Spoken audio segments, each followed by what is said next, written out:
Okay, let me. Am I live? Are we live? We're live, right? Okay, yeah, we're live. Okay. Is it starting? Shit. Okay, hold on. We're gonna try to figure this out here.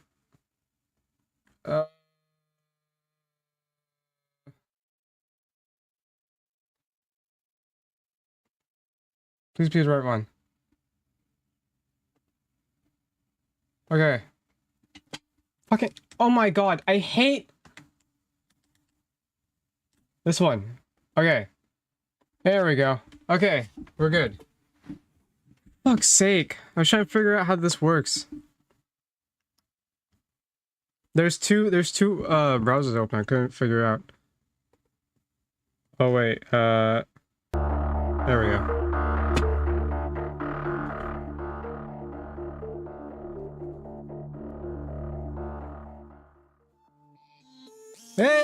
Hey, I was here just in time. I woke up just in time for this.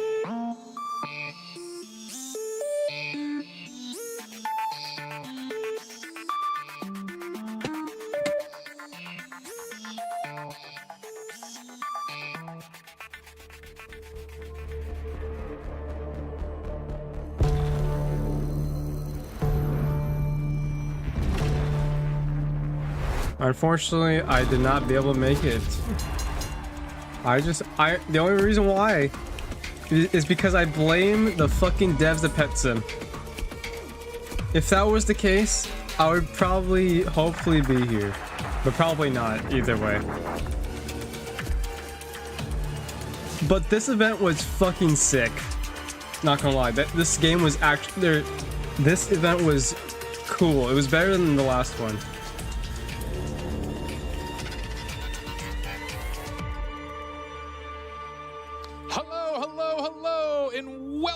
To the Mega Hunt Final. I'm your host, Jay Party, head of our global developer community and longtime host of all things Roblox. Did he? Isn't that the guy that hosted the Bloxies? None other than the wonderful esports commentator and legend, Mimi Wormkratz, and video star me and you, or as I know him, just NU. Thank you, Jay Party. I got lost and found my way here, but thanks for letting me stay. Yeah, we're happy you stumbled into the studio because you're going to make this awesome. Mimi, how you feeling today? I'm feeling great. I'm so excited to be here. We've gotten to see the contestants warming up and rehearsing for this one, and the stakes, I mean, they've just never been higher. $1 million on the line here, Jay Party. That's right. You heard it here. That's right, and I still can't believe that this is actually happening. Unreal. Well, it is happening, folks, and we'll be meeting our contestants shortly. But first, let's introduce some special friends that will be helping us today. I'm thrilled to introduce the Hunt Mega Final Correspondence team. Coming to you live, it's going to be Dagichi Gamer and one of creators of RB Battles, Sabrina Bright. Whoa. Let's go to them and see what's happening. Nice. Hello, everybody. Hi, welcome. I don't know about you, Sabrina, but I am ready to go. Like really, I am ready to go. Like, if any of you want me to substitute for you, I will gladly step in for a chance to win $1 million. Same. Keep us posted if we need to step in, Jay Party. Otherwise, we'll be here following all the action. Thank you both for your generous offer, although today I think the contestants are ready to compete themselves. And throughout this competition, we're going to be checking in with this team to get their take on all of the action. Well, is it about that time, Mimi? I think we're getting close, but first, we should meet our 10 contestants playing today. All right, let's see who they are. Coming up first in maroon, we have the Deaf Eagle. They've been playing Roblox for 12 years, specializing in obbies. And next up in red, we have Poke Dragon 100,000. Their forte is puzzles, thanks to their 10 years of experience. Our third contestant, hailing from New York City, is Shafe. He's been playing Roblox for 12 years with a focus on obbies and more recently on FPS games. Today, he'll be representing Orange. Coming up next, we've got Icicle. Sporting the yellow attire, he has been mastering Dream puzzles on Dive Roblox Isle. for 10 years. I've never heard Looking of that game good. before. And then we have Anonymous Lime in Lime Green, an expert in Is that Sims a- with over 15 years under their I was gonna belt. say that. Following that, we have No. Orobi Okay. 100. He's repping green today, and he's been on the platform for 13 years. Another expert I in don't want to obbies. say anything bad. All I'm right, not coming gonna up say in anything light bad. blue, we have Dudadud, a 13-year Roblox veteran, especially when it comes to the find thes. We have another obby expert here, Jay in blue, and has been playing for 9 years. Our 9th contestant is none other than Mad Max. Today, he's rocking black, and he's yet another one of our experts in the obbies.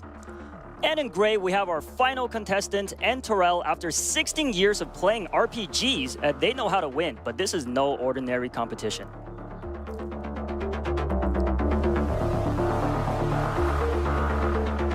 Oh, that's cool. They get custom outfits. All right, folks, this is an incredible, historic moment. After millions and millions of players have fought it out, today we have our final 10 live in-house to compete for this prize. I cannot wait to get things started. But before we do, let's bring out a very special guest. That's right, the one and only David Builderman Oh, Bazooki. right. Welcome to the set. Come on down. Woo! Oh, and you brought What's in something the special. briefcase? I brought something What's in the special for briefcase? What's Jay in the Party, briefcase? Mimi, and you. Brief- Thank you did I so say much for hosting briefcase? today. Oh my Okay, gosh. so we set out to build something really special for our community. The competition, the action has been intense.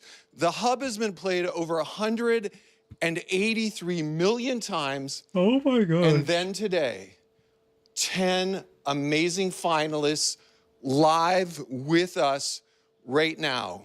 Today, one of these finalists is going to be the grand prize winner. And Jay Party, what are they going to bring home? That's right, $1 million. Absolutely right. Finalists, good luck to all of you. Let the games begin.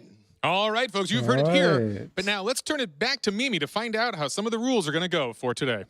Can you Thanks guys so much, hurry up Jay before Party I and fall David. asleep It's going to go a again? little something like this today. We have a 3-round tournament consisting first of a qualifying round. Following that is the round of 4. Of course, all leading Okay, up to our so $1 million win twice. round. There will be 8 games in yeah. total played today. Each I has didn't their get to own look at rules. So that. this isn't a tournament about being the best at any one game. Wait, It's Slap about Bells is on mastering here them all. too? First Oh, up Doors is the ranked. qualifying round. And Jay Party, why don't you tell us a little Oh. more about that? I'm hoping stores Gladly, ranked. gladly, Mimi. If not, We're going to then I'll have be 10 sad. contestants that have the chance to compete in 5 games. Dress to Impress, Super League Soccer, Blade Ball, Slap Battles, and Doors. But out of these 10 contestants, only 4 will move on to the Oh, next Blade Ball. round, which will be the Blade Ball. elimination Blade round. Ball. All right, any Blade Ball. questions? Just one. How do you win at each game? And you, the money question. Each game's a little different, so we'll explain the rules right before each one starts. One last thing to mention. At times throughout the competition, you may notice 2 Roblox admins, Holiday Beats and All the Swords. They are in place to operate, record, and make sure everything runs smoothly and fairly. That's right, all rules will need to be followed. All right, now that we've got that out of the Watch way, for one of them to be we a are ready Slap Bell to kick sweat. things off. Let's do it. Our first game up is a fashion phenomenon. It's none other than Dress to Impress. Oh Game one, god. Dress to Impress. Oh my god. There are 2 this matches, game and wasn't in contestants will have to there. create a stylish look before time runs out. Wasn't it It Girl Judges that will was vote, here? and if there's a tie, they will also vote Why on is who Dress earns to a higher Impress in placement. here? Everyone will collect points and advance to the next game. Here's the scoring for each match. Okay, All max right, is folks, we also 30. have a Okay. surprise. 3 of them, actually. Joining us as guest judges for Dress to Impress are none other than Twitch streamer Joe Bartolozzi, VTuber and variety streamer Iron Mouse, as well as music and reaction variety streamer I'm Dante. Welcome to the show, our 3 guest judges. Wait, I think the names are wrong. Hello. The names are wrong. We are live. I'm Dante. Welcome to the Dante, show, our Iron 3 Mouse, guest judges. and Very Joe exciting stuff. How are you guys Bartolozzi? feeling? Amazing. Okay, I was not Can't wait. expecting any of Awesome. this. Yeah, I was not excited. expecting I was these watching judges the to be intro. here. Yeah. I didn't This even seems like a very expect competitive event. the judges to be the Yes. people Are you guys ready I to know. judge such competitions? I'm ready. and sometimes I'm ready. watch. All right, your judgment hats are on. You're Holy feeling good. shit. That is exciting. Anything Now you this guys is are looking for in cool. particular? Are you big on focusing on the themes? Is it just going to be More going off the preferably, I'm talking vibe? about What are you looking Dante. for in the I judging watch today? him sometimes, They have to come to Slay. preferably on Twitch. Real. Facts. Mm-hmm. Playing for sure. Not I that think much, I though. really need them to It's like fit rare. around It's the rare for me to start category going that on I'm Twitch and start judging. watching. Okay. They have to not only look good, but also fit the style that they're trying to portray. That's mainly what I'm looking at. I'm just gonna What about for you, probably- Dante? Anything you're looking at here? Oh God. Yes. The poses. The poses are very, very important to me, and if they're not hitting it, those stars are I gonna don't be think he has super low. actually played this All game. right, folks. Well, our 10 contestants are set, and they are underway to I don't know serve if some if fierce he's even looks. played So we are Dress to jumping in the game to Impress. check He's out just this action saying now this. as folks are just getting their baseline But outfits. I'm excited, solved. so I don't Let's care. talk about some of the differences that we're going to be playing with today versus the game that you all are familiar with at home. It's a little abridged, only 4 minutes to get your look perfect. And for our first round, the theme is circus.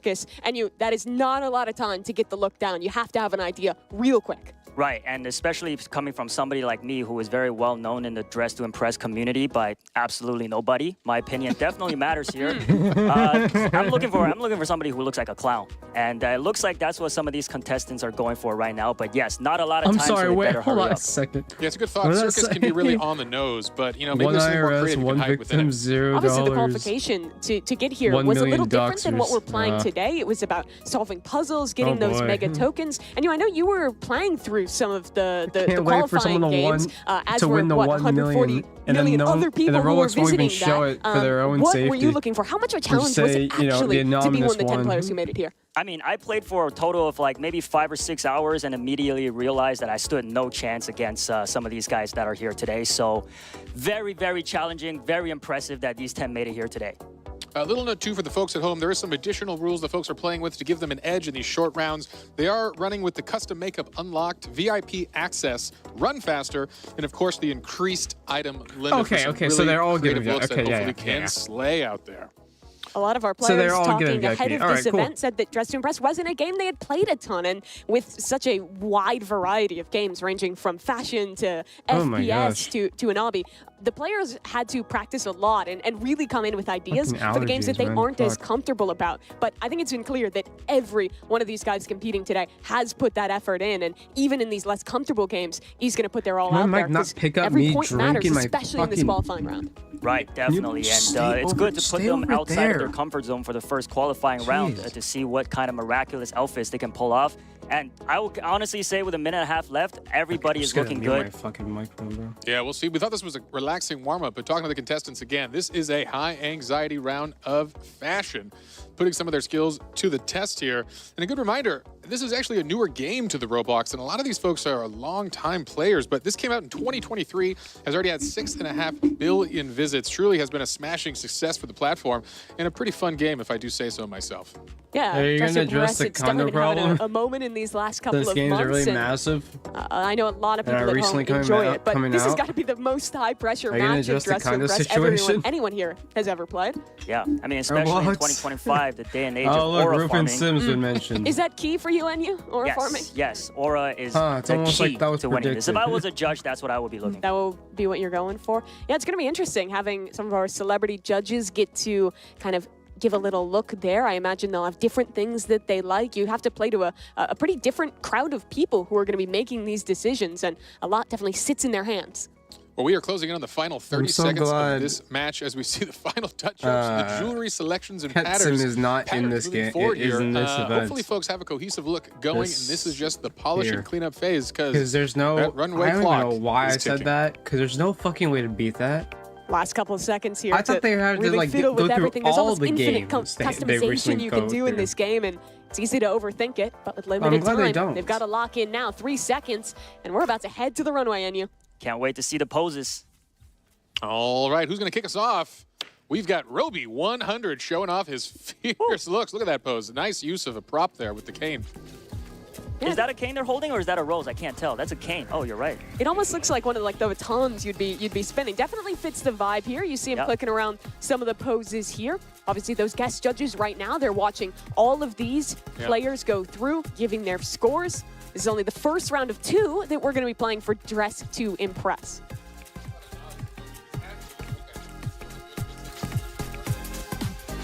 the angles. Choosing those poses has got to be a big part of the action here. Oh, gameplay paused. Definitely. How many poses can you choose from? It's a pretty long list. Yeah, there's quite a lot, and you got a lot of time right here on the stage. Yeah, we're seeing a lot of time. Still going. How long is the Absolutely here. time? We'll Just see if really he living up the moment. Yeah, absolutely extended. We'll see. He must have got that Okay, off voting complete. complete. All right. Okay. They We have finally got finally Roby cast off the him. runway. Our The next gameplay pause contestant is not. coming up to bat. It's Mad Max. Wow, a sassy look. Taking it real fierce for the circus. Yeah, I like the makeup Okay. going on there. How well do you think this matches Circus, Enu? I personally think this is what I was looking for. Okay. Yeah, this is great. Yeah, it's an interesting prompt because you can really get very direct on the nose, but I think there's That some was subtlety quick. that the fashion judges are going to look for. As we know, this is a different style than normal DTI, as we have extra fashionable judges judging these. Actually, Here's you know, I Anonymous want to Live. check out and see Yeah, if like the Dante is microphone actually definitely looks streaming. like a performer up on that stage. Is he streaming this? Yeah, with the mask. What do you call those masks again? Masks is a good name. Yes, very good one. Oh, Yeah, Robert's looking like a streaming ringleader as of the well. circus there. It's good stuff. Another contestant down the runway. Oh, Looks like this might be Dutta Dude and Giving Clown. Honestly, this might be my favorite thus far. I think Oh. it's right on the money with the theme. Huh. Yeah. So classy, Dante yet is streaming circus. this too. have y'all noticed that a red seems to be a very popular Oh, so color? okay, with so all- When you this think is circus, live it's then. like red and Okay. red. At least Yes. for me, that's what pops in my head. Definitely. Yeah, Red you and just blue, see maybe? the tent. For a second, I thought that said Maybe the 2 blues. Yeah, the red and million white color. viewers, but Oh, here I'm we just go. stupid. Oh, look so at a I'm touch not of on red here. A little Twitch more subtle. I like it. that much anymore. Cotton candy hair. Yes, that is Yeah. a lovely addition. You're Yeah, right. Catching very that. creative. And wings. I think Icicle is definitely standing out here amongst the crowd. Yeah. When we were watching them rehearse yesterday, I was super impressed with Icicle in this game. I thought he had super good fashion sense, so a really creative one there, and I think, honestly, standing out from the crowd of a lot of red and white, a lot of masks, might do him well in this one. And we are Shafe with kind of a riff on, looks like maybe a cheerleader type circus outfit here. Complete with the mask and all. With the pom-poms. With the pom-poms. Definitely ready to cheer on some competition today. And another red look. This is Jay. You can't hear Looking it, very but similar I'm to one we able saw to hear earlier with the, that game. Absolutely. stream But audio. a strong look. Real Queen of Hearts style here. to the other Yeah, I think the stream hat I'm really ties watching. it together nicely. A lot Another of use layering that going cane on. there. Yeah. Okay. I assumed we'd see a lot of props in the circus one. Maybe not as much as I even thought. Remember, our contestants, they don't know the theme until we're actually going into things. So it's a lot about sight reading, figuring it out on the fly. And this one, another bit of a different approach. Yeah. The black and white kind of look. Almost looks kind of like a mime. I was feeling the mime. Yeah. Yeah, I like Yeah, that yeah. kind of mime style. Not like the main stage of the circus you think about, but still a fun aspect of it. And I think Pretty that's, good. again, a cool interpretation of the theme. Astute observation.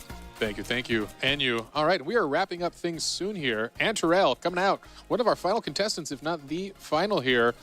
Again, rocking the red dress. We're seeing that theme pretty strong as well.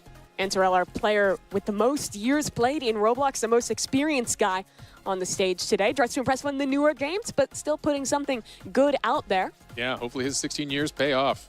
This is the Death Eagle, coming all the way over from Lithuania. Had to travel 14 hours to make it here to San Mateo and compete today. And honestly, another nice look. It's still the red and white theme, but a little different than the other contestants. Yeah, yeah. A little lighter, a little simpler, and just spanning that post Post 28. 28, you know, made famous by a handful of celebrities, brought to you by DTI. All right, well, that's all our contestants now walking down that runway. The judges right now tallying up the scores and making their decisions. A lot for them to think about. Some good What looks was out he there. doing? All Why right, was he yeah, and just that concludes the spamming? kickoff round of the ultimate competition. Post the hunt final with 28. DTI. We hope the players are finally shaking those nerves off, getting relaxed. As we've mentioned, we are going to have our hosts kind of collect these scores, and we'll come back to you when they're ready. Yes, we will. Was there any outfits that were standing out to NU? Would you have a favorite if you were to be judging today? Personally, I like Icicle's cotton candy hair look and his those furs on the shoulders.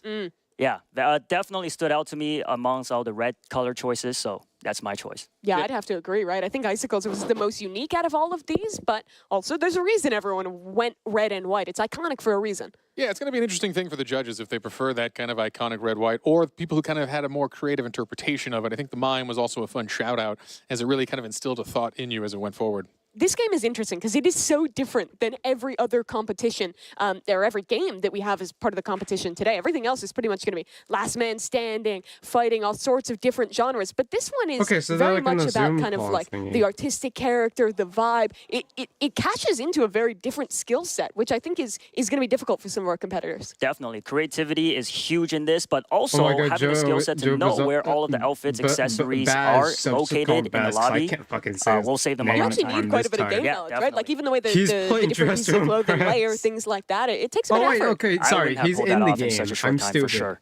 Yeah, reminding us again, these are short rounds at 4 minutes, so you got to know the dumb. layouts, you got to know the plan, have a plan of action when you get in And it there. already feels short. when you're playing with 6 minutes, this like camera just I was showing playing a playing fair the bit of Dress game? to Impress to prep for this event, and I was stressed out with no money on the line and 6 minutes to get set. Yeah, very, very stressful.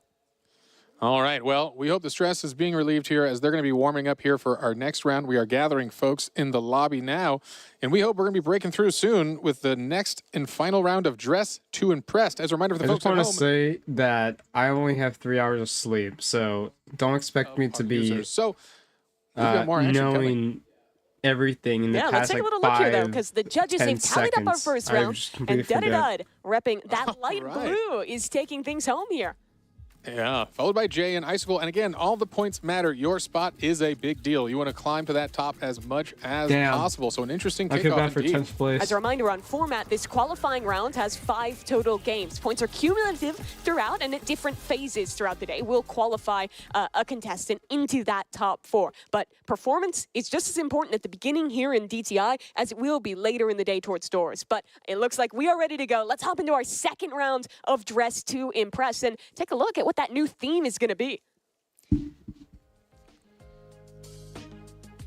Looks like everyone's just loading in right now, so should be able to hop in there in just a moment. I'm hoping to see a theme that is going to ask something different. Maybe we'll get a little bit more variety, because a lot of contestants did have the same idea in that first round. Correct. We saw some recurring themes, particularly some recurring colors. I'm hoping to kind of mix it up. That was definitely a whimsical one. We'll see how far-fetched we get, or if we bring it back to a more serious tone here. I want to see. Looks like folks are just getting now into that lobby, so we're going to be able to turn it over in a brief moment and go to you live.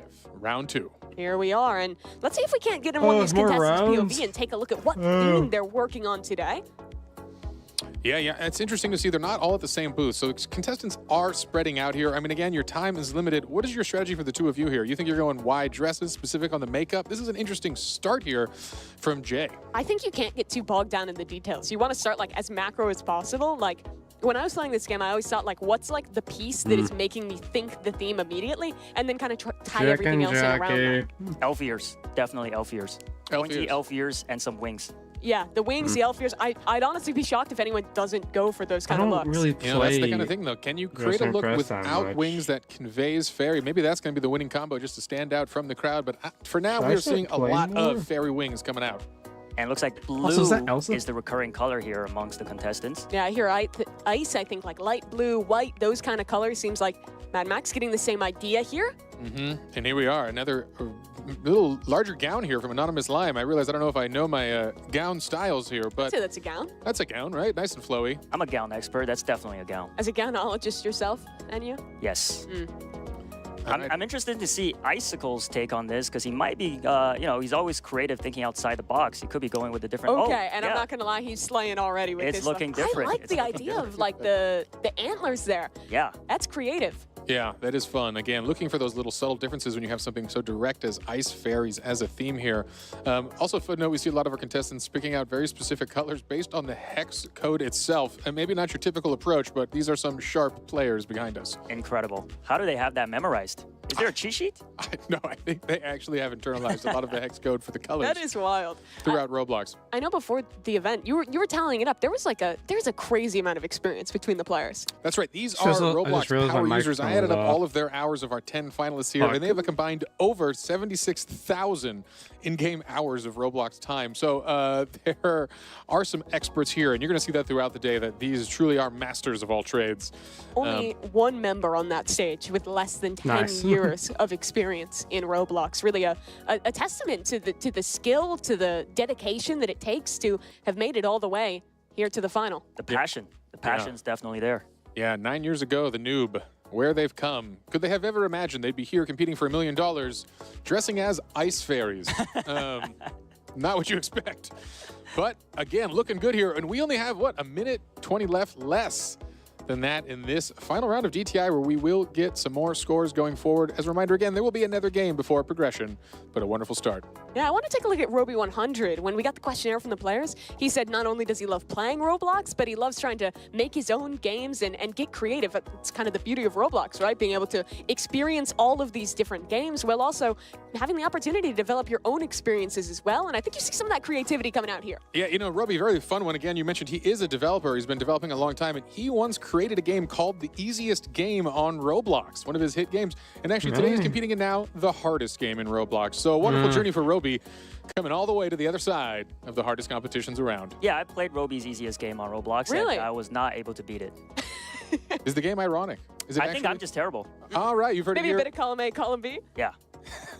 That's why we brought you on, Enu, for your expert skill set at being terrible at Roblox. It That's itself what is I'm a skill. known Yes. Just look from Mad Max here. Little different. Most people are going for like a really colorful blue look like we're seeing from Anon Lime. Yeah, I like these wings, though. Real alive. It adds a lot of flair. People are going for the more subtle fairy wings, but hey, just get out there with the real eagle, the eagle wings. I don't know if this is possible. Do they have fairy wands in the accessories? Because that could be a good touch. That's Well, a good... If We'll they don't find have out. them now, they're out of time Let's because find out. we're walking the runway. Here's Roby 100. Oh, yes. Our first look. I like the way he's kind of integrated that fur. It almost looks like a cloud to me. Yeah. It feels fashionable, and that's the thing. This isn't a costume contest. There is a fashion element here. How do you mix these kind of creative, broad themes with a fashion approach here? And it looked great, and we'll see if the judges like it. Over. Coming up next, we've got Mad Max here. Oh, he found a lovely prop for this one. Oh, I like harp. the lute. Yeah. Or harp. Harp, lute, hey, Some kind of instrument. something. You got it. Strings that you flick and make lovely Can't sounds. wait for some. I can't All right, wait getting for those what's high his heels, name rocking that to skirt. It's Nice a good crowd. look. spam Oh, blue. post See the blue. 28. Yeah. Come through again here. Definitely going to be a motif for, I think, all our contestants here. Next one down the runway. This is Anonymous Lime. I think the most bold look we've seen. A very deep blue compared to a lot of people going for the more subtle looks. Yeah, I like it. This feels strong. It's making a statement. This is an ice fairy, maybe even queen of the fairies. We'll see. Enu, what do you think? Do you like those wings, I like or the you like hair. the It kind of traditional? reminds me of candy cane. Oh, yeah. Getting hungry now. Getting hungry already. Well, we've got a long show ahead, Enu. Dude coming down as well. Another very bright, kind of neon blue look. I like these wings. A little different than some of the other ones we've seen. Yeah, he captured a strong blue, knowing it's a. What does it say? You know, He's a field talking. What does it awash say? With the color blue here. It's a strong one. And as a reminder, he is the winner of the first round, so it's important for him to really keep that lead here. He really secures a good spot going into the next games. Another similar look here. This one going for a bit of a lighter blue from Icicle. I like how cohesive it is. I think that the hair, the makeup, it all matches really nice. Yeah, he did a good job matching that color. And I think cohesion is important here. You really want to send a message. Whether the judges love it or not is up to be interpreted, but at least you send a strong, cohesive thought. There's a wand. There it is. Like a sparkler. I really Oh, like that. Little sparkle Yeah. effects. Now we're talking. Shave. Shave here. Great choice. Finding the good items. Look at that. And mastering the pose. See a lot of starred poses here. He had a plan. He knew the good ones, and he marked them. And that's important. All right, a couple more contestants here to come down the runway. Who we got left? Who's coming up? Looks like this is one of the looks we were talking about. Those antlers combined with the bow. Wow. This one looks super good. I like it. A little bit of a forest ice nymph here. Or ice fairy. Who are they? Fairies. Hair so high we can't even see the name. That's true. A good cover-up. Keep it mysterious. Definitely a nice look, though. Yeah. Let the judges be objective. Can they? Okay, already coming out fierce. Whoa. Oh, I like the idea on the mask there. Again, I think that the players who went for these slightly more unique spins are the ones that are going to stick out in the judges' memory. Yeah, what is on here? It's some sort of large arm. It looks like almost oven mitts here, but I'm assuming there's something more I think that's fashionable. the fur Oh, again. that is the fur. Slay. That's our Very little bright boa. blue they're color. definitely I was confused. What's happening here? I thought that might have been what's happening in fashion. Antarel, one of the few players to not go with any kind of ears or antlers, instead just these kind of cold weather earmuffs. Earmuffs, yeah. Yeah. Uh-huh. Ice fairies, they got to be a little cold, right? Got to Fair keep warm. play? I like it. Again, trying to stand out. In a crowded theme here, you want to be having that unique look. And this one is looking pretty nice. This is from the Death Eagle. Got I those love wings the ice flapping. cream. The Has he Post had 2 28's wings favorite. layered on? I Yep, think there that we is a go. wing There's the layering, and he's got a death. nice animation that kind of makes them flutter out. It's actually a Post great look, and I think the ice 28. cream is a good touch here. Our first break from the blue color scheme. Yeah, it's kind of I like that, a little tongue-in-cheek, not taking himself too seriously in this mode at least. Yeah, I think you've got it. Instant It's an 5 intense stars day. for Start out with a Post smile 28. and a little bit of ice cream. A few of these players knew each other from the online Roblox community, maybe from even trying to qualify into this event. But for a lot of them, their first time meeting or first time playing in person was here at this event. But we've interacted with them, and it seems like a lot of them have gotten pretty comfortable with each other, have been having some fun. It's definitely high stakes, but still a cool opportunity to meet a bunch of different other experienced Roblox players from all around. Absolutely. It's been an incredible journey for them, I know, in their last 24 hours, all arriving from around the U.S. and around the world, actually.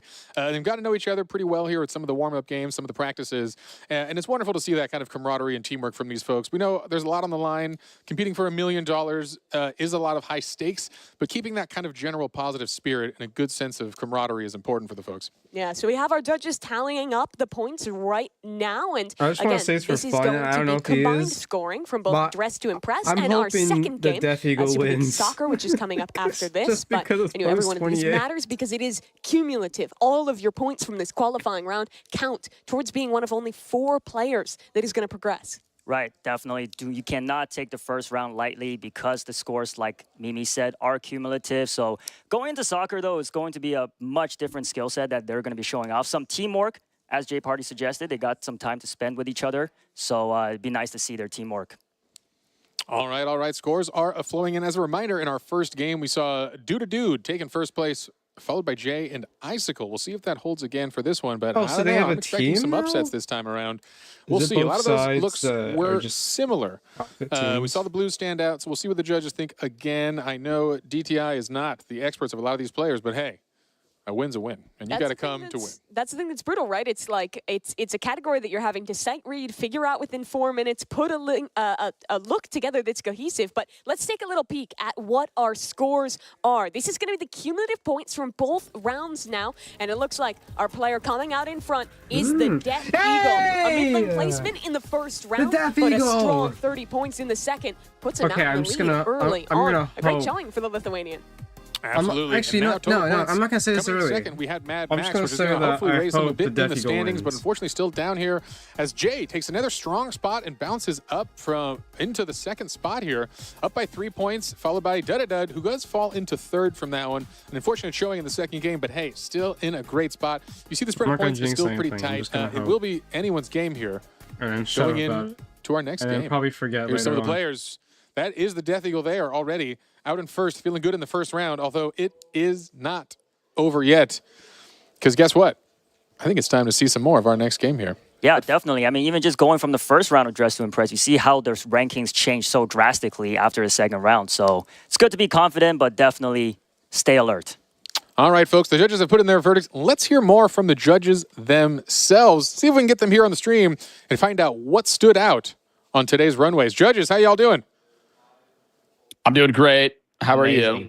Oh, yeah, it's fantastic. I mean, we are just getting underway here. All right, we saw Yeah, some I forgot styles, about these hopefully some of people, them 'cause I'm even getting fierce. Love to hear tired from now. y'all. What stood out on today's runway? What did you love seeing? Maybe we'll start with Joe here. Work our way down the judges. Okay. For the second round, I loved the person that won for the Ice Fairy round. I think it was all very well put together. The accessories were great. The ice cream was great. Obviously, ice cream, Ice Fairy matched perfectly. I was really looking at themes. I took poses into account, not as much as Dante obviously talked about doing, but I don't know. I was surprised at how good some of these outfits were. Yeah, here we go again, seeing the recap of the Ice Fairies round for all of our contestants here. Some of those exciting outfits, as you mentioned. I think the one you're talking about might have been the last one here to come up. That was our winner. Yeah, that was the Death Eagle with that double wing, the ice cream look. Iron Mouse, I wanted to ask you as well. When we were talking the other day, you were saying you were going to put a lot of emphasis on how well the players were fitting into the themes. How well do you think they did overall? Did they impress you in how on brand they were with these? I have to say, I think the second round was much better than the first. I feel like they struggled a little bit in the first round, but I think the first round was kind of like a warm-up. So the second round was amazing, and I was very impressed with all the different looks. They looked so good. All right, Dante, how about you? How you feeling today? What impressed you? What stood out? What stood out to me was some people were going too blue. It wasn't giving ice. It wasn't giving cold. It was More giving ocean. mermaid. Yeah, mermaid, more Water, ocean-like. mermaid. Yeah, docked off some stars for that. But the white, the snow, the crowns, the antlers, Yeah, Antlers were good. giving very much. Giving very much Ice Princess. we love that too. All right, folks, we're going to move on to our next segment as the players are antsy and getting ready to jump into Super League Soccer. But a huge thank you to all of the judges. That was a lot of fun. Joe, Iron Mouse, and Dante, thank you again for joining us as guest judges on the Hunt Mega Final. Where's Loved your Dante outfits, at? by the way. Yeah, y'all looking like you slay yourself. Fresh. So, Super good, fresh. Good stuff, good stuff. All right, coming out of that first game, what do you think so far, Mimi? I was honestly impressed. I think the players did super well at ETI, but we've got something more coming up. Super League Soccer, it's a team game. It's going to be super different than what we saw in Dress to Impress. All right, folks, the players are ready. And while the Death Eagle may be on top for now, it is still anyone's competition. Let's check out the rules for Super League Soccer. Game 2, Super League Soccer. There are 3 matches total, and contestants will play 5 versus 5 in randomized teams. The team with the most goals wins the match. The contestant with the highest cumulative score will advance to the round of 4. Here's the scoring for each match.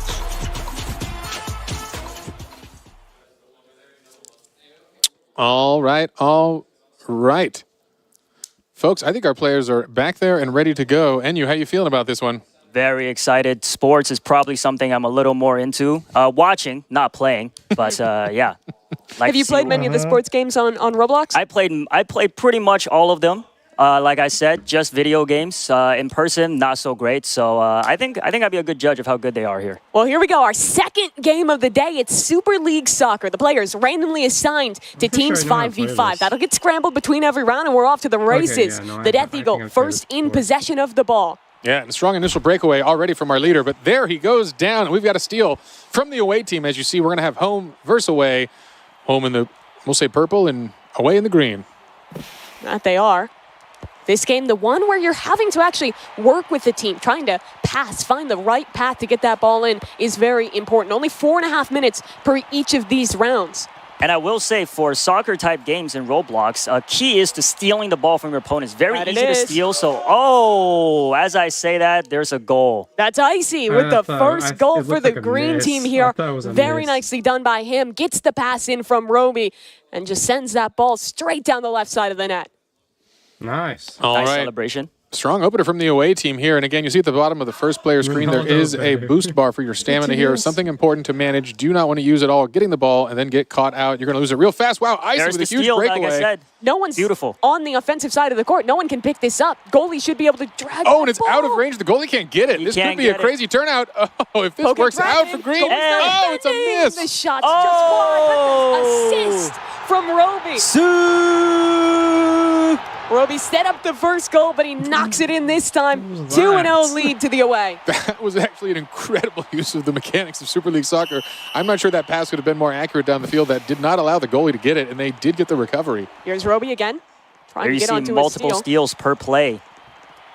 This time the home team has to defend on their side of the pitch. A setup on the shot, but the goalie's got it, and he'll send it back away. Oh, and that's unfortunate. The team down by 2 misses on that breakaway here. There's still a lot of game left here, as you see, 3:40 on the game clock. So they've got time to play. And Interesting again, move there by Jay. Doesn't Taking Yeah. it to is the that other ahead side here? with no teammate there. Not sure what he was thinking there. yeah, brave to think about that. They're definitely going for this like deep kick strategy, hoping to find someone to recover. Dud gonna have to defend here. Shot going just to the right, misses out, and a pass back into Honestly, the I middle don't of the know which pitch. team is which, I'll Somewhat be even honest here, with and you both guys. teams have just been kind of clumping the was not ball. paying Not a lot of attention. setups for passes thus far. Hard to get that teamwork going perfectly. Yeah, a little too much clumping happening. You can hear the contestants behind us Good slide, though. getting pretty pumped back there. We're seeing a lot of yelling for the strategy. They're into it. They're definitely into Yeah. it. Loving the energy. Absolutely. It is an exciting and intense one here. Yo, I play know their Super League Soccer microphones brings the real quick. I competition a wanna little hear- more fierce in a different way than we just saw. Chance for a goal here. Death Eagle. Oh, save. That's beautiful very save. nice from Antarell. The goalie, always an important player here. A big I heard cheer it. from the players. He knows that was a big, important one to catch. Oh, maybe another chance? No. Pass back up. Icy is set up for it. No one here Oh, to defend no but the one here. goalie. It's a one-on-one for this shot. Can he get it through? Oh, Misses. Wide. The twitch. The twitch, I know. Playing it like a first-person shooter here. I like the fake out Why did attempt. he Though. do Looked like he that? was going into the right side of the goal. Went Oh, left yeah, instead. fair enough. Doesn't I would work out, probably but they lose. still have a good offense going here in you. Definitely. Looks like the away team is definitely in the advantage here. Let's see. There's still 2 minutes left, though. They can still turn it around. A goal can happen in 10 seconds. Shafe sends it up to Anonymous Lime. Middle of the pitch, trying to find a person to pass to, but no one's open in time, and Icy's on the offensive. Oh, here we go. Still has the ball. Another chance for a goal. Passes. Nice pass. Oh, he's on. The The goalie knocks it away. Repossession from the green team, but it's just going back and forth, and the goalkeeper sends it back down the middle. Man. The home team got to give a break to their goalie. I know, really relying on that here. He's Whoa, that was Shot from the Death Eagle.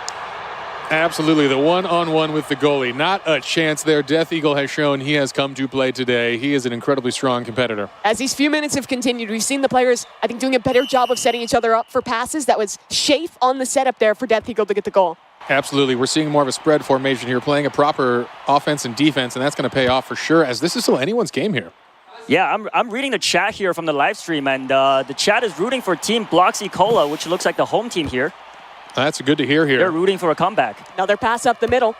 They've got to come back quickly. Minute and a half on that clock. And Shafe's had to do a lot of work as the goalkeeper here. Okay, Dragon gets possession again, and the passing seems better from the green team thus far. A chance for Roby. Too high. And he gets spun out of control as the ball passes back. Almost gets the backboard shot for himself there. That would have been one heck of a pass. Self-assist. Yeah. Stat padding. 1 minute left to try and tie up this game.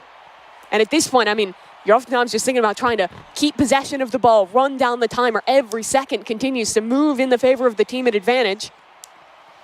Yeah, this is an intense game, and as we've mentioned, these are some of 10 of the best players in all of Roblox. Each one of them deserves to be here in their own right.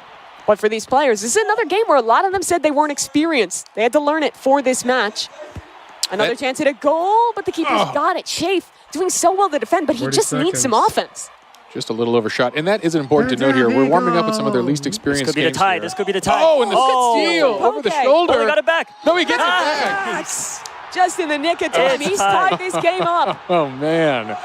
This is intense. 30 seconds on the clock. This becomes anyone's game now. Oh, gosh. Death Eagle is hyped. I like that. That was. We'll see if we Like see the that. tiebreaker out of this one. 30 seconds is enough still to score. That's the question. Roby and Jay in a competition for the ball. Roby takes it back, trying to make his way up the court. A pass out wide, a shot, an opportunity for Da-da-da to end the game. Saved yet again from Shafe. Excellence from the goalkeeper. Wait, it's going to be... Oh, is it man. like a Intensity is tied high match? behind us for the players. They are aware of what's at stake here. This is a lot of points for the Wide winning open team. lane. Oh, and it Da-da-da. What a steal from him. 4 seconds till we tick into overtime. Oh, boy. And the time is up. Oh, no. So I believe we're not playing. The rules today will not be having overtime. You're There right. It is just going to be a tie here. Tie scoring, which means equal points for both teams. Great Uh-oh. comeback by Bloxy Cola. Yeah, All seeing right. some of the reactions from all the players here. Yeah, we are. about We that are. round. All right. I think we have seen the conclusion of our first soccer game. As far as I understand, unless the voice in my head tells me something different, I believe we saw a tie, but no, we're seeing a kickoff here. We'll have to You hear see how here. passionate the players are. Everyone is getting active in this one. Yeah, I'm not sure if the folks at home can hear on what is this tiebreaker extra. We'll see if they're playing the extra innings. Oh, and these are free kicks here. Oh, okay. Still 3 kicks left for each team. Yeah. All right. Oh, we are doing the free kick rule here. All right. That was a change from what I understood here. So as we see in the left there already, looks like the home team is up by 1 goal here, but more goals to go during the free kicks. Let's see if we can take a look at Roby. His chance, left side. Nice goal. That was clean. That was Great clean. fake. And guess what? We're back to a tie here. Yes, we are. 2 shots left for each of these teams. Lime, his opportunity. Antarell on the defense. Wow. It's just over the shoulder. And on Lime, retakes the lead for his squad. Another chance here. Dud-a-dud. Left side. Blocks Wow. up the They keeper. are Hey, trading no. goals. And no one is missing today. 5-4 for the home team. Last chance for away here. Saved, though. That's very good from Antarell. So here we go. The final kick. This is it. Antarella to bring it home. To tie it or to lose the game. All pressure's on. It's always the Oh! left Oh, that is a side. goal here. That Tied again. Sudden death. First team to get ahead wins in this one. All right. Antarell And that's it. misses. And it's a goal landed Nope. for the home team. Now another chance to bring things back here. Icy, the game in his hands. Oh! Saved. Shafe again. Wow. They were down the whole match. Oh Thanks my- to an excellent Wow. goal keep. They bring things back. and take the first round of Super League Soccer. What a sick way to kick off this game. That was, and we all saw a lot of modes. It was a fast and furious game. We saw the overtime and then extended overtime as the skills of these folks truly is unmatched here. But we do have a win for the home team, which is huge. Starting behind in an 0-2 in the first minute of that game, they pull it out in the extended overtime free kicks. So that was exciting. I think it's time to check out these scores and see where we stand after that match. Death Eagle looking good on the winning team after being our winningest player from DPI as well. Yeah, it's true. And we see Jay as well in that team. So this is a strong start for the folks who are already in the lead here, winning that match one. As reminding the folks at home, though, we are going to mix it up. These are fully randomized teams for 3 sets of soccer. Although at this point, I think everyone's pretty excited to play as they do seem equally skilled in this competition. Honestly, that was a lot closer than I expected. It's clear that I think compared to when they gave us the info that, hey, like most of us haven't played SLS, they put in some work to go into it. And even throughout the game, really, I think built into it. Yeah, very impressive teamwork, some amazing passes, some on-point shots. And like you said, Mimi, it really looked like it was over in the first couple of minutes for the away team, but the home team pulled off the unthinkable. You guys got any MVPs from that first round? Boy, it started off strong, and I would say Dud setting a good pace for that one in the beginning was a big score of those goals. Yeah, we saw a strong start, but again, unfortunately, his team did fall a little short in the end.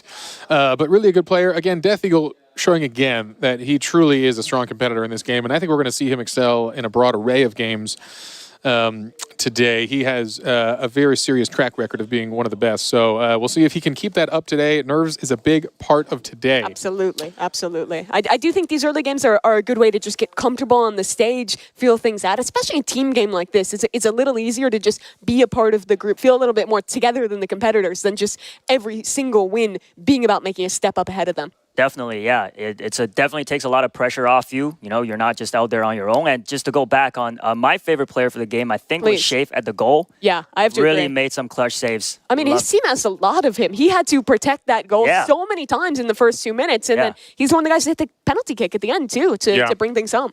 Yeah, we talk a lot about the mental game in these competitions. It's a long day with a lot of competition. You got to not let yourself get down. I know there's a handful of folks back there who are going to be feeling the burn of a loss here and not as high of a fashion score as they'd like, but it's never over. Again, qualifying from some of the other games, it just doesn't matter. Put it behind you. You got to keep the attitude. Momentum can't destroy you. You got to let yourself turn it around here. So, fantastic start from the folks here. I look forward to a day of good games ahead of us. And I do as well. It seems like the players are just about to get into our second game, just picking their teams. Reminder, things are getting scrambled up a little bit. We'll have different players on the home and away. So an opportunity for any of these players to put another 20 points on their board, as it looks like the players just hopping into the lobby now. We get underway for our second round of Super League Soccer. And in the center field, Duddy Dud and Roby, the ones to kick this off. After that first game, I'm really excited now. Yeah, we'll see who can shine here. Again, and if they can keep their form strong here, again, we're seeing a lot of deep passes, but a hard cluster of all the players. Really want to keep that spread. All right, here we go. Our first breakaway. Do they have the stamina to go across the board here? The home team could come into a strong initial lead. Flicks too wide to the left, and Betadon misses that shot out to Icy. A tough one there. Yeah, and that's not going to stick there. Icy playing goalie this round, switching it up from offense in the last one. He's going to be the anchor man to stop those points from being scored. You get that slide tackle every 3 seconds. Got to be precise at when you're trying to steal the ball. Poke, a chance for him against Lots of stamina. Again. Full breakaway. Right side, it's too high. He nearly had another chance as well. Taken by the goalie, out of the way. Great work. Good work by the goalie. You got to catch that. You got to get them, charge them down, get the ball. If they're within the goal zone here, you have the power. Make sure to capitalize on that and ensure you don't let them get again. But wow, the home team unrelenting on offense here. I don't think away teams even had a shot on goal yet, while the home team has had full control the entire time. Cross. Yeah, good spin there, using those abilities wisely. Nearly there. Icy saves it at the last second. Gosh, Icy is just the ice wall here, not letting anything get in. Another pass in. They just keep going. Poke, third chance of the game. This one sticks. I mean, that is unrelenting here. Good work from Poke Dragon. I mean, they're going to have to step it up here. You can't rely on Icy this hard to just stop every shot here. We've already seen 5, maybe more shots on goal here. One was bound to go in. But every kickoff, another chance. Roby in possession, and for the first time, a bit of offense going. The Death Eagle has possession, switches back towards Max. Goal somewhat open, but the defenders do well, and they push it back the other way. Yeah, all right here. Can this happen There's for the Poke away again. team? As again, they lose control of this ball so fast. Okay, here we go. We got a breakaway here finally. Great for our away cross. guys. Oh, and look at that. Amazing Players cross down the pass. field. They are ready. No Here we go, offsides in Roby. this one. Roby, time to shine. Pull it back for the team. Nice Yes, fake. and look at that cross up. That is what you want to do. You want to bait one direction for the goalie, make them use the dive, and then switch real hard, real fast back to this side of the goal. I saw somebody on chat earlier asking Roby to lock in, and it looks like he read the chat and sure did. Yeah, Great goal. Roby is, again, a master Nice. gamer and a developer on his own. He knows every element of the Roblox world creation as well as playing. Wonderful stuff. Roby, one of those players who said he had never played SLS before qualifying to this event. Clearly learns quickly. You got to in this competition. Roby Yes. again in possession. Chance for back-to-back goals from this man. Can he make it happen? Defenders on him. A pass back wide towards Oh. mid, but possession changes over to Lime. Steal again. Roby might have it back here. Death Eagle, no. Stolen. They keep Amazing. getting so close, but the defenders doing well here from home. Oh. Yeah, Poke Dragon doing a good job here, actually shining in this game too here, coming to play for the home team. Wow, that goal! Wow. Over there? Through 4 or 5 defenders. The Death Eagle threads the needle. The one European at this event. You know, you'd think maybe a bit more of an expert on soccer. No, he was at his favorite team. Said a Lithuanian basketball team. Oh, Still there showing we up go. in soccer regardless. Yeah, good to see some life out of the away team here, who now pulls ahead 2-1, which just shows you it's not about the shots on goal, it's about shooting accurately here. Okay, got a little fancy Here we there go for again, no reason. Roby. Oh man, Roby showing he came to play in soccer. Oh, Whoa! Gets the Jesus. short guy from the goalie. That's brutal. He dove just past the ball. Nearly made that save. Bit of a He just, heartbreaker like, for Shea. dashed in. That's Yeah. his second goal. Can he get a He hat didn't trick this game? care. Yeah, That would be impressive.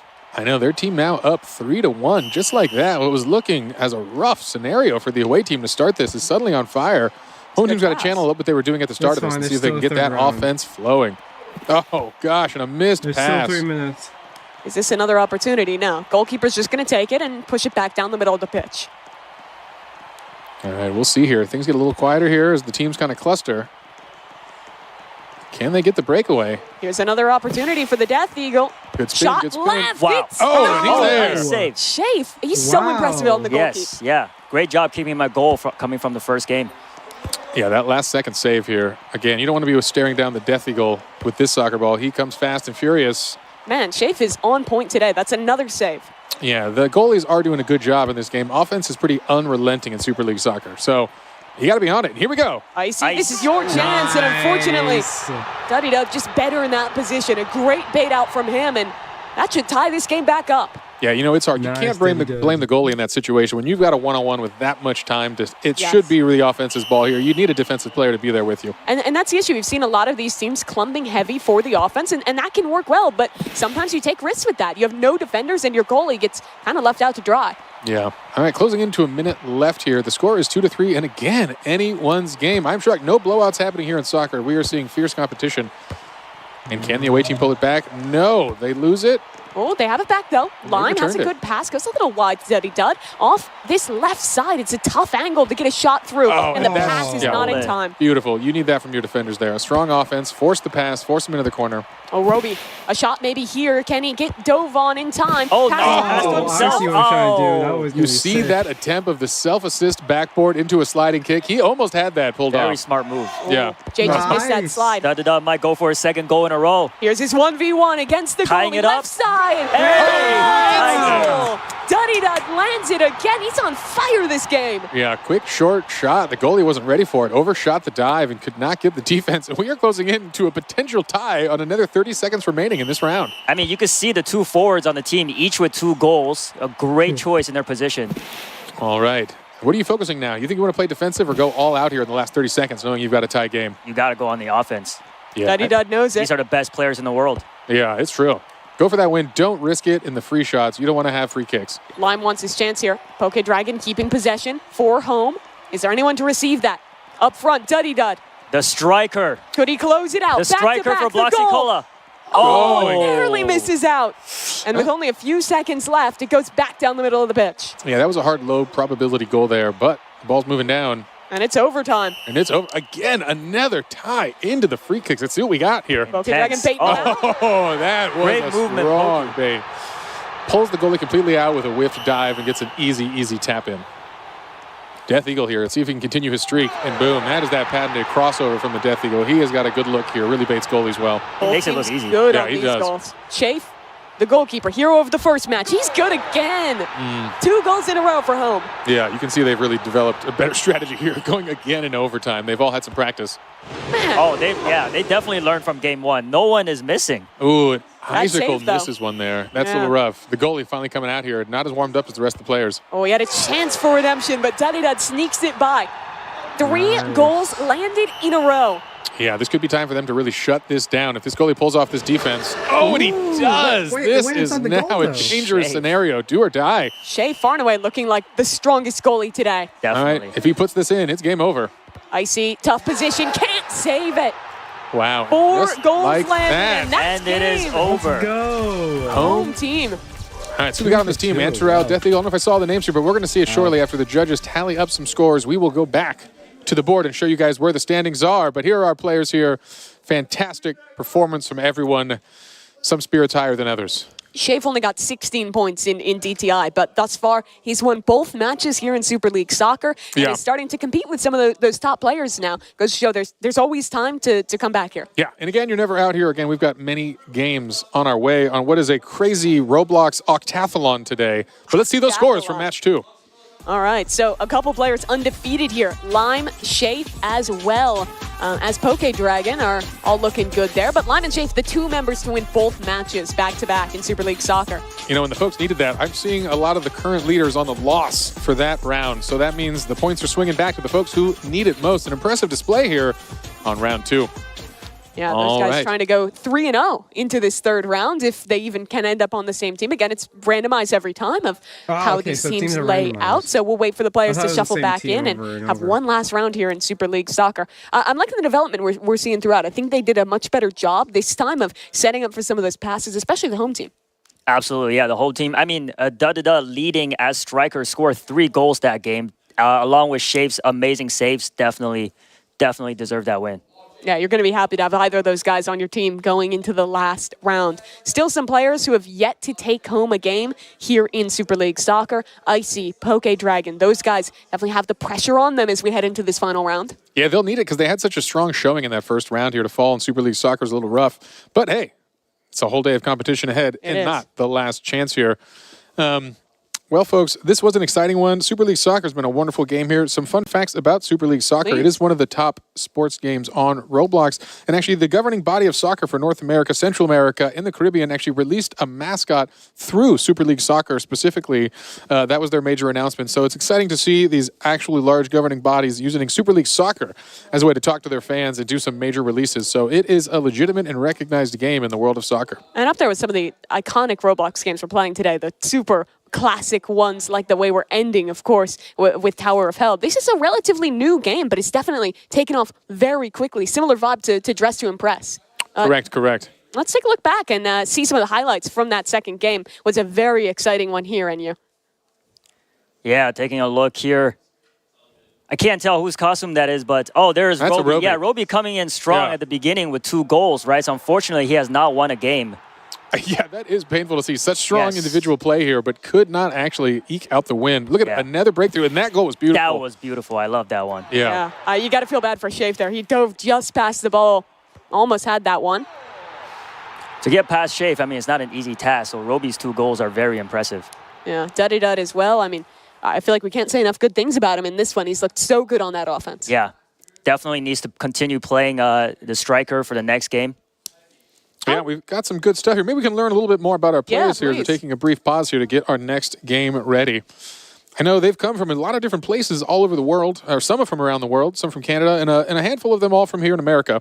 Yeah, I believe we have a Canadian, and then we have one guy, the Death Eagle, coming from Lithuania.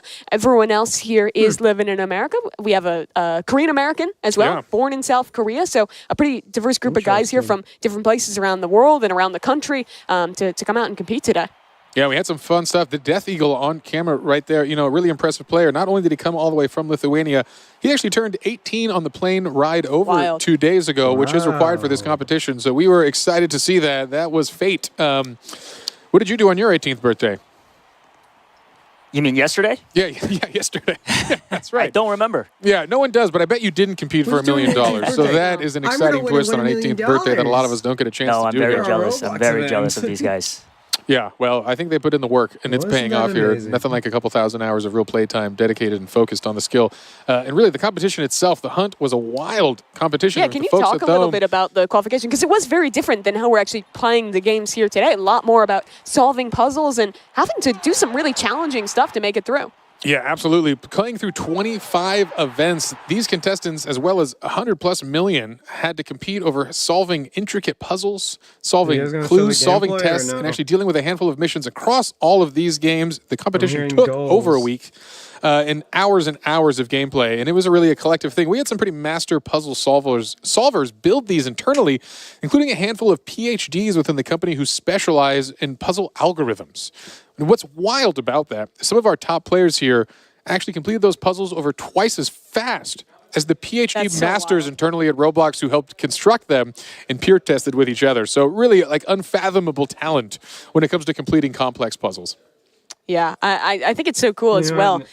Some of the different backgrounds. A guy like Icicle here, he's native to the area, grew up in the Bay, but he went to college for robotics, and he said like one of his biggest hobbies is like web puzzles, is riddles, is trying to solve challenges like that. As I imagine, looking at robotics would be a similar thing there as well. So pretty cool that he got to cash in on that skill set, but now gets to show a pretty different one with actually playing a competitive game and coming out here. All these guys have had different backgrounds. They've obviously played a ton of Roblox, but for most of them, this is going to be one of their first times playing an in-person competitive event like this, and certainly will be the biggest one any of these guys have ever played. I like that you guys just gave out some facts about where the players are from, because now the chat is going to supporting their home countries with Lithuania, the US, and Canada, along with Team Bloxy Cola or the Witcher's Brew. So a lot of competition in the chat as well. Very exciting. Yeah, we have 2 Canadians as well. Poke Dragon hailing from Saskatchewan, and then another player in here, Anonymous Lime, coming over from Ontario as well. I'm rooting for Canada. Yeah? Canada. That's where you're living right now, and Yeah. Yeah. The folks don't know. First time revealing it. Okay. Now we know. No one could ever guess. I imagine. Are you rooting for Lime then? Another guy from Ontario? I am rooting for, honestly, I'm rooting for Roby. I think he deserves some points in this competition. He's been doing really well, scoring the goals, so I hope to see him win the next game.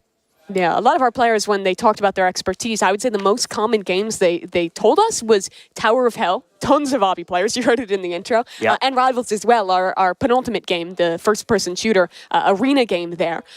So for a lot of these guys, it's a matter of being great and being confident in the later stages of the tournament, but you still need to make it there. There's 10 players in this competition. 6 are going to get eliminated in this qualifying round. And even then, you have to play a driving game before you even get to some of the ones you're going to be the most comfortable with. And even when you are there, it's going to be the highest pressure you've ever felt playing those games. Yeah, as a reminder from the folks at home, we are a couple minutes, or hopefully seconds away from our final game of Super League Soccer. And this will be the first time we progress a player. So the first rounds of this are going to be a progression based, as you heard from us earlier. But just a reminder for the folks just tuning in here, we're going to be closing out one more match of Super League Soccer, and we will progress our first player who will be in the top 4.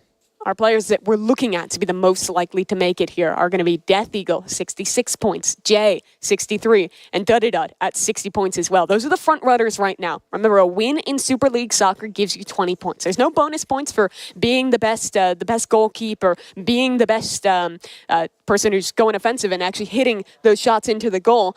So it comes down to how well your team can do. And let's say all those guys ended up on the same team. It would be the Death Eagle, thanks to his great performance in DTI, who would be the first qualified member. Teamwork makes the dream work.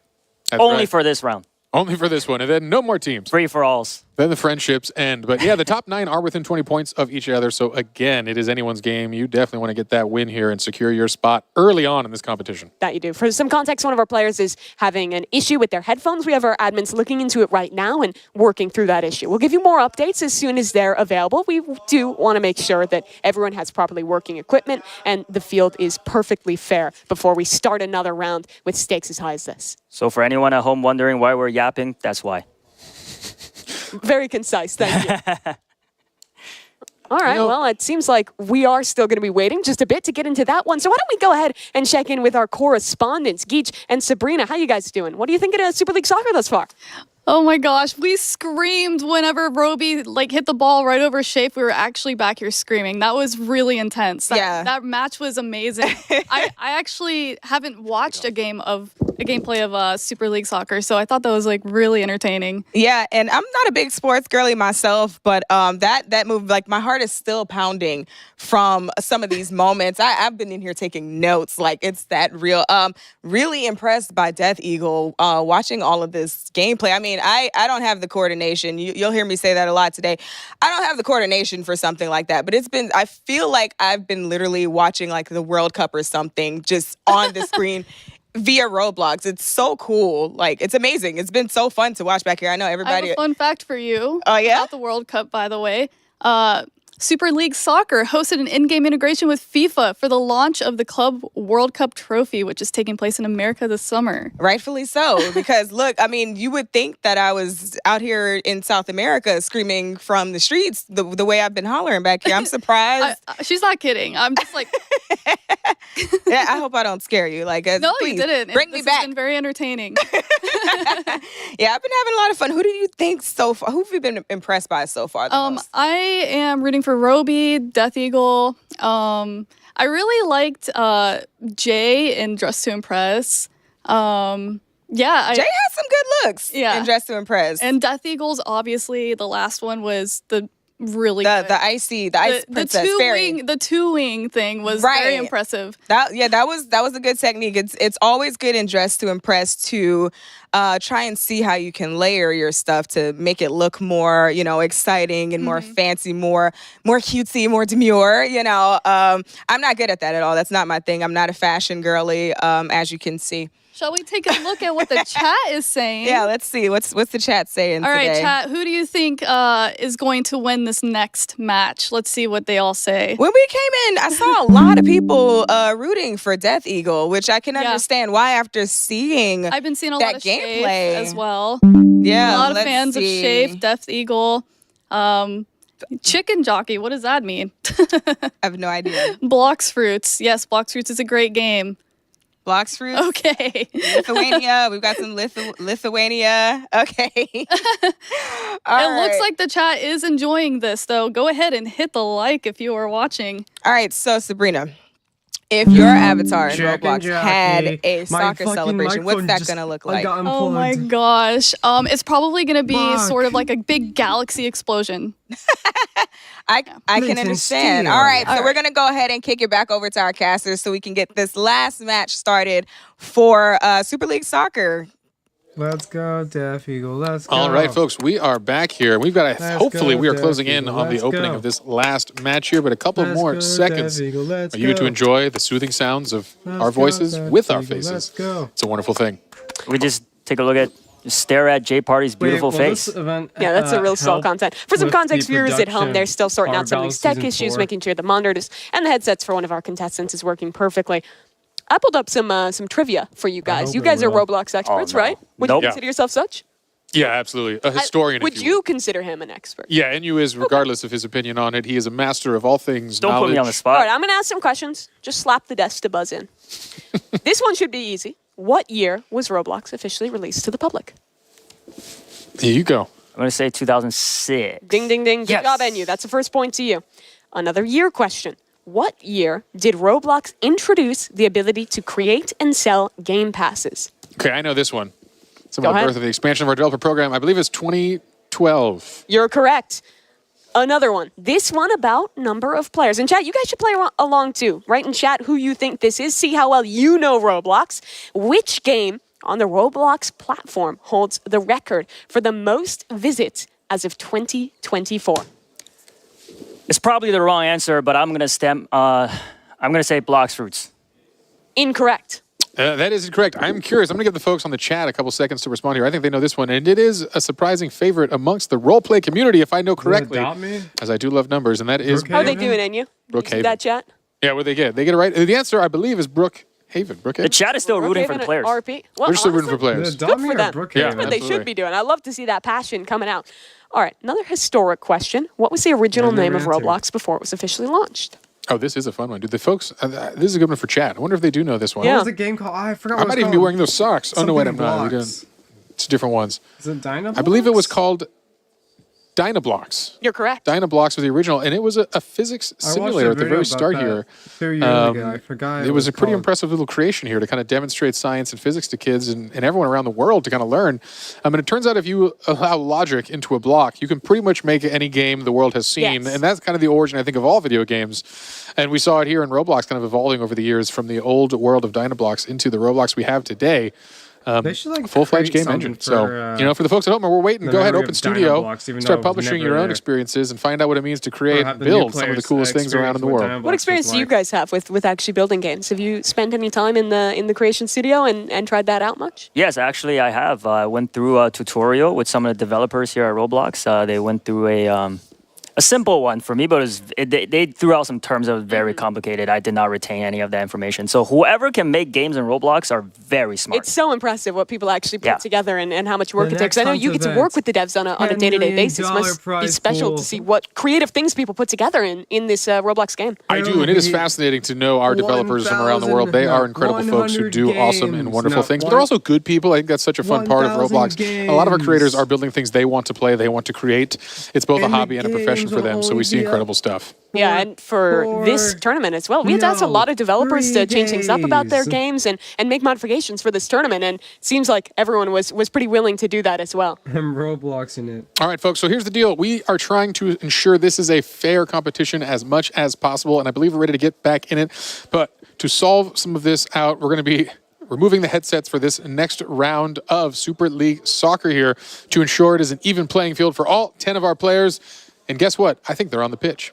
It's going to be new teams, a new look, and a last chance to make it. Two players competing for that top spot, Duddy Dud and Death Eagle. One of them will be able to be the first making it through. That or 3J, who's going to be on the same team here. Mad Max in possession, sends it up, good pass, but a little too wide. No one super well in position to receive. Another pass going back. Chance for a goal, and it's not in. Shafe again on the defense Shafe once again. Yeah, almost bobbles the ball from the goalie there. Thankfully, he recovers that, and it is out of there. Another chance for another play. I'm looking for Roby. Yeah. Which team is he on? A crowd favorite, again, without a win under his belt and maybe the most goals on the field. Hopefully, Roby gets his big break soon. He's going to be back on the green team there, joined by Duddy Dud. Jay as well, rocking with the home team. Indeed, indeed. Again, a little slower of a start here. No one really securing those quick goals in this third game here. I'm sure the defense is starting to shore up and understand the strategies from all the players. Good defense from Lime. A new person stepping into the goalkeeper position. That's true. This is the first time with Lime here, and I know they discussed briefly beforehand who would be the goalie as they need to rotate that with their new teams. Wow. The quick Looks like a lot of turnovers fouls there, but nothing being called. What is happening? Where's the referee? Those slide tackles are not coming in from the correct angle. It is vicious in this game. The only way to change possession other than a missed pass is to just go for those slide tackles. Not going to get the red card. Oh, and definitely, not in the sweet spot. I know they try to put it just out of the goal box here. Definitely a specific strategy tied to SLS, and that's what you got to understand here with the best players in the world. Understand the mechanics perfectly well, and we see that kind of sweet spot in the corner. When you don't have an out-of-bounds mechanic, it's definitely where you want to put it for some of the safer passes. Let's check in with Jay, one of our top performers thus far. Passes it to his goalie, and he'll send things back into the middle yet again. This one a bit more reserved from our teams than the first, but maybe a chance here? No. Shafe, again, very good on the defense. Yeah, closing in on that first minute. It has passed, and we are still 0-0. Lowest scoring by far, and really low shots on goal in general. Nothing too serious. It's been pretty casual. Defense playing it up. Maybe that long pause really slowed down their adrenaline. Absolutely. Gave the players time to breathe here. And I think, again, we're seeing a bigger plan. These folks are learning just as much as we are, again, how they play, how they perform, what the strategies are. But This here's could be the breakaway, and that is it. Death Eagle. Our top player in the standings thus far, Death Eagle with 66 points. If he can win this game, he would bring home the first spot in the top 4 for himself, and he wants to do it with his own hands. I know we've talked a lot about his skill in so many competitions. If anything, the players maybe need him to get out now. Give other people a chance here, as he has demonstrated he has a strong fortitude for a broad array of game types. It is truly a luxury to qualify this early. But it seems like there is a bit of a technical problem with the match for competitive integrity. the admins have made the decision to reset this game. So forget what you saw in that one. We're resetting to where we were. With 2 games finished on Super League Soccer, 1 yet to play. We want to ensure that with stakes is high, everything is perfectly competitively fair for our players. So they're making that call. We'll get you guys back into game with the proper 3rd match as soon as possible when that technical issue is sorted. All right. Well, it wouldn't be a sporting event without something to solve in the physical world. So we're going to get that resolved here, folks. Thankfully, that was a much slower game here. Defense was really dominating that one. Not a lot of hard breakaways. So, you know, it is what it is, but still an exciting day of competition. So while the team figures that out, we're going to talk about a couple other things here. Maybe get to know some of our players. Maybe some fun facts about the folks competing today. As you can see behind me a little bit on the screen here, they each have a color. That is the player's corresponding color. So as we go about the day, their outfits will be marked with that so you can understand who they are. And it matches the monitor back there so you can kind of reference the face to the player as well of who the real person is repping that Roblox avatar. And they've got their outfits to match here, a very stylish way to identify folks and keep it cohesive. So very cool stuff. Indeed, it is. It looks like they also have pretty jackets as well with their names that are matching up for this event in you. Yeah, can I get one of those after this is done? Or just steal it off their backs? I really want. I like those jackets. Well, don't let him in the player room. He's going to start pickpocketing people for jackets. If somebody wins the $1 million, they could afford to give me their jacket. I want to see if we could take another look at those points maybe, because we're starting to get to the point, like we were talking about, where the first player is going to qualify their way into things. And every time you win at Super League Soccer, you get 20 points. You see it thus far for Shafe and Duddy Dud. But the overall standings right now have the Death Eagle and Jay and Duddy Dud as the top 3 players. So basically, if any one of those players is to win this next round and they don't have someone with more points than them on the team, that's basically their ticket into the top 4. So definitely important things to look at and important players to keep watch on as we get into this final round of Super League Soccer. Exciting times. But don't worry, after that, we're going to be playing some blade ball. We're going to be playing some slap battles and, of course, doors to round out this progression system in the first set. I want to ask you guys, we got a lot of games today. What are you most excited to watch? My favorite on the list is definitely Blade Ball, and that's coming up next, so I can't wait to see that. Honestly? Why do you like it so much? I like that it's fast-paced, action-packed, and not a lot of teamwork because I'm not into that. I like individual competition, so I like to see that bring out their fierce competitor in these players. So I think that would be very exciting. A lot more shouting in the back, probably. Yeah, Blade Ball is an exciting game of reaction speed. You know, I'm pretty excited for Rivals myself. I know we've talked to a lot of these players. Rivals is one of their favorites, but I think as just an internal employee, we play a lot of Rivals. It's actually how promotions are decided within Roblox. Fun fact here. So always ensure you're on a team where you're better than your boss at Rivals. How do I apply? I know. That sounds like a great job. You'd love it. So that's going to be a real exciting thing to hear. I think I have to agree on Rivals. When I was prepping for this event, I played all the games, and I gave myself like a good few hours to practice them all, and I think I spent half the time just playing Rivals. Because I got a win streak going, and I was like, I can't stop now. It's really addictive. I love how the movement has so much skill expression in it. You can really go back and forth with the slides. You can out-movement your opponent in a lot of ways. And with that main AR only having 20 bullets, precision, movement, it's all super important. So a super fulfilling game to play, and one that, even for players that hadn't played it before, I think a lot of them had the same feeling we did, that it was one of those games that just gets you hooked once you start playing. Yeah, high adrenaline, high-paced play, and a fun competitive mode to boot. It's really got the perfect recipe. Looks like it's 2-1, Rivals versus Blade Ball. I want to see what the chat says. Let us know what your favorite games are on here today. Yeah, we talked about a lot of them. You know, in the meantime, I think we might just toss it over to our correspondence team. I know they've had some time to think, some time to talk. What's going on over there?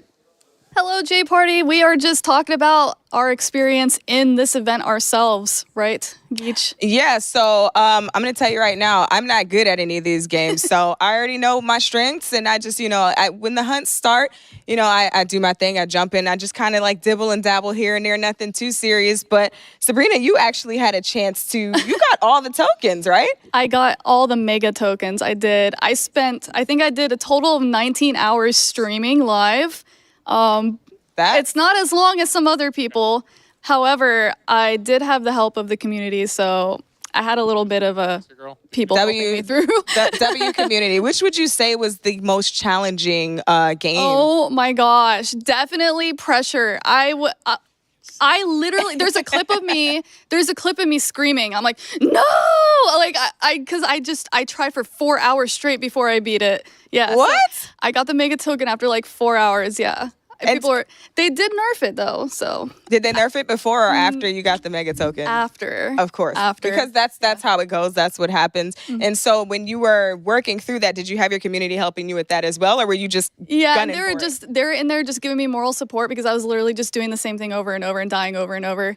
Yeah. And you didn't. But I became a pro by the end. Like I felt like my last run was so good. I should upload it as a video. You definitely should because after 4 hours, Pixar didn't happen. Yeah. Yeah, you gotta put it out there for the people to see.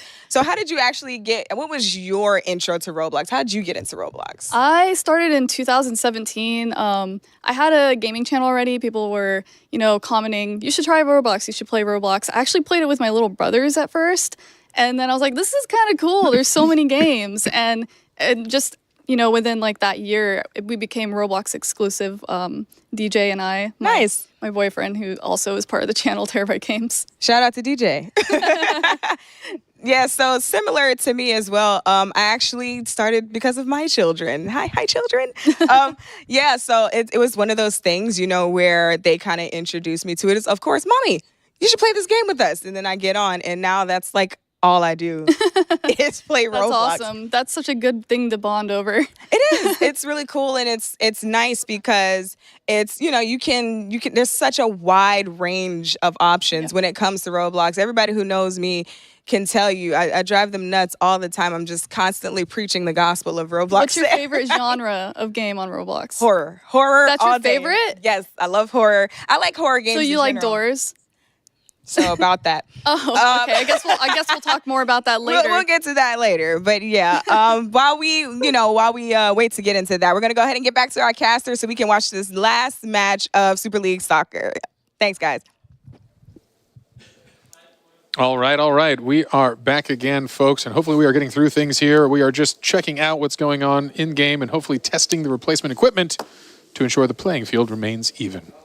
Yeah, so it's going to be our third round of Super League Soccer. Reminder of the stakes, our first player that qualifies to the top 4 double elimination round will be decided here. The player with the highest points at the end of our our final round of Super League Soccer will be that player making it through. So exciting stuff here. Yeah. Let's talk about some of those guys who are going to be the focus here as well.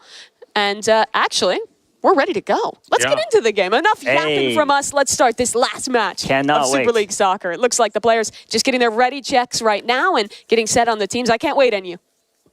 Yeah, and just to go back, a couple minutes ago, I asked the chats what their favorite game is, and it looks like the most popular answer is Doors. So all 3 of us are wrong. Doors is fun, though. Yeah, Doors is great. So stay tuned, everybody. Doors is coming up really soon. Yeah, Doors will be the deciding match in this one. But for now, the deciding match of this first session is underway, as guess what? They're on the pitch. The players are ready. Let's get this kickoff here. Again, the final round of Super League Soccer. The first winner will be chosen here. And boy, you get a long break if you win this first cluster.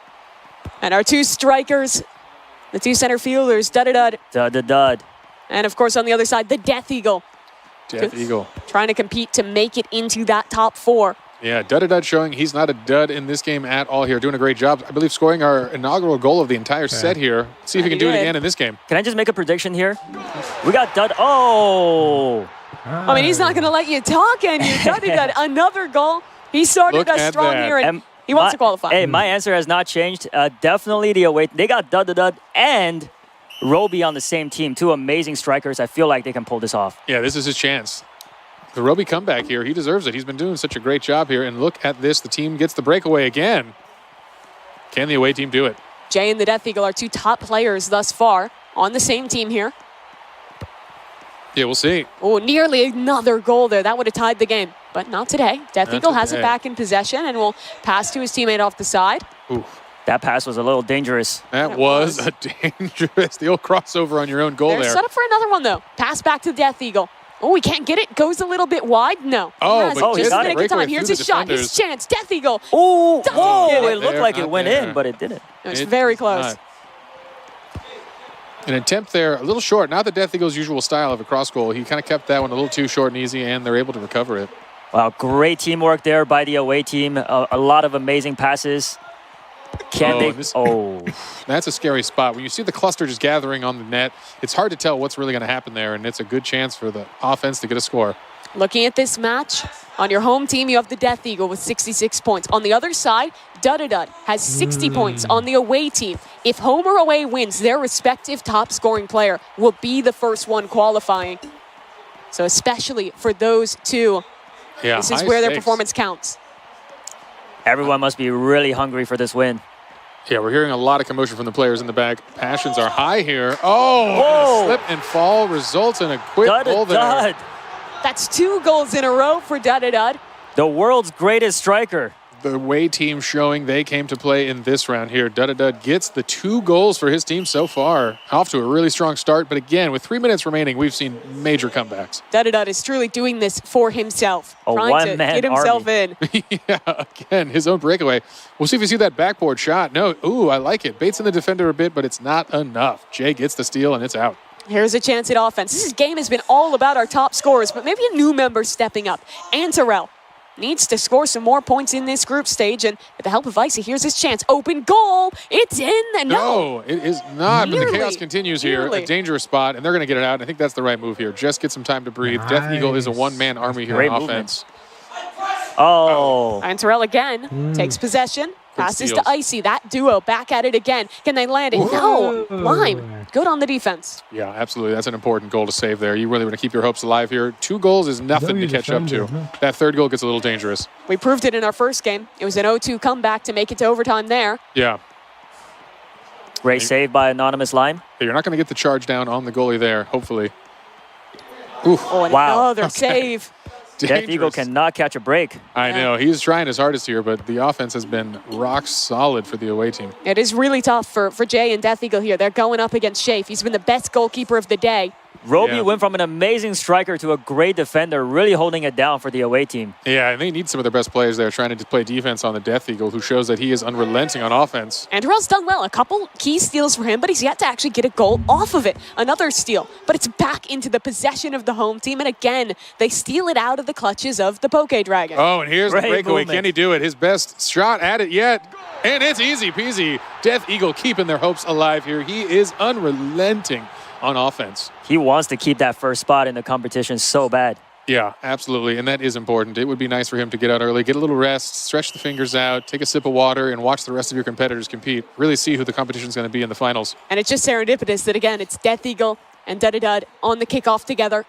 Those two trying to make that qualification happen here. Dudadud back on the offense. No one defending but that goalie. However, not sure what that was. Home team's going to be a little ahead of it, and they'll pass back to the goalie safely. Yeah. Easy exit, end that play. Oh, no, the goalie gets a missed kick. Wow. Oh, no. Bit of a fumble there. Lime had his chance, tried to send it back up the middle, but a great position played in from Icy. That was an actual mistake there from the goalie. Played it too short, and on a missed pass, it just comes right back to his team. Same 2 players up at the kickoff. Yeah. And Okay, again, Dragon this time. still down by 2 with a minute remaining. This is not over yet here. They're going to need to step up that offense as we see the Death Eagle again trying to get in position. Oh, but Dudadud plays it well. Slight delay allows him to break away with the ball. Dudadud is still on the offense, even though they're up by 2. Oh, no, looks like he's killing time. Yeah, he's doing well at it. Down to 40 seconds. Tried to pass it out, but stolen by 3J at the last second. They need goals, and they need them quickly. 40 seconds to try and lock this up. But Antarell again, they're just killing time. I'm hearing a Lockdown defense by the away team. Yeah, that was a big steal here. Very important stuff here. Lime defends yet again. Come on, all right, back down the field. Another shot for offense. I think the Death Eagle needs a support player here. He can't do this again on his own. It is 3-on-1, so man. Antarell with how many steals? Antarell really came through in the clutch here as defense. That was a 3-on-1 and manages the steal and ends the play. And that's just not enough time left. Dudadud, this is his opportunity. If they can wane down these last few seconds, they'll lock this game up, and that's time. They're just standing still now. 3-1, the away team. They take things home, and that's Dudadud. Our 3rd place player heading into this round with 60 points. We'll claim 20 more, and that should be enough to put him ahead. Yeah, we'll have to see here. We're going to let our judges tally some of those points. In the interim, we're going to talk through some of the incredible things we just saw there as we bring to a close Super League Soccer, our only team event in the day here, working together to start because things are going to get fiercely competitive right after this. They absolutely are. Really impressive stuff across the board from our players. I think my biggest takeaway players were honestly just the two stars. Dudadud and the Death Eagle were both looking excellent on the offense this game, but you can't forget Shafe and Lime, honestly, in that last round as well, holding things down at the goalkeeper. And Terrell did great, played amazing defense there. But if I was Dudadud right now, I'd probably feel like the main character. That is just, I must feel on top of the world if I was him. It's the game that mattered for him. He was just in that tight race to make it into the top 4. And that win there, of course, we have to officially tally it still, but that should be enough to push him across the line. And let's take a look at those scores and get official confirmation. And there it is. Dudadud takes home 40 points there from that one, but that's cumulative with their first points from DTI as well, where he had an additional 46 points. Yeah, worth noting, Shafe, the only undefeated player in Super League today, holding it down with 60 points. You know, it's interesting. We didn't see as much of him on offense. He was a really strong defensive player and even a strong goalie. Yeah, he had a pretty tough DTI as well. Only picked up 16 points in that round, but bounced back here in Super League. Yeah. And that's a big opportunity for the comeback, which means a lot of our scores have shifted dramatically. After this, we will do the full calculation and show you where we stand. And again, we will crown the first progression in our tournament. And that player is going to go take a nice break in the back room, put their feet up, sip some water, and watch the competition from there until we get to the top 4. Yeah, absolutely. I mean, really cool stuff there. The competition, though, only going to continue to heat up. We have a lot more games in this qualification round, but while we wait again for that final tally, let's go ahead and check in with our correspondence team. Hello. Thank you so much, Mimi. Geach, I have 2 questions for you. Number 1, do you call it soccer or football? Honestly, Sabrina, it depends on whether or not I'm wearing socks. You see, if I have socks on my feet, I'm going to call it soccer because that just makes sense. But, you know, if I'm barefoot, you know, it's got to be football. It just makes sense. I mean, why I'm playing the game with no shoes on, you know, we're not going to get into that. Maybe it was a wild night. We're not going to tell her. We're not going to tell her. No. Okay, I have another question. Number 2, who do you think was the MVP today? You know, I'm not going to lie. It was different for me each round. So, like, the first round, I was really watching Icy. Icy's goalie work was insane. Like, just, he was really going for it. Second round. First round, it was Death Eagle. Just straight out of the gate, just the juking and just ripping the ball and taking the shots. Like, I was really impressed by Death Eagle all the way through. And then at the end, though, Daddy Dead came through and really just showed, I'm not here to play with y'all. This is a game, but I'm not playing with y'all today. I'm coming to win this $1 million. I think Shafe also is putting on a very good game today. Shafe definitely did a great job. Shafe's defense, except we got to talk about the Roby shot. We got to talk about the Roby shot. Somebody's got to clip that. Listen, it's getting clips and both of you are going to be forever immortalized in Roblox history. You know, not necessarily for the best reason, maybe, you know, but Shafe, you know, great job regardless. Like, I probably would have gone the same way, real life or in Roblox for me.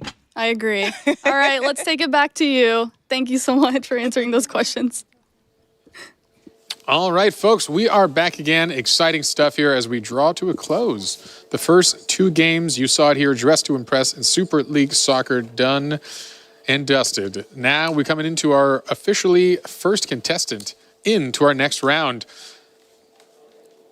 Mimi, you want to let the folks know who it is? Let's do it. After our first 2 games played, we have our first player advancing to the top 4. It's none other than Dudadud. Congratulations to him. Nice. He'll have a chance to step back, take a bit of a break before coming back for the top 4. Let's go. He's already one step closer to that $1 million. All right, incredible stuff. Dudadud really showed up with some fantastic scores in both of our first games. Let's see if we've got the leaderboard. We can pull it up and see the total scores of the day. Always fun to see where our players stand. Dudadud advancing, and I'll let you know his score was 80.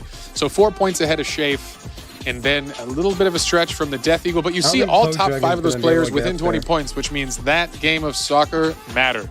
It definitely made the biggest difference because if I remember correctly, Death Eagle was very far ahead in the first place.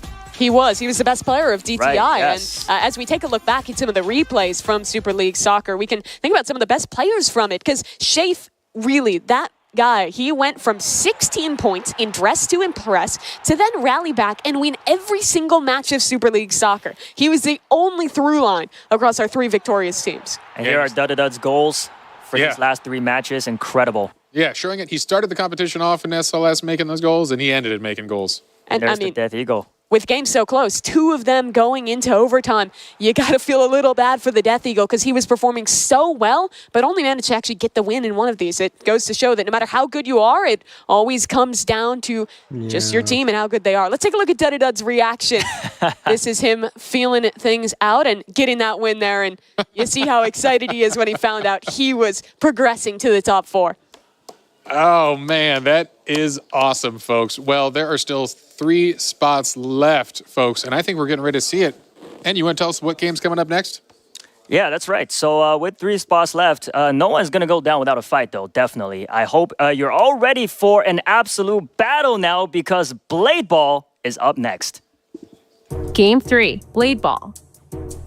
There are 5 free-for-all matches. The goal is to deflect the ball and hit your opponents. Last one standing wins. The contestant with the highest cumulative score will advance to the round of 4.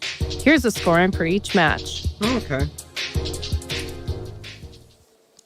All right, all right. We are getting ready for Blade Ball, and this is one of the hype games of the day, I will say. And you said it was a favorite of his, but I'll say it's one of my favorites as well. And then the last yeah, so what should we be looking out for here today? Is there any strategies, anything like that we should get excited about as we are about to hop into our first match here? Fast reaction time. Who can click their mouse the fastest? Yes. That's all it comes down to. And who can click it at the right time? Because you misclick there, you mess up, you don't have the block. Yeah, I'm not very good at that part. Yeah, and here we are. We're into our first match of Blade Ball. With Dudadud gone, it is just going to be 9 contestants competing for 3 spots. And you see how quick this gets going. A real back and forth rally here. Oh, and there we go. Wow. You see how tough it is to react. Yeah, the first player falls. And again, it's a quick game here. Slow to start with. Every hit speeds that ball up a little bit and a little bit more until we have the showdown at the end here. Shay's played this game before. By the way, guys, there are only 4 abilities unlocked in the Blade Ball match Tell me here. about them. So there is going to be Freeze, which freezes the ball until parried or until 5 seconds.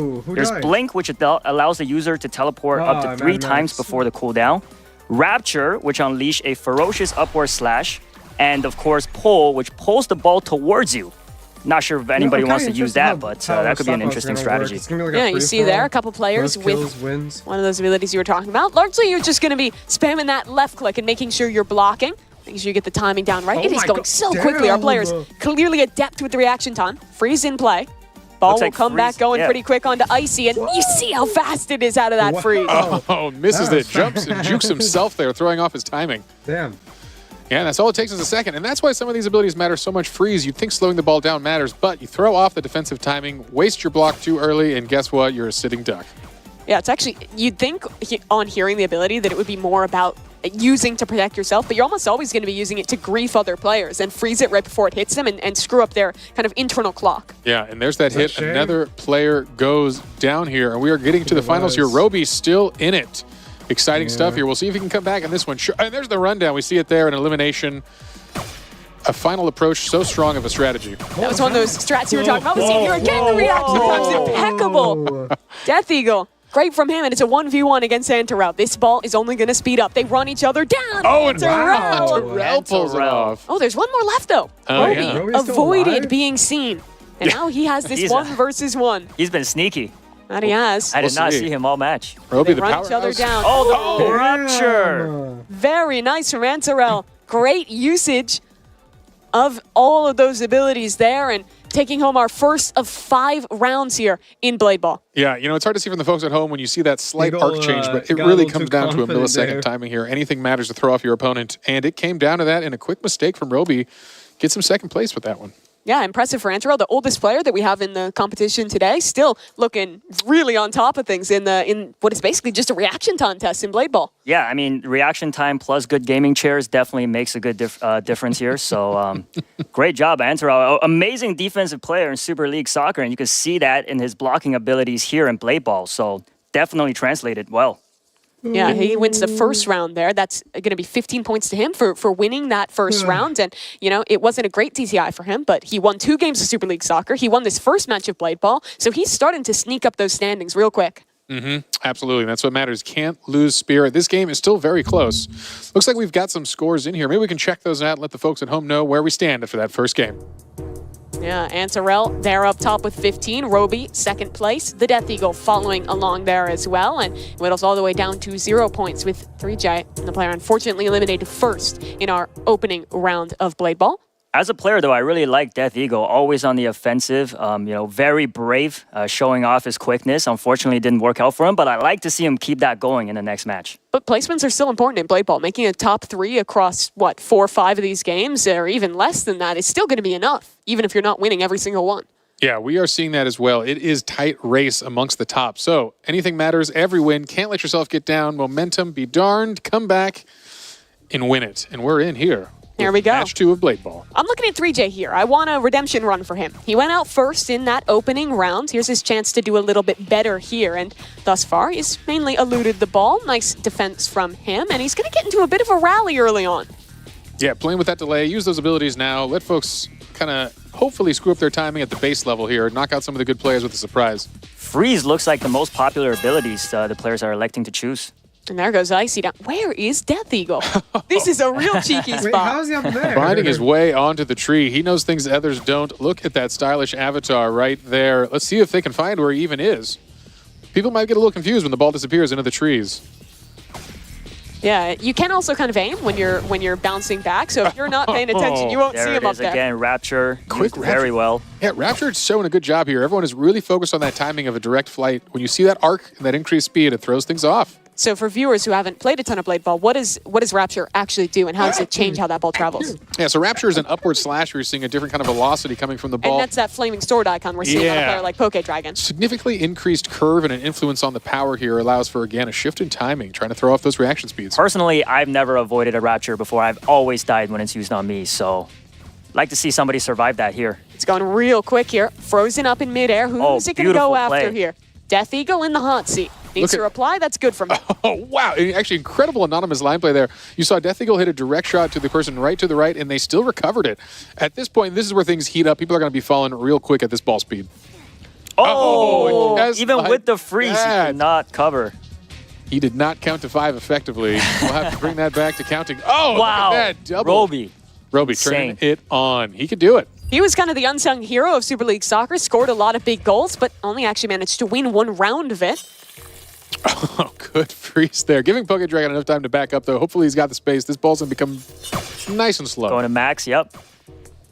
And this is as fast as it's going to get going. Zipping back and forth. Our players doing well to react. It seems like it all comes down to the abilities with how you survive. And just the flick to the left there is very nice from Mad Max. I don't think Shafe was ready. No, sending him back to the AFK zone to observe this match from afar.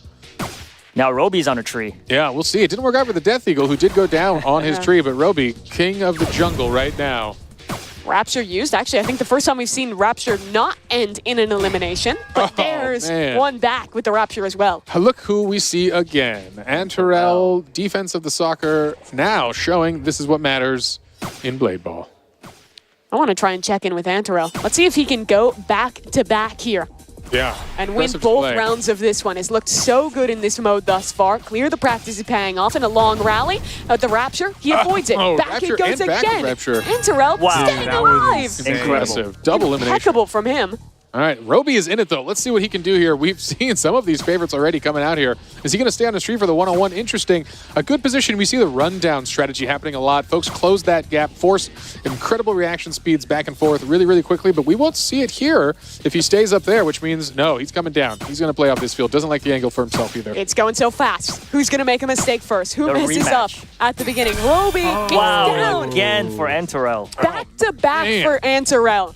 That is huge for Antarel here. Really suddenly securing his spot here so far in Blade Ball. Really important stuff. Incredible to see. Back-to-back wins showing he does have what it takes.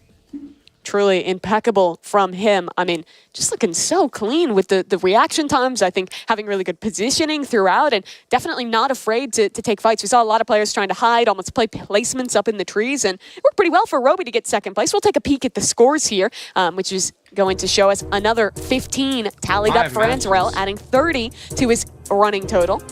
Can he go for the perfect score in 5 matches? That would be ridiculous. That would be Clean insane. sweep of Blade Ball, and unfortunately, Roby going for the clean sweep of 2nd place. But hey, that's still a lot of points here, keeping him in this game. A couple wins might be what he needs to pull ahead. We got to see more from Jay. He lost first in the first round, went out early in this one as well. There's 3 matches left to turn it around, but definitely has to step things up for him. Yeah, scores are tight. I will say again, anyone's game still just got to get a couple more wins here, and it's not over yet. Blade Ball is just the beginning. We've got some slap battles indoors still in the progression round, so there will be some more folks moving on. However, after Blade Ball, we will have one more progressing.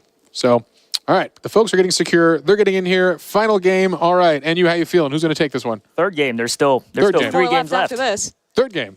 I'm just gonna go with Enterel. He's shown nothing but perfect gameplay here, so I don't want to be wrong here.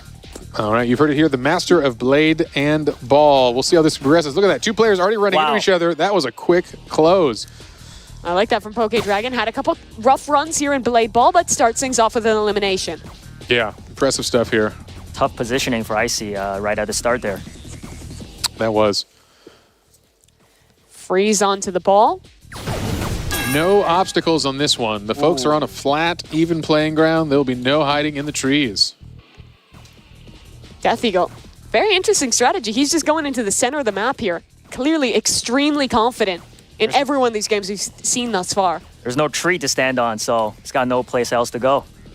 Yeah, Icicle and Poke out already. The remaining players still on the board here. Doing the spread out, slow play for the beginning here. No one wants to get sloppy on these easy hits. All right, good catch on the freeze here. You don't have to wait for freeze. That is important. People can close in on that gap and just hit it, which I think is part of the mental bait. They want you to run forward and forget your timings on defense.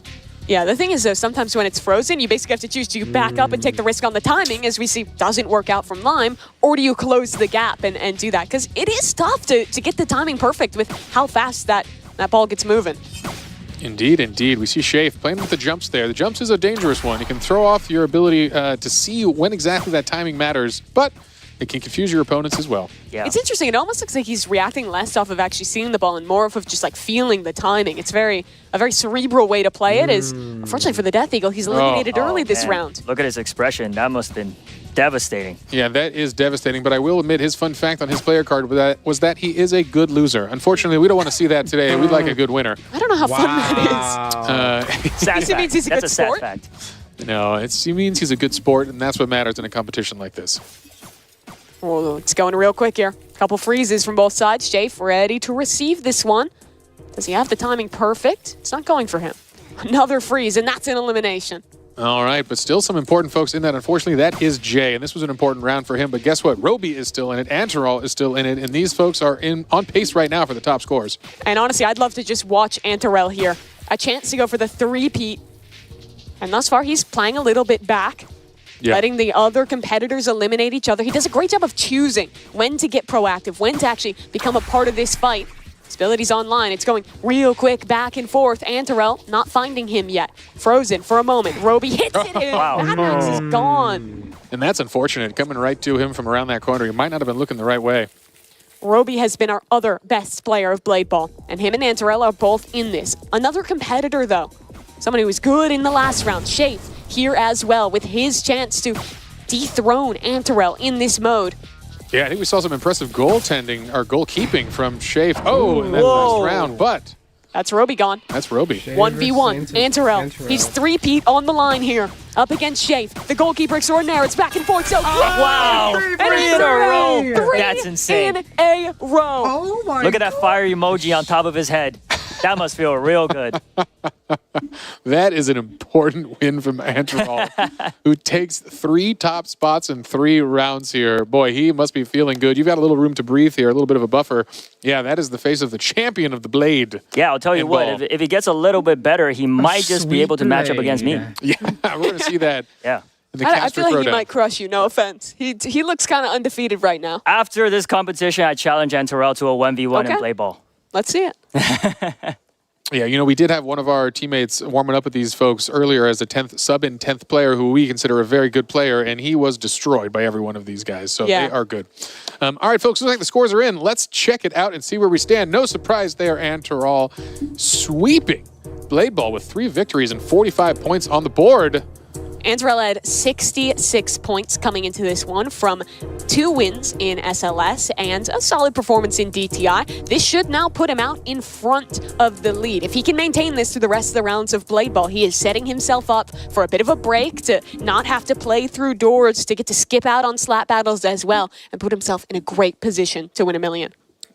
We'll see if he can, though. But again, our top players are still within 20 points of each other, which means a single bad round of Blade Ball could put you down on the scoreboard pretty quickly.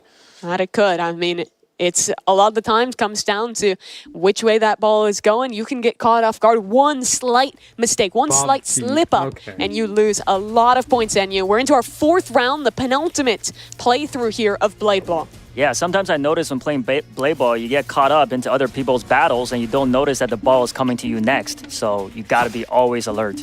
You got to watch the cross. We see in the movement, they mostly want to keep space with the players next to them, no surprises. But that cross-up is a dangerous time for both players. Try to avoid, I think, in general. Again, Antarel playing it safe, and this has worked for him in this initial round. Carve out your own corner and just play it easy. Let the fools charge in. We've seen 3 rounds thus far. I want to ask you guys, how are we feeling about the ability choice of our players? I think we've seen some value from the freeze, from a couple different ones. What would you be choosing if you were competing? Well, I think Rapture's really shown its shines here. Just being able to change that arc and mix things up has been awesome. A little harder to notice the magnet that pulls people in with the pull, but that is an important one because when you sneak up on someone a bit there, use the pull and get a quick return, and that's what's going to throw folks off. My go-to ability is the Infinity, which unfortunately is not in this game. But, yeah, this was hand chosen by the developers to ensure we had the most competitive mode here, and these were the 4 they deemed fair, balanced, and a wonderful sport to watch. That's one of the things that is so cool about this tournament, the involvement of the developers. I know talking to them, you were saying a lot of the devs of these games were so excited to see them played here at the Hunt Final. Yeah, we appreciate all the work the devs did, adding some custom tweaks to some of their modes, and we know even some brand new modes, as we'll get to a little later in this competition. Yes, we will. And that's one of the special kind of magical fun things about Roblox, is working with our developers so hand in hand to make awesome competitions and awesome tournament games that can stand the test of time. Well, our 3-peat winner here in Blade Ball is alive yet again. About half the contestants are gone, and another, that's Death Eagle, falling yet again here. Oh, and that's rough. Unfortunately for Death Eagle, that was a real important game for Win. He's still high in the standings, but needed a good first place here to really secure a top spot. The players that are closest to Antarel in score are going to be Roby, who's doing pretty well for himself. Shafe up just a few points behind. Those are the guys you're looking at here. It's Jay taken out of this round, and we've whittled things down to a final 4. Again, Roby, Antarel, those are the guys to watch in this final. Yeah, an important one. I'm not sure they're paying attention to these scores as much as we are back there as the competition's fierce, but if I was Antoel, I'd be going for some of the folks who I know could compete with my top spot, and that's Roby, who's still in this game. But Anonymous Lime, a 3rd contender trying to step up. He's closing the gap. Antarel somehow always avoiding getting involved in these early fights. Yeah, they really should be teaming up on him. Yeah, that's right. They're kind of playing a little passive here, just splitting the board across this triangle. It's just going back and forth around the triangle. Lime hits it in. Who slips up first? Who makes a mistake? Roby, abilities being used. It's going so quick, but every one of them up to the task, still staying in it, and finally. Amazing freeze. I mean, this is going to be hard to recover. Let's see if Antarel. He can't do it. Oh, I thought it went to Antarel. No, he's still in it. A 1v1 between 2 of our top performers. Antarel, Roby, back and forth. Oh my goodness. They go. It's fire Down, and Roby clutches up. uncrowns the king. And is the first player besides Antarel to take home a round here in Blade Ball. Well, that was an incredible run down there. An important win for Roby. That is a key moment for him to capture those points and put himself up there where he needs to be. So stoic and so relaxed. Yeah, that's his Zero vibe. pressure. Yeah, he knows it, man. Just keep it cool, keep it chill. Look at him. $1 million what? Doesn't matter to me. Yeah, seems like he's been there many times before. You got to be stoic when you're doing it. Our scores are ready to go. The umpires have tallied things up, and still it's Antarel leading out, but Roby is close behind. The issue is, if it keeps going down to those 2, another 3 points is not going to be enough for Roby to overtake there. No, we're going to need some tactical plays here because, again, they can win, but they need to knock Antarel out early. I'd be hunting, I'd be looking, and try to use those abilities fast and get him out of this competition. 58 points across DTI and SLS for Roby and 66 for Antarel. So not only would Roby have to do better than Antarel in this round, but significantly so to be able to pull ahead there. So he basically has to win and get Antarell out early if he wants to overtake here. And another name that's not mentioned enough here is actually a chat favorite, which is Death Eagle. Everybody wants to see him come back, and let's see if he could pull off a win in the final game here. Yeah, I think we've seen a couple emotional reactions from him losing out in some of these early rounds, and he's definitely going to have to step up here, only taking home 22 points across the first 4 rounds. We want to see some more from him in this final one. But a reminder, it's never over for all of our players. We need to keep on fighting because this is a progression system with points that count across each game. So you do need to try your hardest in each and every round here. It is important to secure as high of a spot as possible in each round. But here we are, the final round of Blade Ball. And here we go, Anonymous Lime. It's almost over. I know. I'm having a great time. I could watch Blade Ball, I think, all day. It is a beautiful game of art. It is really fun to watch. The pace at which it plays, it's kind of unlike anything else that we're going to be playing in the tournament today. Absolutely. And a nice, quiet, distraction-free map here to just show this is a game of skill. As, again, there's a boom, and I believe a first player goes down here. Exciting stuff, but Shafe will not be remaining in this round of the competition. Yeah, the brand new classic V2, I believe, the map, a fan favorite here. That's really tough for Shafe. He was one of those players just on the edge, cumulatively 101 points for Shafe. He could have, if Antarell and Roby had been eliminated early, maybe looked to overtake, but unfortunately today's not his day, at least in this one game. There's still more for him to play, but that opportunity to qualify straight to the top 4, not really looking too possible. All right, Death Eagle takes down Icicle quickly there with a click and a sweep, and that is down for the count. That play just before that, too, with Jay freezing that Rapture was amazing. Yeah, it's one of the best direct counters, I think, when we're talking about the abilities in this game. Absolutely. Great reaction time there. All right, well, Antarell's still in it, and that is the play to be watching in this round. If they can take him out early, there is a chance here. It is an important moment for him. We'll see where this freeze is going. I'm not sure they saw the trajectory. Mad Max. Oh, going with the counter freeze. Absolutely. Oh, and that is Wait, this is a chance now for huge Roby play. to The come king back has here. fallen. It's true. Now, suddenly, this is a moment of truth here. Roby can claw this back. That was an early knockout. It's really going to come down to how the points roll out. Did Antarell go out early enough? Can Roby actually win this? It'll be neck and neck between the two of those, but to have its absolute best chance at the points working in his favor, Roby wants to win this round. Yeah, Chad is still talking about Death Eagle. They can't stop talking about him. As neither can we.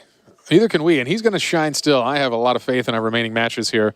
But for this one, this is a moment for Roby. If he can place top 2, I believe, he might have the points to move on. We'll find out. We'll have to see the umpires tally it, but all he's thinking right now is that a win would be so important, and that's Death Eagle, the fan favorite, going down. And I think we're down to 4 contestants. Jay's still in this one, Lime's still in this one, but they're fighting each other, and the real man who's winning off of that is, of course, Roby, sitting in the corner, letting his opponents fight each other off, and buying time, buying placement in this round. Yeah, good plays for Mad Max. He's been a little quieter in the earlier rounds, but he's done a good job this round eliminating some important players and actually sticking to it and staying alive. I like that we see Roby use the fully zoomed out camera and get as much situational awareness as possible. He's not looking at it from his character's perspective. He's looking at this almost bird's eye view and staying in the race. Yeah, it's interesting timing. That means he knows the distance to the map because you're not going to see the collision with your character here. You got to just watch the ball, your opponent, the timing, and know the second count each and every bounce of this. If you've played Blade Ball, you know you're not even really looking at the ball a ton. You just kind of feel it. You feel the momentum. You get in a rhythm, and that's why the abilities are so strong because they break that natural rhythm. Yeah, that's why I play with my eyes closed. I was going to say we should have the blindfolded Blade Ball competition and see how far anyone gets. You probably could play off audio. It would be hard. But also, shout out to Jay. He's sort of been moving his way up the ladder in each and every match. Yeah, doing a great job here. Yeah. All right, Roby, we've got a top 3. Anonymous Lime also doing great today with Roby. Who was that? I think that was Roby that just went down. Roby is out of the round. Wow. Roby. I'm not sure if that score is going to be enough at I third. don't think so. Antarell is going to have to be really kind of getting a sigh of relief out of there, knowing that he's getting a pretty comparable number of points here. Jay win. Wow. Final win of that one. He needed that one. Was sitting at 77 points going into this round, adding 15 more to the total from the win. We're going to have to tally everything up, of course, but I think that's likely to be a position that Antarell is feeling good about. He took 3 out of 5, got a runner-up position in the 4th, and got about a middling placement in that final round. Yeah, it is cumulative, so as you get the scoring, even if you don't clear this one hurdle, it is important going on to the final. But again, wonderful stuff. We'll find out from the judges. And that's why we're talking about, right, our top performer being the one who gets that insta qualification. But there's still the other players who have to go and now play slap battles after this and then doors after that. Getting into second, third place and being competitive in that way means that you're in a way better position once that top number is taken off the board to sneak in and qualify in that next round. Right. And I feel like in a way, slap battles coming up next is very similar to Blade Ball, fast-paced individual competition. And here are the scores. So let's take a look. All right. Oh, wow. Look at that. 1 point lead for Anturel over Roby in that one. Call. Yeah. And we'll wait for that official tally, but Anturel did go in with more points than Roby as well, so that should be enough. But we, of course, want to wait for that official confirmation from our referees. Anturel, though, what an impressive performance from him. 2 wins in SLS, a solid showing in DTI, and now 60 points tallied up here in Blade Ball. Looking like a fierce competitor there. Absolutely, absolutely. Well, that was epic, everyone. Let's all take a deep breath after Blade Ball and see what's going on with Geach and Sabrina and what they have to say. Yes, thank you, Jay Party. I needed that. I'm over here losing it watching these games. They were so good. Oh my gosh. Now, Sabrina, who surprised you the most?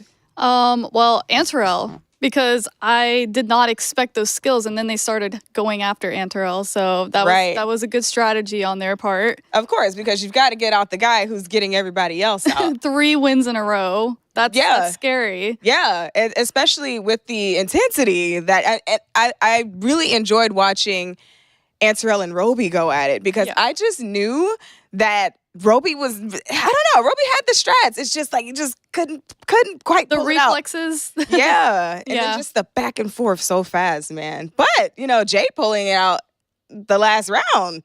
Yeah, that was unexpected. I didn't expect it. Mm-hmm. So it could be anyone's game at this point. I don't know. We have no idea what's going to be happening in the next few games. Yeah, I definitely didn't expect Anturel to get knocked out in that last round, especially the way that he played the first 4 rounds, and then for Mad Max to come and just take him out. I think I had to double take when that happened, because I couldn't believe that Anturel got eliminated. I was like, wait a minute, did I say Anturel got eliminated? I didn't expect that. But then, for it to end in Anturel and Roby to only be 1 point apart. Yeah, that's insane. Only 1 point apart. Right now, those two are the top for $1 million, right? That's crazy. Man, I mean, if I played like that, I feel like I'd have a pretty good shot. I'm just saying. Yeah. Yeah, I'm not a blade baller. It's a little too fast for me. I don't think my eyes Fun fact, they said something about playing blade ball blindfolded. I actually did do that. How did that go for you? I got on a voice chat in Roblox, and I asked a random player if they would help me. You trusted a random? Yes, I was blindfolded. Girl. I played the game. They told me when to hit, and I won. Wow. That was amazing, though. Thank you so much. Now back to you, Jay Party. All right, riveting analysis from our fancy correspondence team. Y'all doing great stuff. Appreciate it. Blindfolded. That's crazy. I don't believe that. I'm into the blindfolded blade ball competition. That's going to be for the next hunt. We'll see. All right. Well, another game down, which means a new contestant is advancing to the round of 4. And it's official. We are happy to announce the next contestant making their way into the top 4. It's the 3-time Blade Ball champion, Anturel. All right. Give it up for Anturel here. He is deserving of a good break after that performance. Wow. Such a strong showing. So he's going to join our first contestant, and just like that, 2 folks have progressed. Exciting stuff. Dudadud and Anturel get to hang out and talk about how they're going to strategize for the top 4. Yeah, let's take a look at the scores here as well, because we're getting all tallied up. We're getting towards the last 2 games here in the qualification stage, aren't you? Yeah, that's got to feel good. They're now 1 step closer to the $1 million, looking at Roby and Shafe here with each over 100 points. Yeah, that is strong. But hey, players in the 90s still have a major chance here. As we've seen, the points start adding up in these 5-round games that we're going to see. Yeah, I want to give some credit to Jay there. He lost first in the first game of Blade Ball, went out early in the second as well, and then rallied back in those last 2 games, or the last 3, getting deep placements to tallying nearly 30 points on the board, and bring himself now into the top 4 of our standings. All right, all right. Well, things are heating up here. We've got our 8 contestants left. And now would be a great time to get up, stretch, grab a snack, and take a brief pause. But don't go too far away. Don't change that channel. We're going to be resuming the stream here. But first, we're going to see some stories of some of the incredible creators that make Roblox possible. I think we've got some fun stories, some fun content for you folks at home. So maybe we'll check out some of these creator stories. And we'll be back with live competition soon for the $1 million prize that's coming.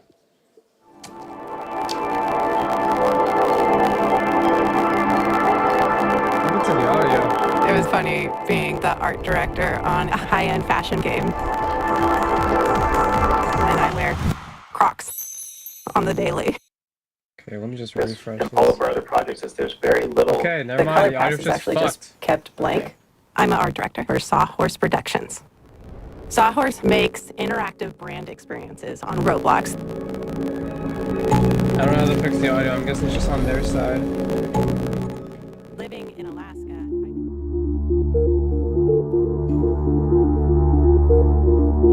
Well, guys, I think it's over. Well, thank you for coming to the stream.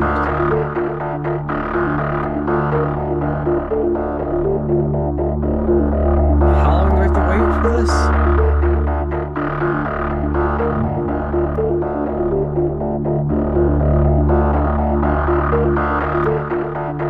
Okay, yeah, no, it's their size. Okay.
Okay.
And welcome back, everybody. Thank you for your All right. patience because the wait is finally over. The even more chaotic slap battles is about to begin. Let's check it out. Game 4, slap battles. They're already slapping. For all matches. Contestants must Okay, yeah. off the platform. Last one standing wins. The contestant with the highest cumulative score will advance to the round of 4. Here's the scoring for each match. All right, folks. Don't let that charming music deter you. This is a serious competition, and it's really important for our players as there is a pretty close scoring amongst our top here, and it's still anyone's game because in 5 rounds of If they know slap flicking, it might be if you make it to the top, you're getting a lot. So, a tough competition for this. in it, we've got some exciting stories from our players, and I think they're doing good stuff here. Mimi, what are you thinking? I'm thinking that this is going to be exciting. I think we're going to start to really shake out who our true top players are because it's down to the wire, and we're into our first round of slap battles. There's going to be 5 total, and this one is a little bit fun, a little bit chaotic. Normally, this is a game with a ton of different gloves, but in this version, we're only playing with one to keep the competition fair. Yes, the basic white glove, and of course, the fart of the only one that is in the game. And as you guys, So there's a custom island. Absolutely, you're gonna hear. Oh, it's the 1v1 arena As this game's for the no shards and stuff. You're gonna kind of jockey for position in the middle here with this basic glove. It doesn't have a massive knockback, which is kind of an important part of this, as the terrain will start to burn down around them and force them onto a smaller and smaller island. I gotta say, everybody must be trying their best, fighting for life to win, because losing in slap battles must be the most disrespectful way to go out. I will not take that. Yeah, you hear a fart sound effect and you fall off the map. Yeah. Yeah, you don't want to go down like that. Pressure definitely on. I think it's a lot of strategy in it. As silly as that might sound for how silly the game is, you have to calculate your risks. Do you play towards the center where there's going to be a lot more conflict? Do you stick more to the side but risk getting hit off in just 1 or 2 slaps? Positioning is a lot of the game in slap battles. Yeah, as you get a breakaway, we'll see as players start to get knocked towards the edge. You kind of see the whole mob move towards them a little How's bit. everyone still alive? Push them off the cliff because it takes a little bit of time as all players are still alive here, but this board is getting smaller. you are incentivized to, you know, not take too many risks because you're not getting points for eliminating other players. You're getting points for surviving and being the last man standing on that island as it slowly whittles away. Still, our competitors all up, but players starting to get a little closer to that edge. Yeah, we see with this next drop on the layer on fire now, when that falls, we're going to see people dropping real quick here as we might be a single slap away from the center, and that's where the action really heats up. This is getting intense. All right, yeah, still 8 players alive, actually, which is a high score. I'm surprised as we saw folks falling a little quicker here. Oh, no. Eagle down. Favorite. Tough for him. He had a couple slower finishes in Blade battles. Still, one of our top half contenders. Oh, Shay down. One falls down, Shafe. Making a lot of noise on the way What does down. death noise? Making it to it looks like our final small pedestal here with a lot of players. Oh crap. Yeah, 6 Oh, on a shit. very small island. Who's going to be the first Oh. to slip? Another goes Who down. died? Roby down. Player falling as well. It's down to a final 4. Poke. Who can stay up? Who can hold on? Mad Max. Icicle. It looks like a 1v1 against Mad Max down. And that should be Lime And taking Lime the won. All right. Wow. Wow. That got a wee bit Is that chaotic BMO? as all 8 players made it to a really small form of the island here, but Anonymous Lime taking our kickoff match of slap battles and a whole new array of top players coming out in this next game. And that's instantly going to shoot Lime way up the standings here. The pack was super tight in the middle of the group, and getting those full points for the victory is big for Anonymous Lime. Yeah, it seems like his name's just popping out of nowhere now. Didn't really see him much in play ball there. And me personally, I played a lot of slap battle, and I have some overpowered gloves. Just seeing them use the basic gloves, it must be really, really difficult to knock somebody down.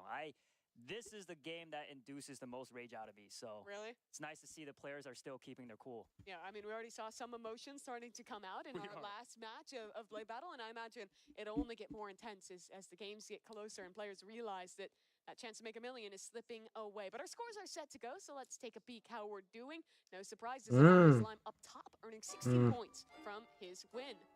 Yeah, Mad Max coming in second with 13, and Jay needing those 10 points. And it's good to see some folks popping up. Icicle had a rough. It's only been 2 hours. Oh my gosh. Here. We'll see if that's enough to keep his hopes alive. Fortunately, an upset here with the Death Eagle falling first, and Roby going down again early on in this match here. So that's unfortunate. We'll see if that's enough to knock him down, but I think they've still got a shot here. Now, looks like players are getting into the match now. So let's go ahead and hop in. Our second game getting underway now. And the island, for about a moment, is back to being calm. Looks peaceful, right?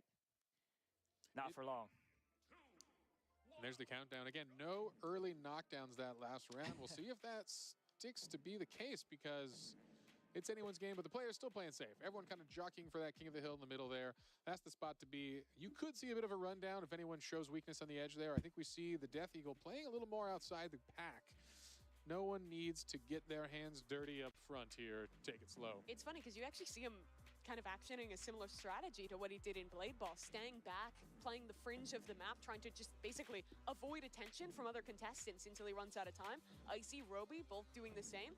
Definitely feels advantageous, but there's a fight towards the edge, and Lime goes aggro, knocks Jay off the world. Ooh, that's rough for Jay, who needed some more points here, but goes down early in this round. Again, this is only round 2 of a 5 cluster of slap battles here, but yeah, an early knockdown for Jay. Jay was having a good run back like you were talking about. Good placement in the first round as well as back in our last game of Blade Ball as well. Maybe that's why Lime was targeting Jay right off the rip. Yeah, you wanted to go for that. Go for the people who are leading right now. You know, while the map burns down. Oh, wait, we did lose another one. Poke. Dragon goes down. Fun facts about slap battles. You know, the devs develop and update this game all the time. There has been a 1 glove released every Friday for 4 years since this game's creation. So that's a lot of gloves. Yeah. And there goes Roby. Roby again. Oh, brother, this guy stinks. Position here, but if he goes And Eagle down. That's going to slip away. Oh, but that's Death Eagle, one of his main competitors here. Oh, close call. Yeah, that was a close one. Anonymous Lime holding on. Well, oh, but he couldn't hold on for long. Couldn't hold on there. That was a close call. He tried. Yeah, so our winner. This is very entertaining. 3 contestants working for it. Shafe, one of the top standers right now in terms of points. A chance to win around here. 1v1v1. Shafe pushed back towards the edge. Gets back quick, up just in the nick of time, and Icy falls off the platform. Goes down, but takes third. That's an important score. Oh, wow. Jay. You can see the players here. Wow. Reactions as we go on. So for Mad Max, back-to-back second places as Shafe takes that win. Big round. You know, it's interesting to note here, Icicle and Poke Dragon were hurting a little bit, and we might see those in the scores. They're making a comeback, but why it's important is both of them are just self-described. I thought that was loud. Which will be the final game in the progression round. So if they can keep it forward, they're going to be in a good spot. It's also weighted a little more heavily because we're playing 5 rounds of Slap Battles and Blade Ball. We played 3 of SLS, 2 of DTI. There was a lot of chances for repetition. We're only going to be playing Doors once, so that is the real shell comeback opportunity for our players to get a ton of points. I'm guessing whoever dies first is not going to be there. Okay. Next, but first, we still have a couple more matches of Slap Battles left. Doors mentioned. See if any player can pull ahead here.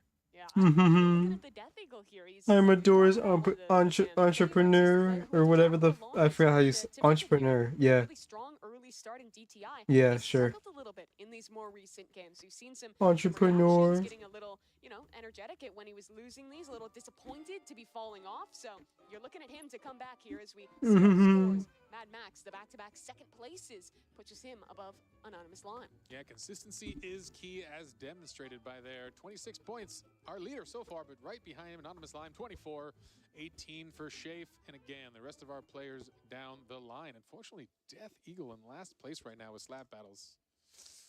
We'll see if we can turn it around. Yeah, that we will. We're getting into our 3rd round now here of Slap Battles, the midpoint of this game and the penultimate game here of our qualifying round before moving on to Doors.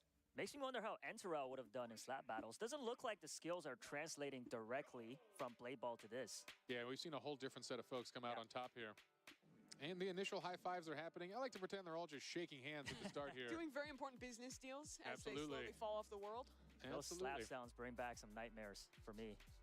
Is this how you do the Roblox business deals when you're off talking to developers around the world? Just slap.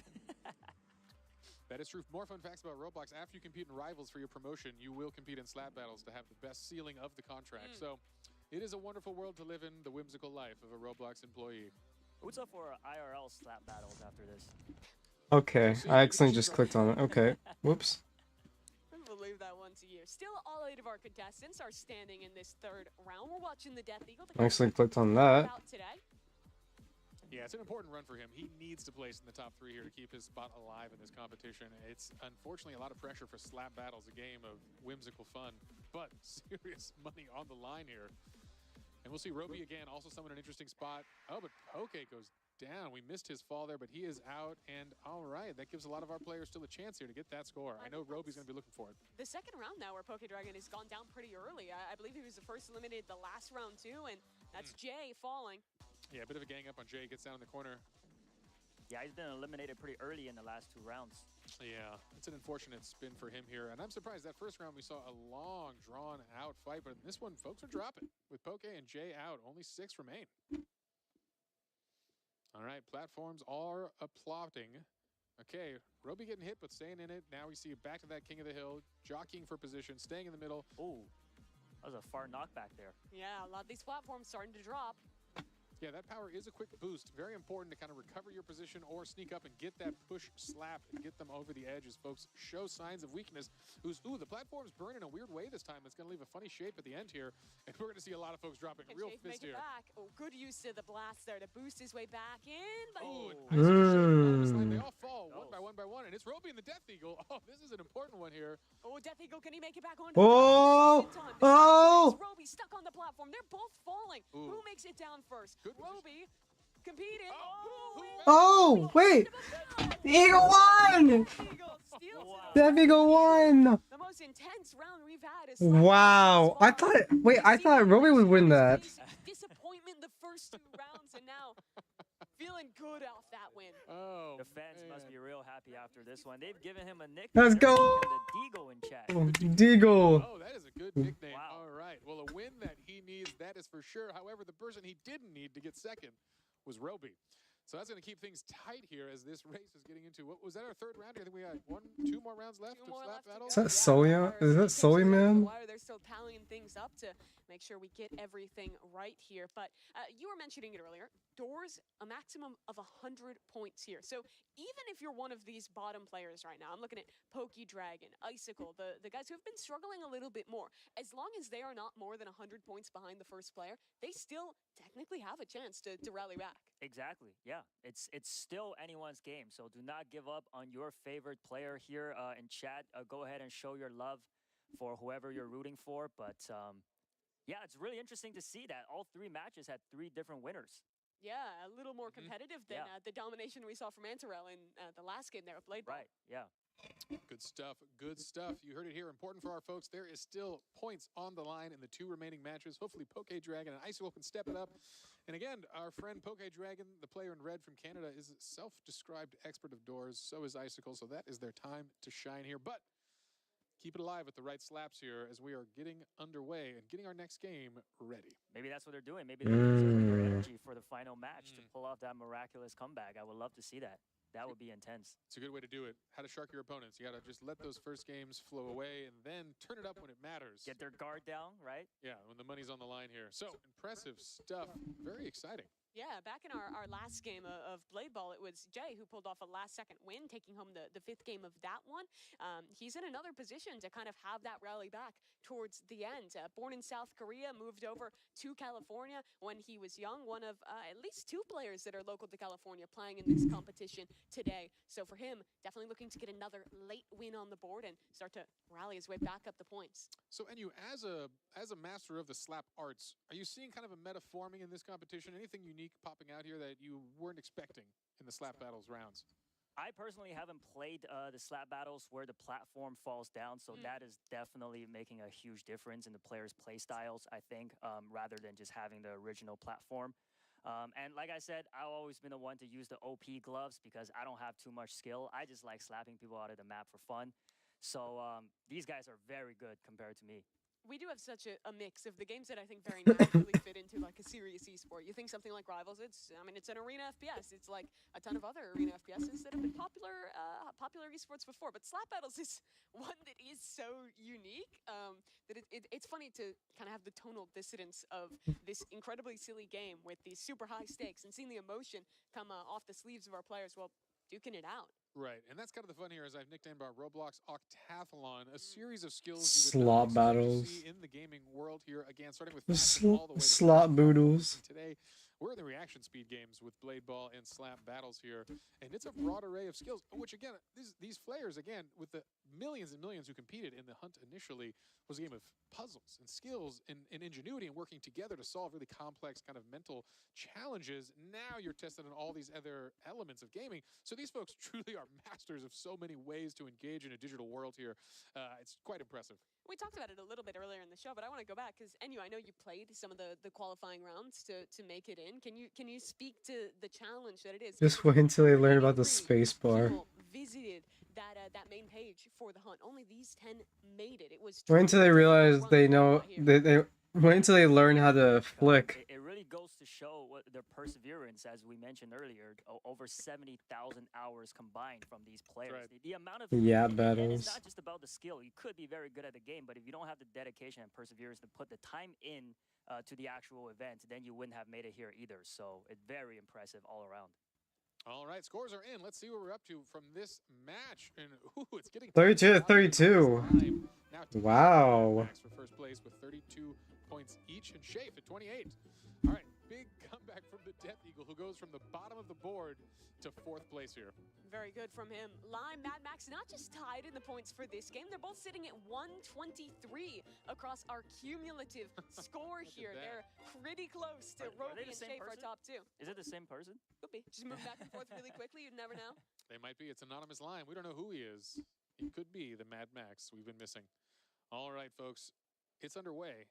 The folks are getting ready to go here. I think we're just getting them in position, and another island battle will be heating up. Scores are tight. We just saw there. I think it's still anyone's game, as we mentioned. I'm excited. Let's see what happens. Here we go.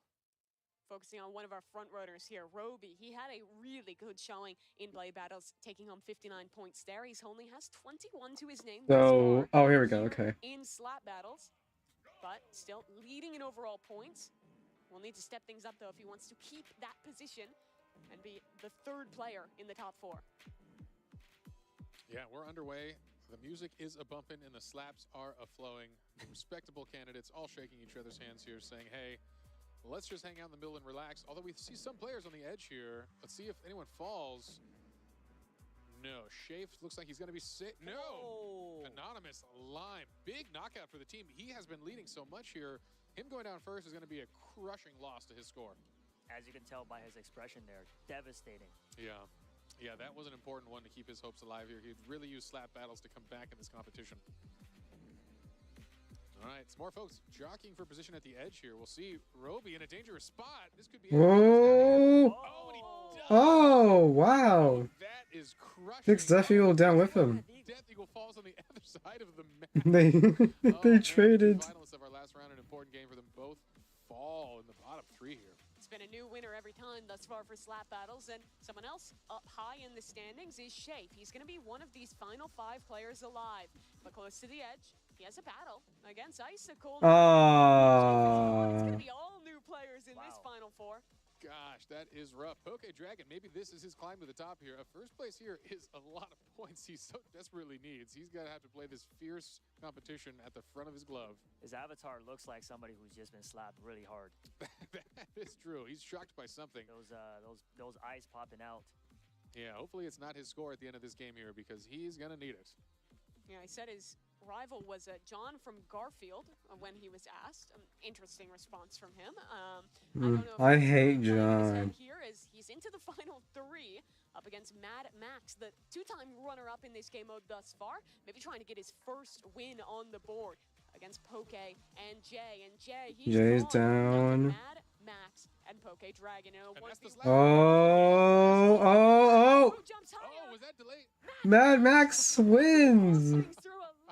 Second jump, and after 2 second-place finishes, Mad Max takes home a win in slap battles. Well, that was incredible. I think he actually did get a delay on the dropping platform there, and that was the millisecond he needed to get that win, and just like that, Mad Max is going to take our 4th round of slap battles. That's an important one. A very lucky positioning right there. It was. Okay, so now this makes complete sense, actually. So these guys have a new Unfortunately, Roby and the Death Eagle fall early on in that one. And those are things you're never really going to practice. They made a brand new account for this event. You're going to actually die falling off the map. Like, you really got to feel it out, have a little bit of luck, a lot of bit of skill to make it there. And good thing for Mad Max. I mean, looking so good in the points thus far here for slap battles. And I also noticed in the fourth round there, it looks like a lot of players kind of spread out to have some 1v1 battles. Let's see if they do that again in the 5th. Scores are up, though, and taking a peek, Mad Max, 2-time runner-up, first-time champion, leading things by a solid amount of points there, up 14 over Shafe in second.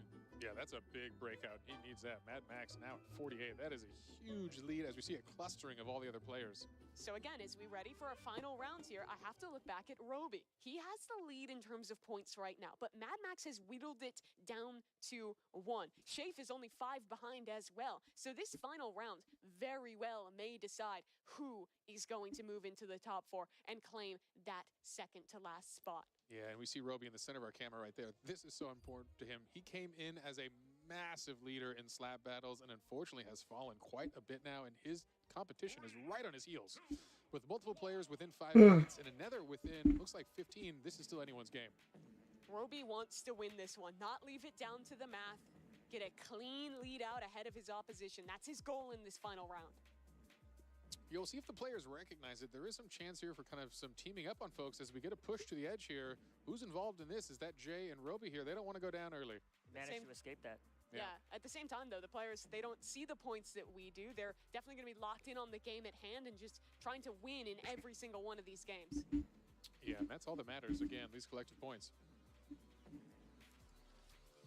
All right. No one falling early on this one yet. They're all taking it pretty seriously, playing it safe. This is our final round of slap battles. No, as I say it, what happened? We missed it off camera.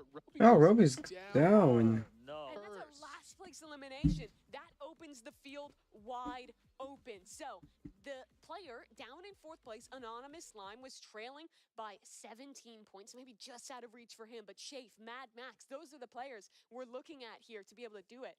That is crushing for Roby. Mad Max must be real excited right now. This is his time to shine. If he can stay on this platform for just a little longer, he might be in the spot to move on, which is kind of a sneak attack here. We didn't see him on the leaderboard at the top coming into slap battles, but showed consistency is key. Shafe against Icicle. Mad Max is down by Def Eagle. Huge for our score. And Eagle kills Jay. After this, the C finals is Jay falls in 6th place. The way I see it, this game is in Shafe's hands. He was great in SLS, winning every match there. Now needs to secure this win, get as many points as possible to lock in that 3rd spot in the top 4. Yeah, this is his redemption arc for what was a rough SLS. Triple win and not enough to progress here. He's in the final 3. That already might Lime down. Down to the wire though. Icicle near the edge. Shafe in a commanding position, pushing them both back, spamming out the 2v1. Oh, Deagle down. Icicle! Out of nowhere takes home the final round of slap battles. Pumped. That was huge. All right, well, huge implications in our last round there. This is going to mix things up, and I'm not even sure I know. We're going to have to wait to see that scorecard after our judges add that up, and we'll reveal the excitement in this round. It's such a big question. Did Shafe win enough points to take it over the players up top? Roby, Mad Max, they both went out early. This is going to truly come down to the wire for a 3rd spot. All right, folks, the dust is still settling. The scores are being added. It is some exciting stuff ahead here. Hopefully we'll find out soon who's moving on. If I had $1 million, I'd put it on Shafe. Yeah. I think he really secured his spot being second in that last round. That was very clutch. Yeah. All right, folks. Well, let's tune in to Geach and Sabrina and see what they have to say before we get our final results. Oh, here was someone else. Hey, wait a minute. Just watching all of that slapping. Sabrina, if you were a glove, what kind of glove would you be? Oh my goodness. I would probably be a glove that's similar to Rapture because I really like that ability, but it would probably spray out Bright Juice. Bright Juice. Okay, well, we're going to check back in with the casters really quick and see what they got going on over there. None of that. Just controversial. Hello, world.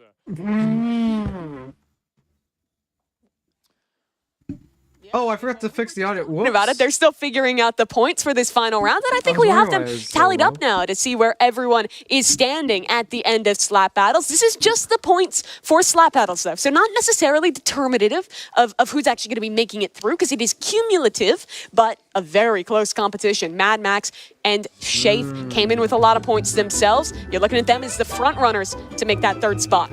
All right. Yeah, an unfortunate final round as we see there. Some of the top players early fell. Roby getting 1 point and 2 points the round before. That is crushing coming in last in slap battles. Yeah, and for him, I mean, definitely a tough time there. Some moments of greatness, and, well, our umpires, they're still tallying everything up. So let's go ahead and check back in with Dagichi Gamer and Sabrina in our green room. All right, you guys. Yeah, I'm so sorry. We just had to make sure we knew who was on top before we got back into it over here. So you were saying if you had a chance to be a glove, it was going to spray Bright Juice? Yeah, that's something I use for luck. Never mind. I can't explain it.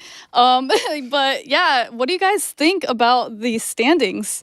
I'm pretty happy that I saw Icy up there. He was really doing bad on the last game, so I'm actually glad that he kind of came back from this one.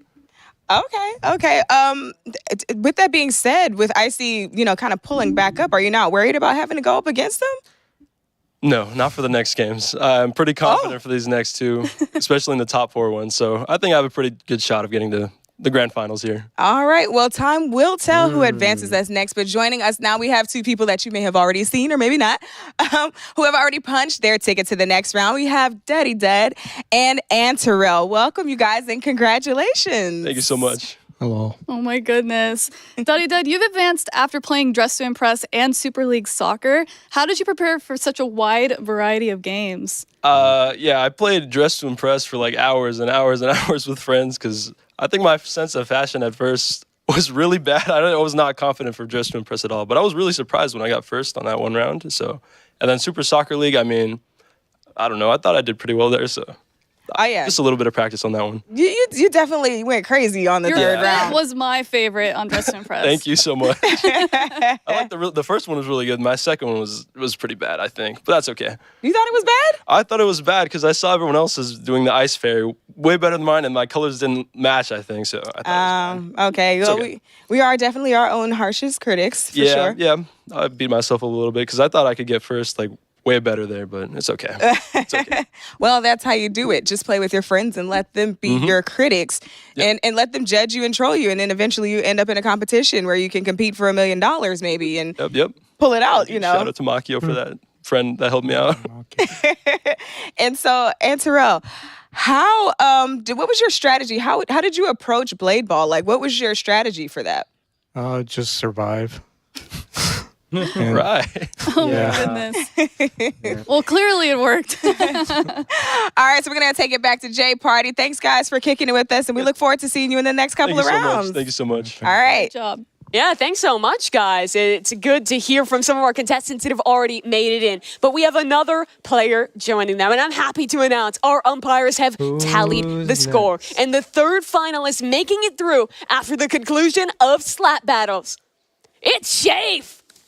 All right, Shafe, congratulations. You've made it Okay, so through. next You get a game slightly will shorter break, conclude the but finale. a break nonetheless. Rocking the who's orange gonna be outfit, it next is up? Shafe. There he comes. The Slap King really came back. You know, I think he deserved it. After a really impressive Super League Soccer wins across the board, swept it. He needed a big comeback. And this was his redemption round. All right, let's check out the leaderboard and see where everyone stands coming out of that competition.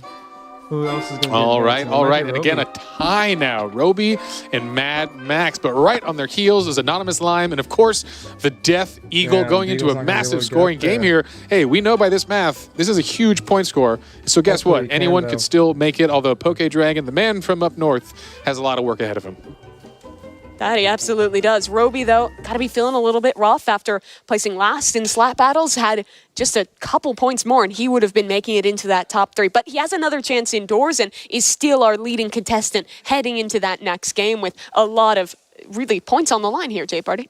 All right, good stuff. Note to myself, don't try to shake Shafe's hand after this. He might just slap me. But that's not important because right now we're going to hear the rules of our next game. It is the final round of the progression system, and it is an exciting one. If you weren't already on the edge of your seats, you will be, because coming up next, it's Doors.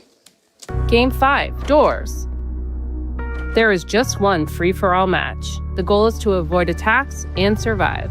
Last one standing wins. The contestant with the highest cumulative score will advance to the round of 4. Here's the scoring for each match. It's Doors. 100 All points. right, Oh all my right. God. We Yeah, are they're going all out in on with this one. Doors. This is an exciting game. I know a game that a lot of the folks at home are very familiar with, but if you heard there, this is something a little different. This is actually a brand new mode released on April 1st. What a good timing for a new mode. That's a whole battle system indoors. Okay, this is so going it to be a is whole ranked. survival competition between all of our remaining contestants I to have see not who can played stick it ranked, out, make it the so- furthest, and survive the longest. Yeah, I was playing a fair bit of this leading up, and it is so different than normal Doors. Doors is a slow horror game about staying alive and pushing your way through, but now it's really upping the tempo when you're playing in ranked. You run a lot faster, you can slide, there are power-ups, and your main goal is to grief the other players, not work together. The monsters are a problem, Okay, I might have but to your play other ranked. contestants are tough as well. Well, folks, it looks like we might be loading this game and getting into it. And I think we have. This is the kickoff for the last chance to keep someone's hopes alive. One more player will be progressing into the top round of 4. Who will survive and who will fall? One round of Doors is all that stands in their way. Looks like they can't wait to get out of that elevator. Yeah, seeing them practicing their jumping. It is worth noting there is some new movement mechanics in this mode, including a slide. And you're going to see when it starts here, I think we're going to delay a little bit here and have them reconnect. But in that time, you're going to see a lot of aggressive forward momentum, a lot of movement. It is a whole different game on Doors. It looks more like a parkour game sometimes. Yeah, I mean, having reached door 100 many times, being carried by my teammates, I am definitely an expert in doors as well. But you can see these guys will probably make it past door 50 within less than 5 minutes because of how fast-paced this game mode is. It's going to be intense. It goes pretty quick, and it also ends a little early. I don't remember exactly what door, but once they get to the end, you get into like this basically sudden death mode where any damage you get from a monster, another player, anything like that will knock you out. And I imagine with how good our contestants are, you were mentioning, a few of them have even said that this is one of their specialties. We should be expecting them to go deep here indoors.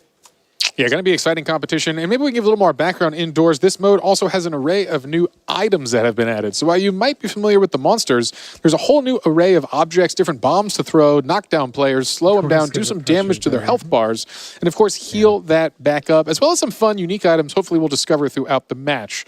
Some fun surprises. Yeah, there's a couple different weapons you can use to basically PvP with the other competitors. There are props, things like chairs, plants, random stuff like that that you can throw at them as well to deal damage and put them into a stun state. There's also still limited places to hide, so you can grief other players, steal a closet from them when Rush is coming through and knock them out of the game. Yeah, absolutely. And I think one other important thing is all the players, they're very fast at playing the game, and all of them cluster together. It might block your vision with some entities coming your way. You might not even be able to see them with people blocking your vision. So that's going to be a key thing to look out for as well. Could be some unlucky players in this. Yeah, there absolutely could. And remember, it's only one round of doors. This is a longer one, so we're only playing it once. But that means pressure is on for players like PokeDragon, like Icicle, who are sitting lower in the overall standings right now. This is their last chance to compete for that $1 million and make it to the top 4. All right, folks, you've heard about Doors, but let's talk a little about the creators behind Doors. Doors is made by Lightning Splash, a really awesome and wonderful dev I've had the pleasure of working with and hosting in one of our last award shows. He helped me actually announce some of those prizes. But not only does he make this game, he also produced the entire soundtrack and makes the music's good. The music, right. And that is such an absolutely important and critical part of the horror game world is that sound, that complete immersion you get from wearing your headphones. And so really an incredible work here. It is truly an atmospheric experience for sure. Another one of those games that I think has really taken Roblox by storm. But here we go. It looks like the players are all loaded up in the elevator, and we're ready to get things going here. This is Doors competitive. One round and a last chance to make it to the top 4 and have your shot at $1 million. All right, the first door is open, and we are underway here. Gosh, is anyone breaking out in the lead early? Well, I'll tell you, it won't matter. This is a lot of game flow, and that's what you're seeing right there. This is a parkour-like experience. Speed boosts. Incredibly fast. You're seeing players slide past each other constantly, and while you're playing for speed, like it is a race, again, you got to survive to the end. If you're out, you're out, and that's what's so important here. With up to 100 points for the victor and 0 for the loser here, you do not want to go down early. No, you do not. 6.5 minutes, that's the maximum time that we're going to have to play this one through. You can see there's different strategies to go for. Do you want to be blazing the trail, being the first player up? There's risks associated with that. You're going to be the first to see the monsters. Or do you want to follow behind? There's risks there too. So in a very fast-paced game mode, you're going to have to make decisions quickly and make the right decisions to stay alive. There's the first bomb you see being dropped on his opponents. Yeah, small amounts of damage being done. We see those health bars above. Again, if you're an expert on Doors, this could be a new mode for almost everyone out there. So those health bars do matter. That's what's going to be reduced to 0. And there is ways to hurt each other with those items. There are also ways to heal. And there, you just saw it there, picking up a heal. That's important there. Keep that topped off. You don't want to get low. It's an unfortunate way to go with another player doing damage to you. There is also these boost packs on the floor. You see now how ridiculously speedy these players are. They can help you go just that bit quicker. And on top of that, the heal items on the floor. That's another thing there. The golden gun picked up and a lot of damage onto. I think that was Lime. Knocked down to quite a fair little bit of XP or HP. Oh, you see another player get hit by something there. And look at that. One health bar is very low on one of our players. That's a dangerous position to be in. You never know when a single monster sneaks up on you and knocks you out of this competition. I hear something coming. I do. I hear it. Could we get... So what monster is that we're hearing, Enyu? I barely heard that, but it sounded like it might have been Rush. I didn't see any lights flicker, though. Yeah. There is a lot of monsters that have to deal with. A lot of this game is kind of having the game knowledge, figuring out which monster you might be facing, what the proper reaction is. If it's something like eyes, you have to look away, but hear that little psst, and you got to look exactly at the monster. So a lot to think about. Yeah, and Rush is a big one here because you can steal each other's hiding place. Right there. There it is. Yeah, we see that sneaking up on you. That's a good one to keep out for. Why the sound design is so important here. We'll see what happens. Uh-oh, it someone looks like died. we have our first player falling here. We're going to find out a little bit who that was here. I'm not sure exactly, but... Looks like it was Anonymous Lime, I believe, that fell. He's looking into the spectator seat, and that's going to be tough. He had 132 points heading into this round, but that could be the end for Anonymous Lime. Yeah, the first to drop is getting 0, so it's a crushing blow, as you could be in first place and still drop to last just from this competition if you don't place high enough. Unfortunate for Lime there, but the rest of the players still Made in the it just in time. Wow. And that was Rush that we're seeing, right? So Yes. what's the deal? How do you avoid that monster? Must hide in the closet, or if I noticed one player had a hiding box, might have used that to avoid death. That's an important one. Allows you to keep your place in the lead if you bring the box with you. But again, health dropping low here. Looks like Poke Dragon is running real low on health. He's going to need a health pickup, or he's in a rough spot where another player could knock you out. Remember, coming into this Roby 100, Mad Max, they were tied 141 points apiece.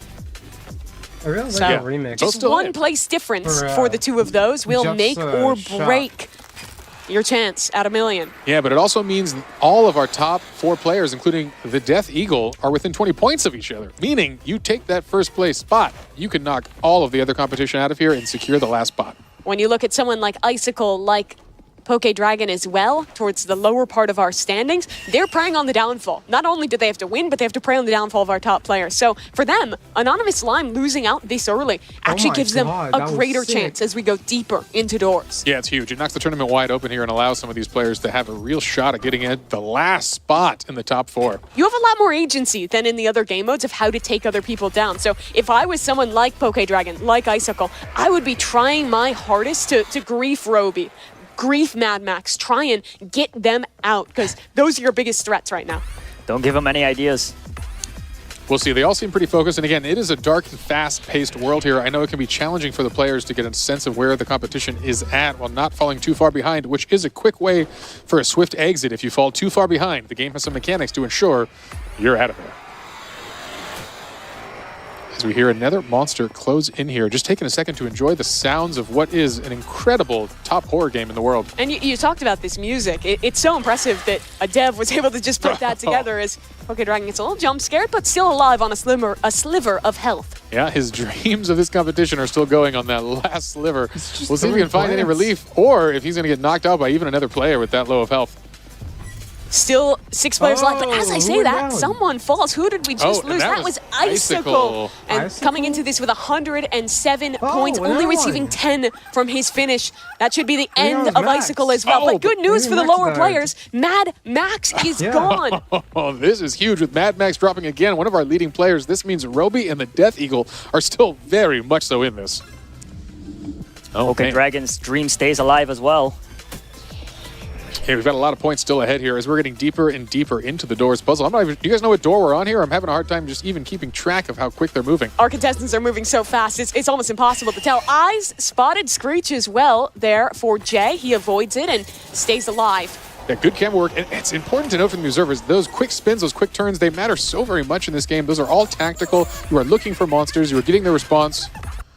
Did someone fall here? No. Death Eagle gets caught. We hear some emotion coming out behind us, but he is not out of this. Thankfully, he had the HP bar to deal with that. I think I saw door 68 there. 69, 70, they're still going. I think narrowly and avoiding Rush. Eyes there, and Rush as well, but someone falls to Rush. Who was that we just lost? That was Poke Okay. Dragon. Oh. And coming in with only 75 points, receiving 30 for that finish. It's not going to be them moving on either. All right, well, folks, this actually is an exciting trio because this order does matter as you are fighting for your life here. Roby and the Death Eagle in a good spot, but guess what? I believe 3J still has a chance here if he can be the top finisher and knock Roby down. Every one Shay- of these Shay's just positions gone. gets you 20 points ahead of your next opponent. The Death Eagle is within 20 of Roby. 3J is just about 22 behind the top finisher as well. So he basically needs to win and have Roby be the next out if he wants to make it here. Time is ticking. 4, After these final 5 3, seconds, HP bars will not matter. We'll drop down to 1, which 1. someone has an offensive item. That's a very Sudden big death pickup. has begun. Stop sign could put an end to it. Jay has his chance. Death Eagle Boom, is Jay goes gone. down. And this is it. The winner of this will actually be the survival. Wait, who just went down here? Was this It's Jay? Roby against 3J. Jay. All right. 1v1. The first one to land any damage will take this one home. Roby, though, came in as the points leader, has his chance to shore things up, and finds a hiding position. Wow. He wins it. Oh, and just like that. He led in points heading into doors, and he'll come out with 100 more. Roby, an incredible performance by him. We'll have to tally it up, but that should put him in a position to make it. His usual stoicism broken for a brief smile. We hope we enjoyed that. That is a huge victory. The winner of Doors and a massive return to form for Roby. A definite fan favorite from early on in this competition. And, you know, it's amazing. He was a step away. He was the worst performing player in slap battles after coming in with the most points. He comes in with the most points again, finds his redemption in Doors. Didn't have to call him out like that, but yes, congratulations to him. And also, amazing commentary on you guys' end there, because I was just trying to keep up the whole time, and I could not. It is an overwhelming game. game. What was going on. Like I said, I've always been carried indoors my entire career, so seeing players play individually is very impressive. Well, that's a wrap for Doors, and more importantly, a wrap on our qualifying round. And, well, the umpires verify the ratings and update the leaderboard. Let's get some reactions from Geach and Sabrina.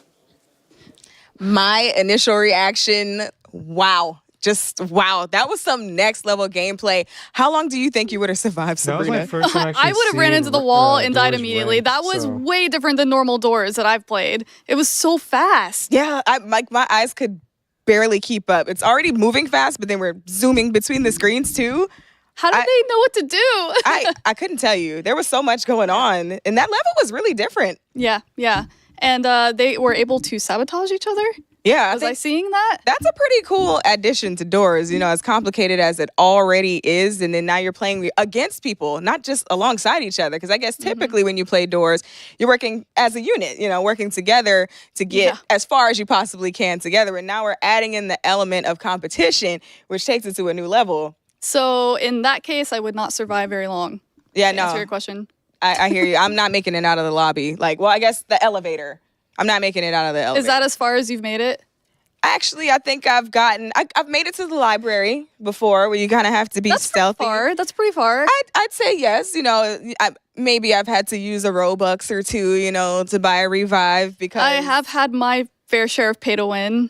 Yeah, I mean, well, I can't even say pay to win because yeah, you can't really pay to win. I didn't win. I just came back a couple of times to try and get a little further. You can't even pay to win. Once those chase scenes start with that big long monster, it's like down the hallways and stuff in the library, that's just kind of like it for me. You gotta the soundtrack too, and all of the monsters, like all the sound design is so phenomenal. I am curious, did you experience April Fool's indoors last year? No, because how things work for me is once I get to a point where I just realize that it's not really for me, because I love Doors. You said your favorite genre was horror. Yeah, but see, it's the stealth factor, because I love horror. It's fun, right? But then with Doors, it's a little different. You have so many other factors. It's a puzzle, which I also like that too, but it's the sneaking through. I'm telling you, because that's the furthest I ever get is that doggone library with that monster kind of tiptoeing around. And somehow I'm not good at that. I can't really get through. So yeah, the furthest I've probably gotten is that. But no, I didn't get to do the April Fool's one. It's been a minute since I played Doors. Yeah, the April Fool's one was totally done by mouth. All the sound design. It was the developers. They mouthed everything. Like the music and everything. It was very funny. Do you remember how it went? Can you sing it? Dude. Are we gonna get copyright? No, I don't think I'm gonna do it. No, are we? No? Okay. Well, let's Okay. Should we take a look at the chat? See what the chat is saying? The chat was really excited for Doors. That's all they were asking for all day. Slap battles and Doors. So I feel like they finally got what they wanted. They are screaming, "We believe in you, Eagle." Oh, okay, Eagle. And the chat's been rooting hard for Eagle from the beginning too. Eagle, you got a solid fan base. Dang. Okay. Roby though, Roby is doing a really good job. Let's talk about Roby being the sleeper here for real, because you know I feel like Roby's been kind of killing it all the way through, but it's always just been like he's always been falling just a little bit short. Yep. But it's like he's been really pulling it out. You know, last minute. Roby is clutch. Roby is the definition of clutch. That's what we really got going on here. So you said that your favorite genre is horror, but you haven't beat Doors. And I'm just curious, what makes a Roblox game instantly fun for you? For me, definitely shareability. I just made that up because like I love to play games with my friends or my community, you know, shout out Geechee Gang. I love to be able to play games and introduce people to the things I love, including That's what Roblox video games. is about. It's perfect for that. So I really love that. Funny enough, I want to say Slap Battles was probably like the first game where I really said, I have to tell everybody about this. This is hilarious. It's a lot. It's very fast paced a little bit, but it was so funny to me to watch. I'm really bad at slap battles, but I did beat the developer and he did say he could give me an admin glove, so maybe I'll follow up on that. What does an admin glove even consist of? What can you do? I don't with know. that? I have no idea, but that would be pretty cool. You know what I would do if I could create a glove? I'd make a zombie glove, right? Hear me out. There is one. Okay. You take your zombie glove and you start smacking people. And every time you smack somebody, you're now in control of them. Now they go do your dirty work for you. And they just go wipe out the rest of the map for you. So now you can do like Roby, kick it in the tree somewhere. You know what I'm saying? And just sit back and kind of just watch your work, you know? I think I'd go with that. Okay. I'm going to look more at the chat over here now that we're probably caught up. And so with that being said, I talked about how I really enjoy being able to share, my moments in my games with my friends and stuff like that. And this was a really cool opportunity for that as well, because, this is the first event of its kind. What are some events involving Roblox that you've been able to participate in? Because you said you did the hunt itself. So what are some other events that you've done? My favorite event was definitely RPO Egg Hunt 2018. It like changed my life kind of. It made me really look at Roblox differently. It was all about community, all about working together. And so we made an event that was really heavily inspired by it, called RB Battles. I was going to say the chat has been talking about that too. Yeah, tell us a little bit about that. Yeah, we make a championship series sometimes. We've done 3, and we love to do something similar to this. And so this is exactly what I think the community was asking for with the hunt, with all the secrets and the hunting and everything. Roblox super delivered on that. And I think it's been really, really well done. I participated in the whole thing, and I love it. Awesome. Okay, it looks like we are ready. I am dying to know who's moving on. Any updates, J Party? Please tell us. All right. The results are in, Sabrina. And a quick reminder that scores are cumulative for this round. So the contestants with the most points from all 5 games will be advancing. And even though only one of you will be moving on, you all get a good shout out and be proud of yourselves. With 180 million visits to this hub, you had a lot of competition and proved these were the top 10 best in the world. You did incredible work, you solved incredible things, and cemented each and every one of you in Roblox history as legends in the Hunt Mega Final. But without further ado, while we celebrate our last progress into the top 4, we want to say goodbye to our heartfelt competitors who had a good run today. So let's find out who's going home right now. Heading out first, unfortunately, we're going to say goodbye today to our friend from up north, Poke Dragon 100,000. You did great. Take your final walk away from the stage. Thank you, Poke Dragon 100,000. All right. Going on next, we're going to have a heartfelt goodbye to Icicle. Come on out. You did fantastic. I think you had some wonderful wins, some wonderful moments. Unfortunately, we're saying goodbye today. Coming out next from our competition is, unfortunately, Anonymous Lime. We have to say goodbye today. You did fantastic work. Can't say enough. Again, beating millions and millions out for their spot today in the top 10 Anonymous Lime. Thanks again. All right, heading out next of our competition is the one and only Mad Max. We're sorry to say goodbye. A fantastic run. Again, thank you so much for all your hard work. That was exciting stuff. And now the next unfortunate contestant to head out of this competition is the Death Eagle. No. Say goodbye. You got a lot more fans today from the chats at home. The Death Eagle, wonderful stuff. Wonderful job. Incredible highlights. And that was incredible to see. All right, folks, they have been eliminated, but guess what? We have 2 folks remaining, and we're going to announce our winner. But first, why don't we bring them up? Why don't you come up here and join me in the middle of the stage here? Yeah, we'll figure it out. This is good. This is good. All right. All right, folks, come on down. Let's put one of you. Yeah, we'll have you here Over here, excellent. All right, how we feeling? Time to relax. Still amped? So many emotions running through my head right now. It's crazy. All right, folks. Well, this was a wild journey. And after 5 games, you two hold the highest scores, which means one of you will be moving on into the next round, and the other is unfortunately going home for now. All right. Without further ado, the contestant with the highest score today is Roby 100. You are moving on. Thank you, sir. A big round of applause. A handshake today. Really appreciate it, 3J. Hey, you did great stuff. Get in here. Whatever we need. Wonderful work, my friend. We'll see you soon. All right. Again, 3J, thanks for all your hard work. This has been an incredible journey, incredible performance. But today, Roby, you just entered your top 4. Are you ready? You're going to be in it. I'm excited. I'm so excited. I mean, like that last round, like it all came down to that final game. Like, so everyone was so close. Like I was like, bro, that was the most stressful game of Doors I've ever played in my entire life. Like, bro, I was shaking the whole time. I was just so locked in. That was the only thoughts going through my mind were Doors, hide here, hide here. Oh, there's a thing coming. Hide in here. I was like, bro, it's actually. But yeah, it was. I'm really excited. I'm really excited for the final. Well, that was incredible. You were here at the most stressful game, the most stressful mode, and the most stressful performance. But guess what? You made it. Take a deep breath. You've got a whole new world of competition ahead of you, and 3 other challengers await you in the back. But for now, incredible stuff. You showed amazing perseverance today. And again, that's a big time. How'd you prepare for today? I played a lot of games. I honestly, I practiced Doors the most, so that really came in clutch here at the end. I was like, after the mode came out, April 1st, I just played it for hours until I had to leave to California, and that worked out in the end, so I'm glad I did that. Do you typically win when you play online with all the other folks, just in the general Roblox population? I hold my place. I do fairly well. Yeah, I was really close to edging out those few other rounds, and then right at the end, yeah. But. All right, incredible stuff, Roby 100. Thanks you again. You're going to join your fellow competitors in the top 4, and we'll let you go and do that because we're going to get ready for the next round. It is exciting. It is a competition that is just heating up. But wait a minute, I've just got word that we've got a surprise guest. I think they're going to share their thoughts. Maybe we can jump over to our correspondence team and see who we've just got. Thanks, Jay Party. Joining us to give his analysis is content creator, Doors expert, Creekcraft.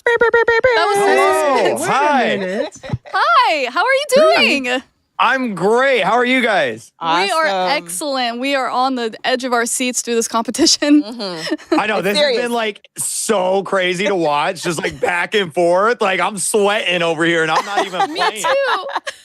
That was so suspenseful, but Creek, how are you feeling about what just happened? I don't think I've ever seen a game of Doors played like that. Like, it was so fast.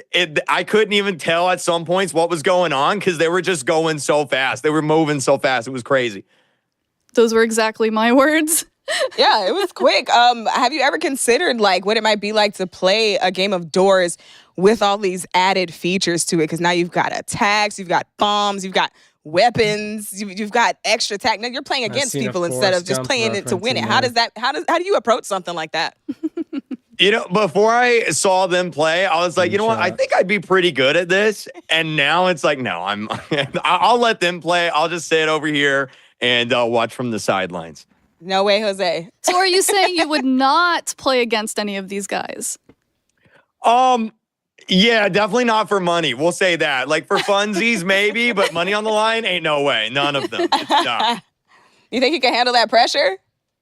No. I'm feeling the pressure here, and I'm not even in it. So who do you think is going to win? Oh, that's tough. I don't know. I feel like the fan favorite right now is Roby. But I don't know. They're so good. I guess we'll see. We'll see what happens next. For sure. Sorry. Go ahead. You can go. Okay, so I want to know, how did you feel? Because, you've been watching. How do you feel about these guys' performance? So we have Duddy Dud, and Terrell, Shafe, and now Roby. How do you feel about their performance up to this point? Watching Blade Ball was crazy. I don't think I've ever seen someone so good at that game in my life. Like, it just constantly winning every round. Like, impressive. Super impressive. I'd never want to go up against him in my life. Whose dress to impress outfit was your favorite? It's funny because I'm kind of bad at the game a little bit. So I was just watching it, and I could tell that it probably wasn't their number one game on Roblox. So like I was kind of, I'm like, okay, I see what's happening here. I gotta go with man, I don't even know. I think the second round, I think Iron Mouse said this. I think the second round, they did a lot better than the first round. They were a little bit more like acclimated with the game, a little bit more prepared, knew where everything was at. So I don't know any specifics. The one with the double wings, who was that? Yes. That was a Death Eagle. Eagle, yes. The Death Eagle, Deagle. Yeah, him. That one was probably my favorite. Deagle's his that was new my name. favorite as well. I think everybody really did like that one. That was a huge hit with everybody watching. Who do you think would do better in a racing game? Ooh, that's a good question. I feel like the more like twitchy movements of like Blade Ball and like Doors would probably be a little bit like helpful. So I'm gonna go with Antarel on that one. Interesting. Yeah, I would say Antarel or Roby myself. I was going to say the exact same thing because the way that Antarel's reflexes worked for Blade Ball really worked in his favor. But then the maneuvering that Roby, applied to get through doors, even when it seemed like, we didn't know how that was going to go, that's definitely going to work in their favor for the racing one. Yeah, they all survived like really long too on that. I was playing a little bit of the Doors game mode since it came out, and like typically they go kind of fast, but they were hanging in there. Everybody did like a really, really good job. Came down to it. So what was your favorite part so far of this entire competition? Oh, it was okay. Probably the back and forth in soccer, Super League Soccer was crazy. That was very exciting to watch. And then of course slap battles, because it's such a funny game. Just people just slapping and farting all over the map. But there's $1 million on the line, So I was gonna if I ask. had to pick, I'd sorry, go say ahead. slap battles. Slap battles. All right. So how would you approach that if you were, in that slap battles? Because now you had to factor in the level kind of being destroyed as you go. Do you think you could have handled that? Look, I don't really play slap battles that much anymore, because every time I do, I get destroyed by a bunch of 8-year-olds on their iPads, and it makes me so sad. So I probably wouldn't even make it to that far in the competition, to be honest with you. Okay, I have a question for you, Greek. Uh-oh. Who's more likely to open a cursed door, me or Geech? Ooh. What is even going on? That's a good question. Deej, you said you haven't played Doors that much, right? No, I've definitely played it. It's played me more than I've played it, for sure. But yeah, I've got a little experience with it, I'm gonna go with Sabrina. I feel like you're a little bit more unlucky in games like this. What? Listen, I beat Pressure, okay? I beat the Mega Token. Come on. That one was that you said that was your hardest one, right? Yes, it was. It was my hardest one. But I also have gotten further than her indoors. Allegedly. But I'll take it. I'm the one that'll probably open the cursed door. You were probably correct. I will say, though, although I haven't played a lot, I haven't gotten very far indoors, it only took one cursed door for me to never do it again. And that was way in the beginning. So I'm just saying, What even is a cursed door? Oh, so now you don't know. She doesn't know what a cursed door is, you guys. No, so for those of you who don't know, indoors, you have to find the correct door. The cursed door is when you happen to step into the incorrect door. So if you're on the wrong floor, you think you're going to 16, but really you've already done 16. You go into the 16 door, you're insta-kill. That's it for you. Game over. So yeah, like I said, it only took me one time. Never had to do it again. You get jump scared. Oh, I'm so... Not a fun time. Oh, listen, I'm so easily jump scared. That's the problem, see. My nerves, my anxiety is so bad, but I love horror so much, so I can't help myself. I don't know what it is, but yeah, those jump scares. What about you? What about Creek? How many times have you screamed at doors? Oh man, I remember when the cursed doors, I think they're called the mimic doors, they first came out, and I didn't know what it was yet. And that first time, it like really got me. I like to think I'm a little bit better at it now, but see, the problem is remembering what door you're on. Yep. And I have the memory of a goldfish. I don't know if it's just because I'm getting older or not, but like I get really bad at that, and so it's not a fun time for me.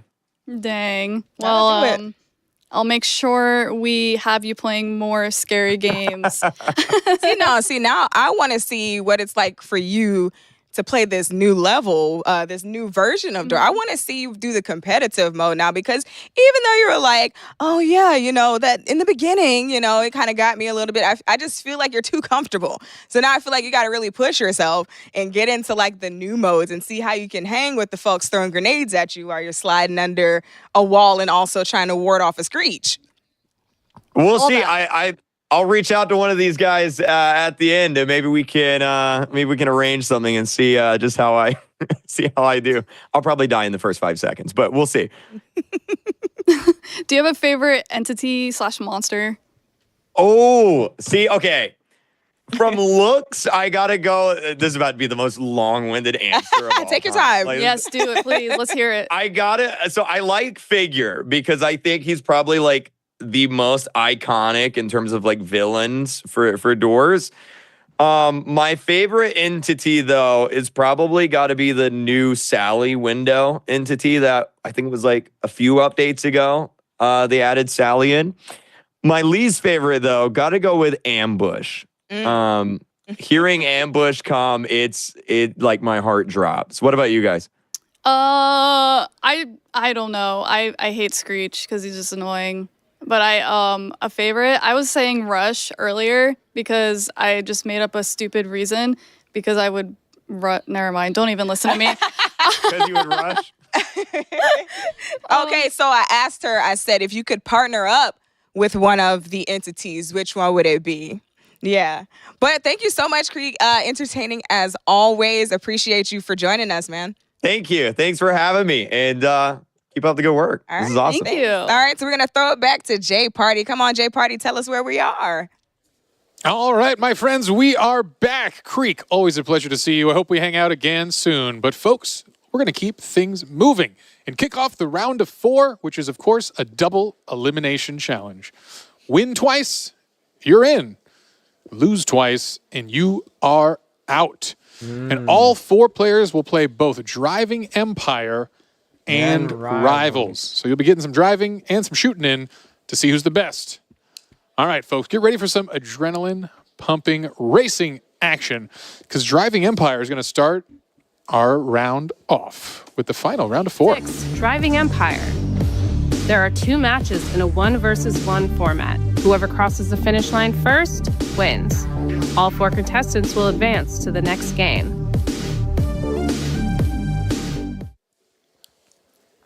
All right. We're in for Driving Empire. Folks, how familiar are you with Driving Empire, or maybe driving in general?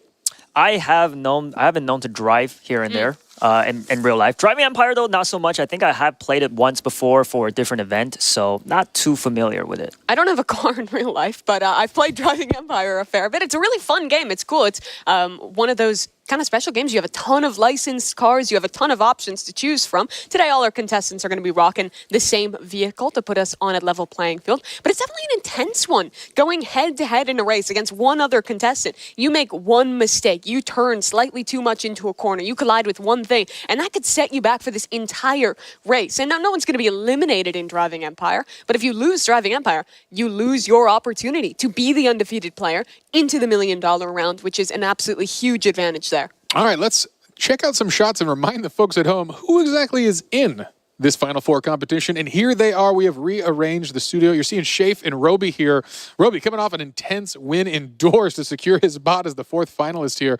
Exciting stuff. I know Shafe's had a bit of a break now. He's been able to breathe, collect his thoughts. Here we are in the new studio, thinking things out, getting set up in the game. It's exciting stuff. I know, Roby, a big fan from the chat out there. Hopefully he's got his fans still supporting him now in the top 4. And again, Dudadud and Antaral, the first 2 to qualify, they truly just cleaned up in the initial rounds. And if you were playing, would you rather have qualified early like someone like Antaral or Dudadud, or would you rather come in hot after playing through every one of the qualifying round games? I mean, it is a little risky, but I definitely would have loved to be in Roby's position just because he had played a more larger variety of games and definitely warmed up and got the adrenaline going. So I see him doing some good work in the next few rounds. All right. We'll see if that momentum can keep him moving forward or if the pause will be too much. Anyway, it's time to get things going. We're moving into Driving Empire. Let's kick things off with our first round. We're going to see who the top 2 racers are. And again, this is a 1v1 race. They'll both be driving the 2024 GT Mark II around an exciting track, and there will be no collision on. Truly a time trial against one other player to see who's on top.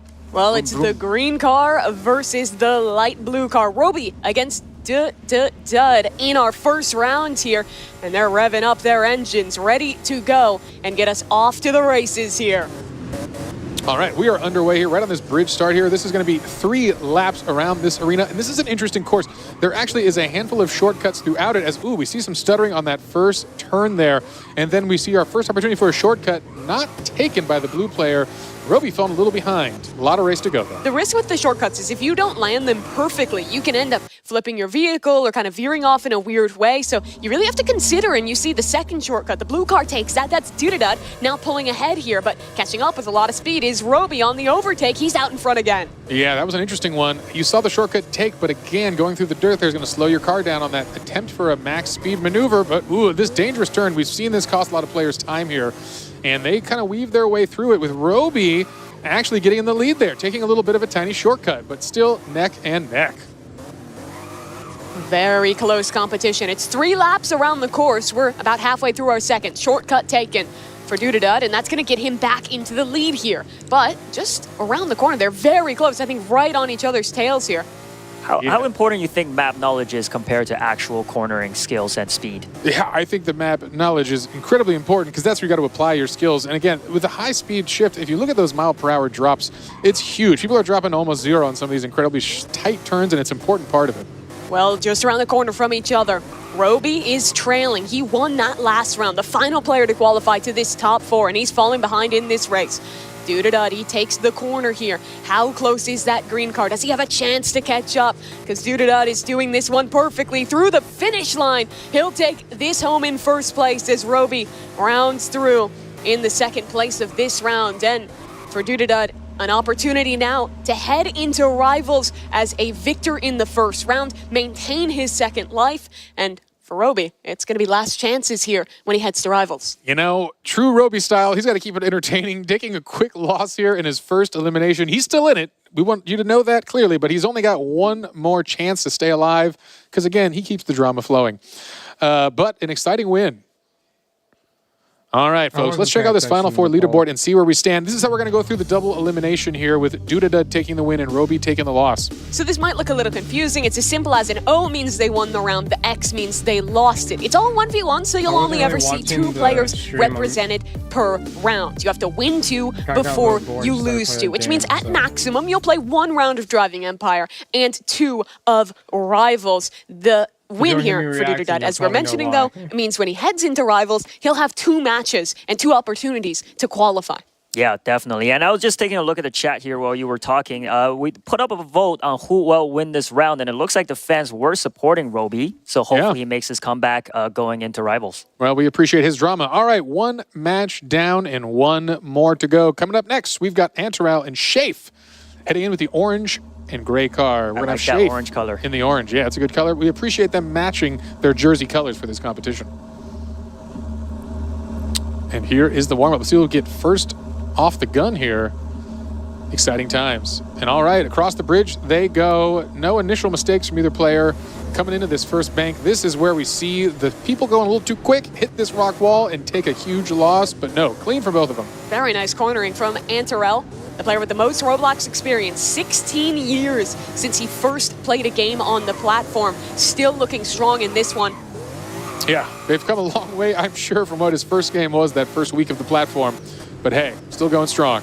No one's electing to take that ramp. Oh, there's a crash there. I think Shafe might have just fallen, or Antarel, that is, might have just fallen behind. Yeah, wow. Antarel had the opportunity, and unfortunately, he falls into a trail position here. Yeah, huge mistake there. Flies off the course and loses a ton of time. But that's what shows you it's still anyone's game within this race. Yeah, he's going to need those shortcuts. Now's the time to put it all on the line and just take every shortcut you can. Shafe, he had a job opportunity in New York City. He put off his orientation for that job to take the risk, come here, compete for $1 million, truly putting important things in his life on hold to put it all out there for us, and at least thus far getting rewarded. We're heading towards the final lap, and it's still a good lead for Shafe, but one mistake and Antrel will be right on him. That was a great backstory. That almost had me in tears. Well, so far looking like a good choice as he is in the top 4, and that $1 million signing bonus could be a thing. Although for now, this race is looking a little rough as he still falls further behind here. Shafe has taken a dramatic lead. We'll see if he crashes. That's kind of what he's relying on at this point as he comes through one of the final banks here before the straightaway across the bridge, and that is a good high-speed moment for them.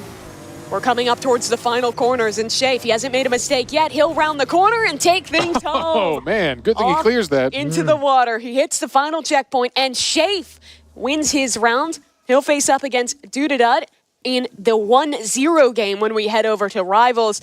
It really goes to show that in Driving Empire, one mistake, that's all it takes to lose out. Antrel was looking great, but crashes once and he's out. Yeah, I mean, how long did each lap take? Like under a minute? Yeah, that's a fast game. A lot of time to catch up.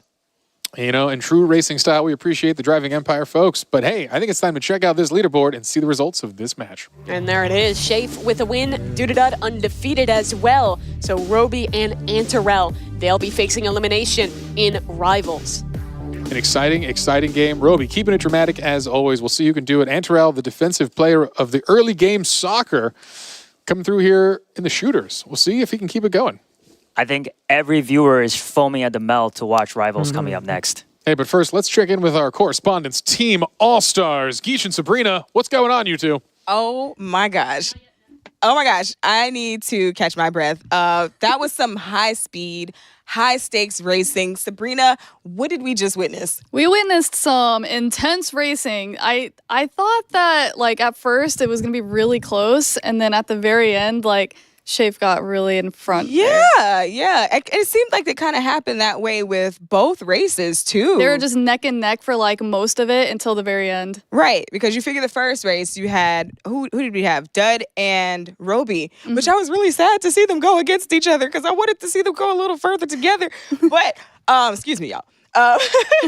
You know, I kind of been watching both of them, and, you know, they've both exhibited such high skill level as it's come to all of these games. And we even talked about with Creek, you know, who did we think would have more of the advantage when it came to the racing game? And then we had, you know, Roby with the maneuvering, and then we had Antrel. Off the edge, like going off the edge and like doing the really quick turnaround. Right. That was like pretty, it looks like they practiced that map a lot. Right. And then also Antrel with Blade Ball, you know, being so quick on the draw and, you know, just that same, you know, level of maneuvering. And both of them got beat. Yep. I didn't see that coming. I mean, shout out to you guys. You did it. You know, you did the thing. But, you know. Some of them still have chances, so. Yeah, for sure. Yeah. I think it's going to be pretty fun to see how this goes moving into Rivals now because, you know, you still, with that at this point, you got to have, like, actual skill. You have to have, you know, game IQ. You've got to have the quick reflexes. You've got to have, you know, the movement. You know, you got to be quick, you know. So I'm not good at that. I'm not either. That's why I'm not in the top 10. Me too. Yeah, me too. Me too. I got a question for you, though. So they've done some interesting brand collabs in this game. Which one are you most impressed with? McLaren, Porsche, or NASCAR?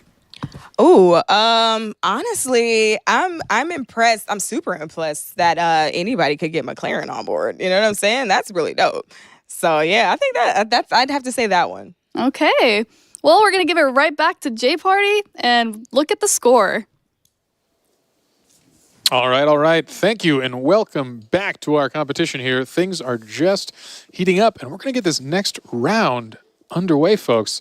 So if I understand correctly, coming up, it's going to be the intense elimination matches happening on Rivals. Mimi, what do you think? I mean, I just think that was such a good time to start already in Driving Empire. But Rivals was the match that I was the most excited to get into here. I think this is going to be just a true test of reactions, of game knowledge, and the way that you position. There's a lot to think about when you're going into Rivals. Well, yeah, in my personal opinion as well, a 1v1 in a first-person shooter is the true test to see a gamer's true skills. So definitely very excited to see that. Great, folks. Well, Dudadud and Shafe are one win away from advancing. If you thought things were already intense, get ready, because Rivals is coming up next. Game 7, Rivals. There are 3 matches in a 1-versus-1 format. Contestants must choose their weapon, then kill their opponent to win. 2 contestants will advance to the final $1 million round. Here we go, our first match of Rivals, where we will find out our first contestant making it to the $1 million round. It's Dududat and Shafe taking stage. Let's hop into our first match here. When we're talking about Rivals, guys, there's really a lot to think about. I think first and foremost, as the players are working through it now, is the item bans. You can choose what map you're going to, what weapons you're taking away, and try and strategize early on. Right, yeah. I mean, not just aiming and reaction time, but gun selection is very key to the in the 1v1s. Yeah, it absolutely is. He's going to go over and get ready to receive our winner who makes it to that top 2. You're leading us. We're going to be finding out. I mean, he's got a grit, whoever wins this round. But it's first to 5. Our map is selected, and we are just about ready to go. First round in construction. What are we looking for in this map, Enyu? I think that moving a container box in the middle is a very good way to distract your opponent. A lot of head glitches, I feel like, on this map, so hopefully the players use that to their advantage. Interesting. In the blue there, going to be the minigun selected. A little different from what we've seen before. Let's see if we can hop into one of our players' POVs and really get a look at the action here. Down in the low ground is Shafe trying to find connections. Low ammo on that weapon, and he'll find the reload. Has to dip out and find cover again. Damage on both sides. Minigun trying to find the connection. He's spamming away. Both down to 1 HP, and Shafe gets the first round on the board. Very well done. I wonder why Dududat there gave up his high ground there for a second. Not sure, but you know, they're better than me, so I'm sure he made the right choice. AR, good damage, going through, bursting out of ammo, switches to secondary. Wow. One shot straight to the dome. Always love seeing revolver kills. They're very satisfying. Shafe up 2-0 now. Remember, it's first to 5 in this round of competition. More headshots landing for Shafe. He has been so precise in this match thus far. And Dududat has to rally here. Reflections onto the minigun fire, but it's Shafe yet again, going huge for 3 NU. That is it. This might be turning out to be a blowout. I would hate to see it. See if Dududat can make a comeback. Shafe, you see him, good with the movement. Gets the drop on his opponent, but eats some damage back. Katana on the reflection. No shots received off of it, but that's good. Lots of damage exchanged on his first burst of the AR. Finds time for a reload, and did he fall off the map? Oh, that's a fumble you can't have at this point in the tournament. The self-sabotage. That is sad. That is very unfortunate. And that's when the pressure gets to you. Oh, using the One environment? little mistake. Another chance. This could be the closeout. Trying to use the slingshot of all weapons. Interesting choice. And trying to stay alive here for Dududat and make it as that undefeated contestant to the obby. You'd wonder if that's a secret weapon or if he's giving up on the competition. You know he wants that $1 million more than anything. You know what this means to these contestants. He's really trying to bait Shafe into the low ground. Shafe, though, not taking the bait. He wants to hold his strong positioning up top and force his opponent to go on the offensive. Good damage, and finally Shafe falls. A chance here, right, but a slim one. He'd have to run it all the way back. He's got to get 4 more in a row, which is very difficult. Shafe back to his same position. Finds his opponent in the center. That's good damage. Finds a space for a reload. He's 1 kill away from the $1 million round. Good damage on a Dududat. Can Shafe do it? His opponent's on 1 HP. Wow. And with the revolver, Shafe closes things out. He's the first player to make it to your $1 million round. That was very impressive. And Dududat was actually the first to advance into the top 4. So it's sad to see him lose here. A tough one for him indeed. He'll have a second chance down in that lower bracket in the 1-1 game here, but that's huge for Shafe. It means he's going to be heading into the obby with 2 opportunities to win. His opponent would have to defeat him with a bracket reset. And let's check in with that leaderboard, show you guys how we're doing. Of course, 2 wins in a row. That's good enough for Shafe. Definitely, and just looking at the chat votes here, Shafe also had the popular vote, so it looks like they had the right idea on who was going to win this match. Truly an impressive player, Shafe. I think back to some of our earlier competitions, he only got 16 points in DTI, but won every single round of Super League Soccer, earning 60 points there, 25 then in Blade Ball, and rallying back right at the very end. A big congratulations to Shafe here. Let's see if we can maybe check in with him, and as we see him moving his way on, into that $1 million round. A great moment here for Shafe. It's a huge sigh of relief. Very impressive from him, but we're ready to continue. We still have more matches. So I believe now we're going to head down to our 0-1 round, which means it's Roby and Antarel. They're playing for their lives in the tournament at this point. This is definitely elimination. So if, as you said, one of them loses, they are completely out of the tournament. No other chances given to them. And this is where the pressure really starts to mount. It's a game of inches of a little bit of damage going either way. And when the pressure's on, when the stakes are this high, it's easy to make a mistake. I mean, we saw Dedede, I think, falling off the map in that last one. Little mistakes like that can lose you a life-changing sum of money. Right. Well, that's the thing about Rivals, right? Is the movement speed is very fast. It's almost like parkour, but you can use that to your advantage, but you also got to be very careful, especially a map like Construction. What did you think about the gun selection in our first one? Because we went a little unconventional there with Dedede, and I don't think it paid off. I am a little bit surprised. I do like the minigun because I'm in the business of spraying and praying. But yeah, no, definitely not the right choice in hindsight. Well, the players are banning weapons into our lower rounds here, making careful consideration of what they want to compete against. Anything that you would want to ban away if you were a competitor here, Enyu? I would probably ban the assault rifle. Really? It is the one where a lot of players like to play. When I'm playing this game, I almost always lock the AR. It is the favorite. So if the assault rifle gets banned, people have to get a lot more creative, and that will make for some interesting matches. But doesn't look like that happened. And it's the tried and true. Here we go. Elimination match. Antarel facing off against Dedede. Oof. I am sweating, and I am not even competing. Antarel gets the first lick of damage. A bigger map that we're playing on here. Wide open on the crossroads. Up top, Antarel a bit stuck in this lower down position, trying to find his opponent. Still, not getting any information. Nade goes up. That'll catch a little bit of damage, trying to find the headshot. Jumping in the air. They're both low, but Roby on the revolver. The sidearms proving clutch yet again. Yes, because, I mean, the magazine, the assault rifle is pretty small at 20. 20 bullets, yeah. Yeah, so you got to really use your secondary to its full potential there. Roby was our last qualifier. Played every single round heading into this one. And already a good exchange of damage going both ways. They're both down to half HP. A reload found for each of these players. The utility off to Molotov. Doesn't find a connection. Over the top he goes. Melee in hand. Spots his opponent, but the shot's not landing. Roby in the air trying to find a connection, and he does it again. Well done.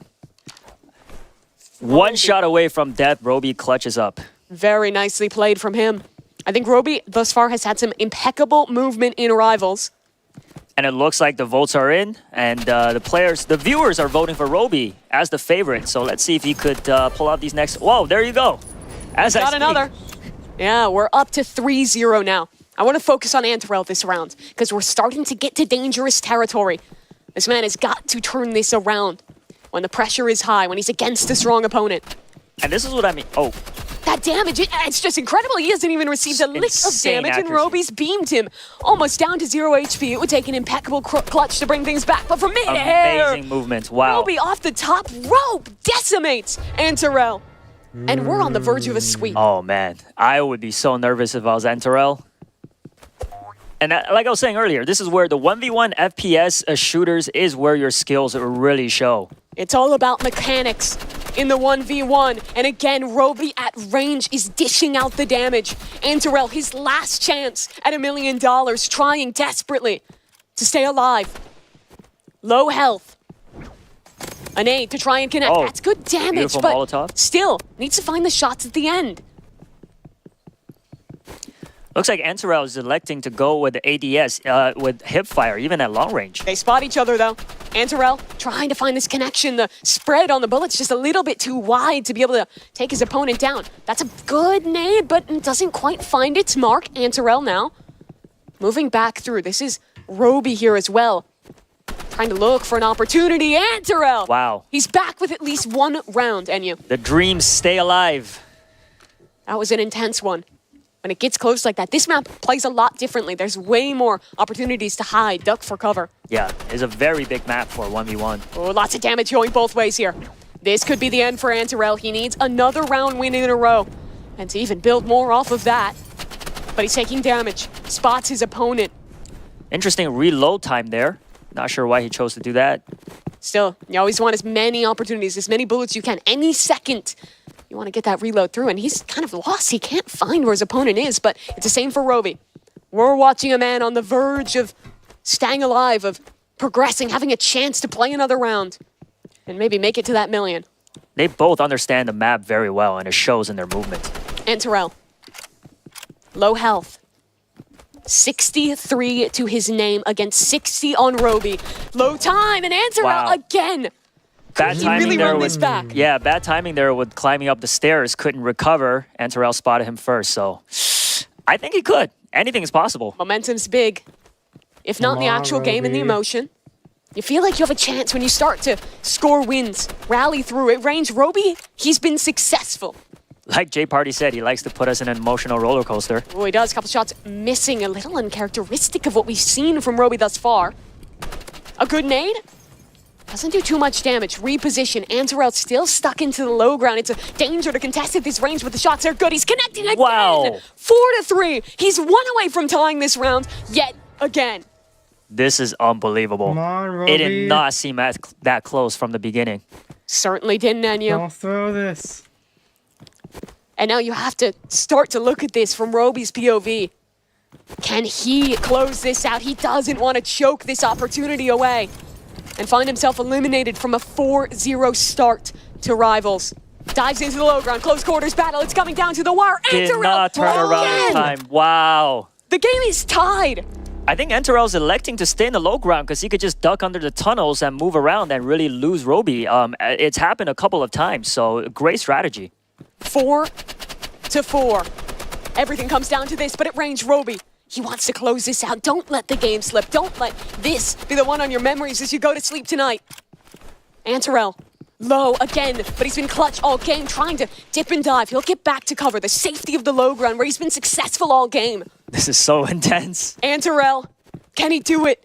There down he is on in the HP, tunnels. down on chances, trying to rally this one back. Roby. Amazing prediction. Also sticking to his guns, he stays up top. Down below, gun's not out. Roby, he finds it and connects on through for his 5th round. Roby What a stays close call. alive, eliminates Anterel from the competition, and has another chance in Rivals. That almost slipped him by, Enyo. It almost feels like he planned this because he always does this to us. Coming back, in the last second for the win, very impressive. And you could see with his reaction there, like he did the hand gesture. He knew how close that was. So great job performing under pressure. Was anybody's game there. That is an intense one indeed.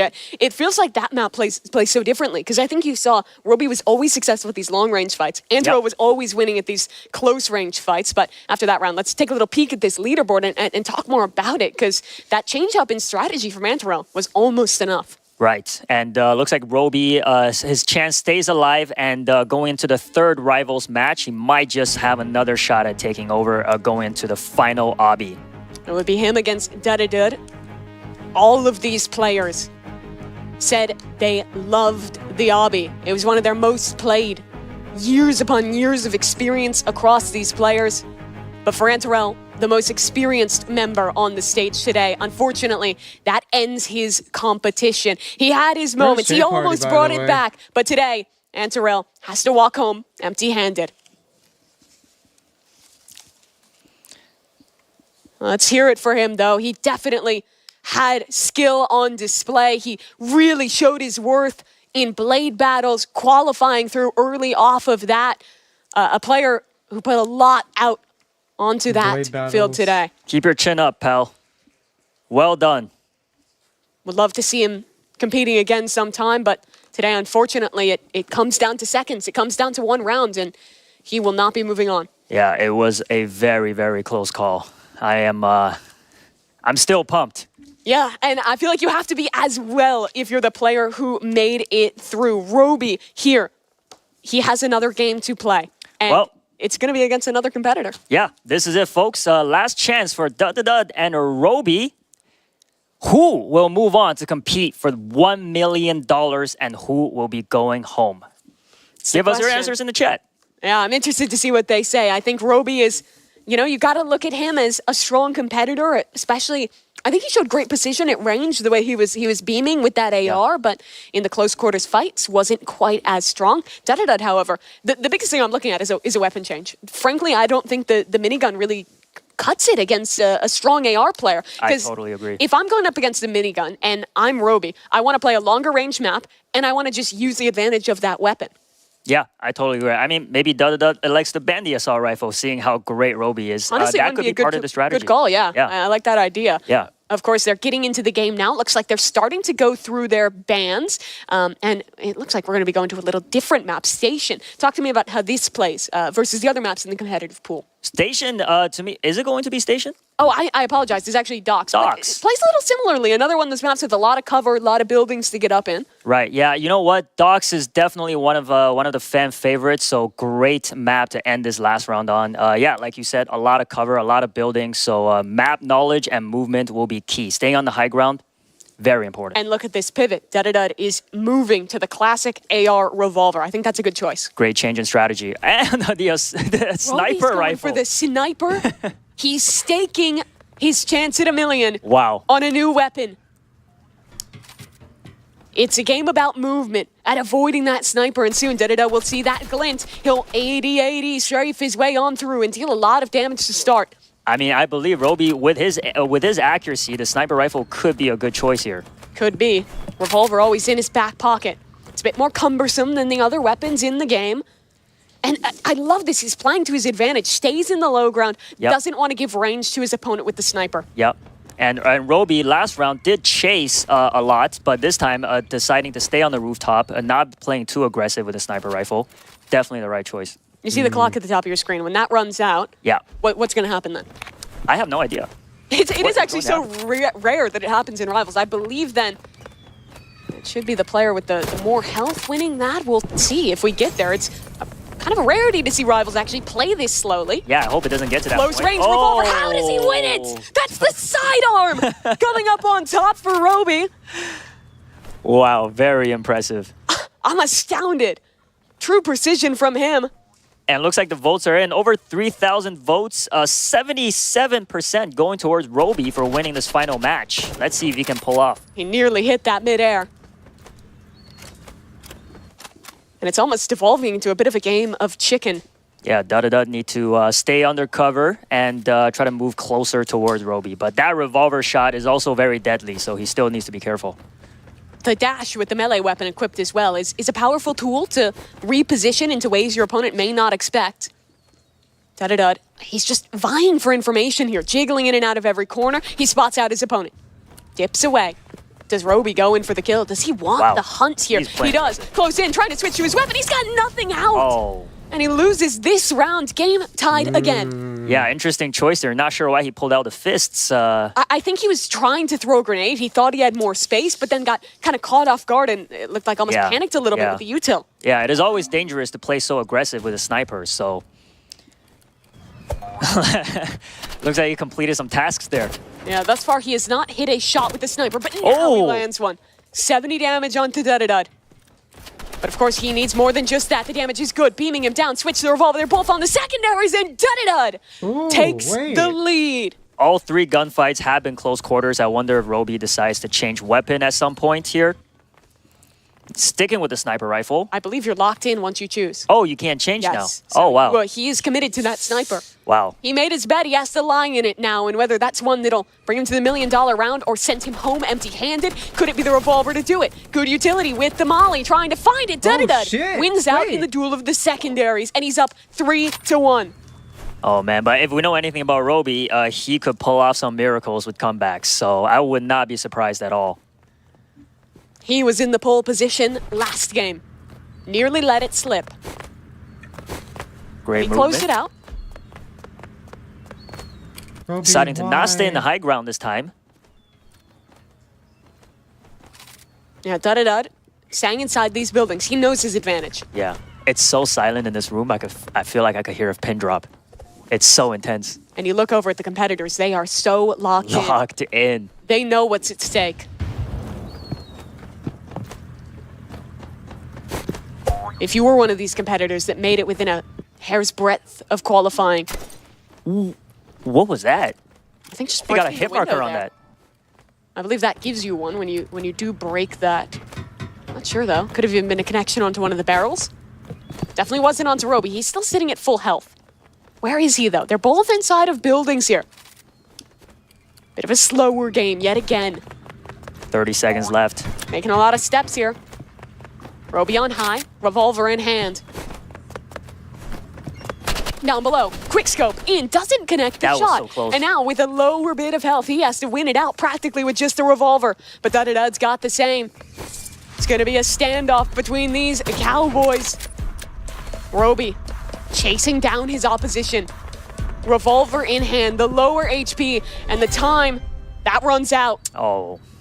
Unfortunately, that means with lower health, Roby loses the round and he's facing down the barrel of match point. Smart move by Dud there, knowing that the time was running out to just hide away to not get hit by Roby. A chance, another Nice shot shot. connecting. He needs another though, and he's whiffing out. Needs to find this Ooh. connection. Third chance, Oh. third miss, a fourth going wide as well. Now the big iron on his hip. It'll have to do. Both players locked into the revolvers. Dudadud this time can't rely on the time. He's sitting with lower health. And he's trying to just find anything at range here. There's a connection. More damage to even the score. A second shot landing shots. as well. It'll bring things a bit closer. Roby on 1 HP. His life in his hands, but his Wow. opportunity missed. That was so close.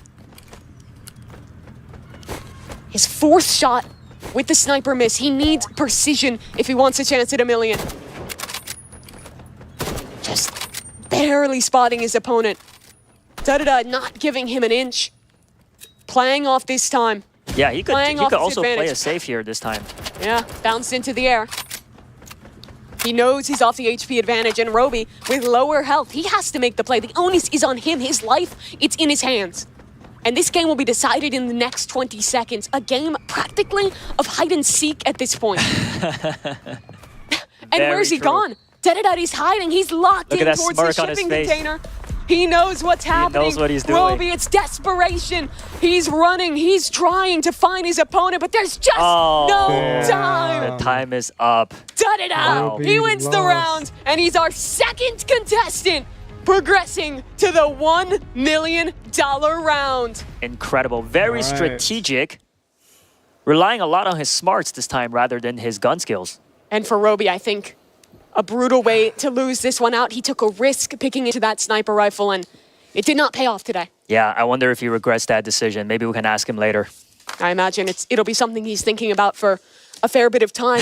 For Dudadud, though, I think he learned his lessons from the weapon selection mistakes in the first one. As we look at our final leaderboard from the round of 4, we, of course, get our 2 players into the $1 million round. It's Dudadud, the lower seed, and Shafe, undefeated, coming through the upper bracket with his opportunity to win in the Tower of Hell. Truly, truly incredible stuff from them. But unfortunately, that of course means that we are sending another competitor home. For Roby, he had a great rally in those final few rounds of the qualification phase. But today, in Rivals, it was not his day. And, well, he had a great showing. He'll head home without his $1 million. Sad to see a fellow fan of LeBron James go, but I was rooting for him. Very unfortunate. A close showing from him. LeBron But that'll do fan it. Goes It's how these home. competitions go, the nature of it. Just a round or two, one decision, that makes the difference. And honestly, it sets us up for such an incredible look ahead towards the Tower of Hell. What a match we have on our hands. That's right. And There's when no Shafe finishing Rivals and Driving Empire 2-0 explained to us how that sets him up for going into the obby. Yeah, so that means that if he wins once, he wins the $1 million. But if Dudadud wants to win, because he's coming from the lower, he would have to win twice in a row here. So definitely a tough one there. But we're going to reset. We're going to head our way into the obby in just a minute. And for the moment, let's go ahead and check in with our correspondents, Geach and Sabrina. Take it away. That was unbelievable. Everyone was literally running for their lives. It got me thinking, do I seem like a grenade launcher or a chainsaw type of person? I don't know. I feel like, obviously is grenade this? launcher would be a great choice, right? For safety. But with the jacket and the hair, I feel like to see the chainsaw, it would just like perfectly tie it all in together. That would be a really look. good answer. I do like grenades though. Oh, so you're definitely grenade launcher. I love just throwing grenades everywhere. You do that for like in your free time? In any FPS game, yeah. Oh, I was gonna say you just not in my free time. Oh, okay. I was gonna say, girl, what type of life are you living? What about me? What do I get? What's my energy? Am I chainsaw? Chainsaw? Yeah. That's nuts. What about me gives chainsaw? I'm curious. I don't know. You're independent, and I feel like independent people have chainsaws, and scared people have grenades. I appreciate that. I appreciate that. So let's talk about this match. These last couple of matches. Oh my gosh. I'm speechless, obviously. You were screaming. Maybe I'm just out of... Literally, she was screaming. We were on the edge of our seat. That was so close. Like, all those different rounds, we were, like, screaming at it. I mean, yeah, there was... Except the last one. Oh, yeah, I cried a little bit. Yeah, last one we were just sad. I definitely shed a tear or two, you know. And happy at the same time. Little thug tear. You know, but I gotta say, like, it was really, really exciting to watch Antarel's match because... It was so close. It literally came down to like the very last second. Yeah. It was so exciting, but it's like, man. The match that was back and forth and they just kept like tying up. That's what we were screaming. Yes. Well, yeah, I didn't expect it to be that close. Right. And then I gotta say too, watching Dud get a chance to compete again against Roby. You know, I didn't know what to expect because, you know, obviously, you know, Shafe was a tough contender from the beginning. Like, Shafe did not come to play at all. That was that. He knew, this is mine. Y'all can go on and just, like, it was fun for him. Like, oh, yeah, I'll play your game, you know, just to give you guys, very impressive. to give you guys some content, you know, that, you know, since that's what you wanted. But watching Dud go up against Roby, it was almost kind of heartbreaking, like watching my two children fight or something. I don't because it's like, you know, those are the ones you're rooting for? The competitors? They touched my heart. They found the softest spot right here in the beginning. And it's like watching the kind of underdog story. Well, not necessarily for Dud, because Dud was one of the first ones to plays. But then, you know, we sat here with him and he was just so happy and confident, you know, and it felt like, you know, he was like, yes, this is mine. And he did say, I'm not worried about these guys moving forward. This is easy. And he, you know, I won't say he proved it. It's definitely tough. It's a tough position to be in. He definitely worked for that. And then it was gone. Yeah, watching Roby, oh my gosh. This is brutal. But you know, personally, I just would not have picked a sniper for that map. Did you get to see the map first? Snipers are, like, if you're good with it, though, they're pretty OP. I think the problem, though, is that map was just way too big. It was really big for two people. Right. It's huge for two people, and then you also have a sniper, but it's like, you know, Dud kind of took advantage of all of those closed-in spaces, you know, just kind of like Mimi said, you know, it's a game of hide-and-seek at this point. Yep. And just to get, you know, that close, oh gosh, you know, I just want to go give Roby a hug. Aww. My feelings, my heart. Okay, I got a question here for you. Mm-hmm. Rivals is fast. Mm-hmm. What's your secret to staying cool in high-stress rounds? Oh, well, that's my secret, Sabrina. I'm always stressed. See how that works? I have no problem. You know, I can do this because I am this. You see? But, like, how do you stay cool? I just, you know, pretend that, you know, I'm just in the kitchen or something, you know, think about food. Okay, you know? Well, with that said. All right, we're going to go ahead and throw it back to you, Jay Party, and we're going to finish this up. All right, my friends, I have returned. And what a journey it's been hanging out with some of our contestants, getting a first-hand perspective on the final eliminations. What a fun thing. Anyway, congrats to Shafe and Dud. They are the last two contestants standing. But who will fall? This is what it's all about, my friends. It is time for the $1 million round. With the grand prize at stake, it all comes down to one final game. The aptly named Tower of Hell. It's going to be Game epic. 8, Tower of Hell. I would hate playing Tower The rules of are Hell. simple. I Climb still as hate high playing as the game. possible. Whoever gets to the top first or climbs the highest wins. But if an undefeated contestant loses the first match, a second will be played. Ultimately, the winner takes all. All right. You ready here, folks? The race to the top will begin shortly. Also noting, whoever gets the highest at any point We will count that score. That encourages forward momentum in our players in a non-stop neck-and-neck race to the top. Absolutely. And of course, it's also going to be an advantage coming in for Shafe as that upper round undefeated player. He only has to win once, but if Dudadud is to take this home, he would have to win, reset the bracket, and going into an even match, win it out again. A big task for him. But we already saw a great comeback in Rivals, winning that second game after getting trounced in his opener. Yeah, I mean, it looks like the odds are stacked against him, but clearly he's able to make these epic comebacks. And like you said, everybody having extensive experience in Obby's Tower of Hell, it must be the game that both of these players are looking forward to. Well, it looks like we are ready to go. We started with 10 contestants to get into this one. Shafe, Dudadud, they're the only two left here. They're just getting in, making the final preparations to arrive. For these two young men, the pressure is truly on. When you're playing through this, it kind of felt too real. Still a field in front of you, but now only one player on the other side I know. is stopping you from a million. I know. This is it. Millions and millions have tried to have a shot at the final $1 million. And this competition has been won for the ages. This is a double elimination, as you remember. So if Dudadud can win this, there'll be an extended set, but Shafe can take the money on this race right through the heart of Tower of Hell. And actually, we have a little quick, exciting announcement for you all. A game that has not seen an update in quite so long, guess what? Has released a brand new Tower Portions update, greatly increasing the difficulty of this competition just as a little gift for our final two. They've not seen it. The world has not seen it. This is a brand new update. And I will say, I've seen the practice rounds. These guys are experts, and I think they need this. This is going to be a true epic race here as we're going to see some brand new sections of the course. They're off to the races. 7 minutes between these players and $1 million. Interesting word choice there, gift, J Party. I'm not sure if they appreciate this gift, seeing that it is much harder than it used to be. Yeah, new sections. As we mentioned earlier, initially there was over 330 different sections of this puzzle, leading to over a quadrillion combinations that could be possible. So I'm assuming no one's ever seen the same tower twice. Well, that got a lot bigger of a number now with a whole new array of challenges. Shafe, though, is out in front here and already building himself a commanding lead, but a fall back down. He'll catch himself, but that'll put him just a little bit further down. I believe Dudadud also fell too, so Shafe, despite his slip, still has the lead.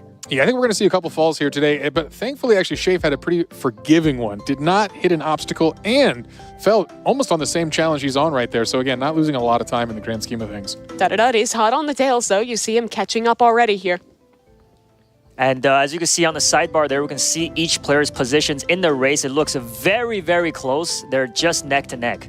Yeah, this is still anyone's game here. To say someone has a lead is just really, the happen circumstance of a single jump here.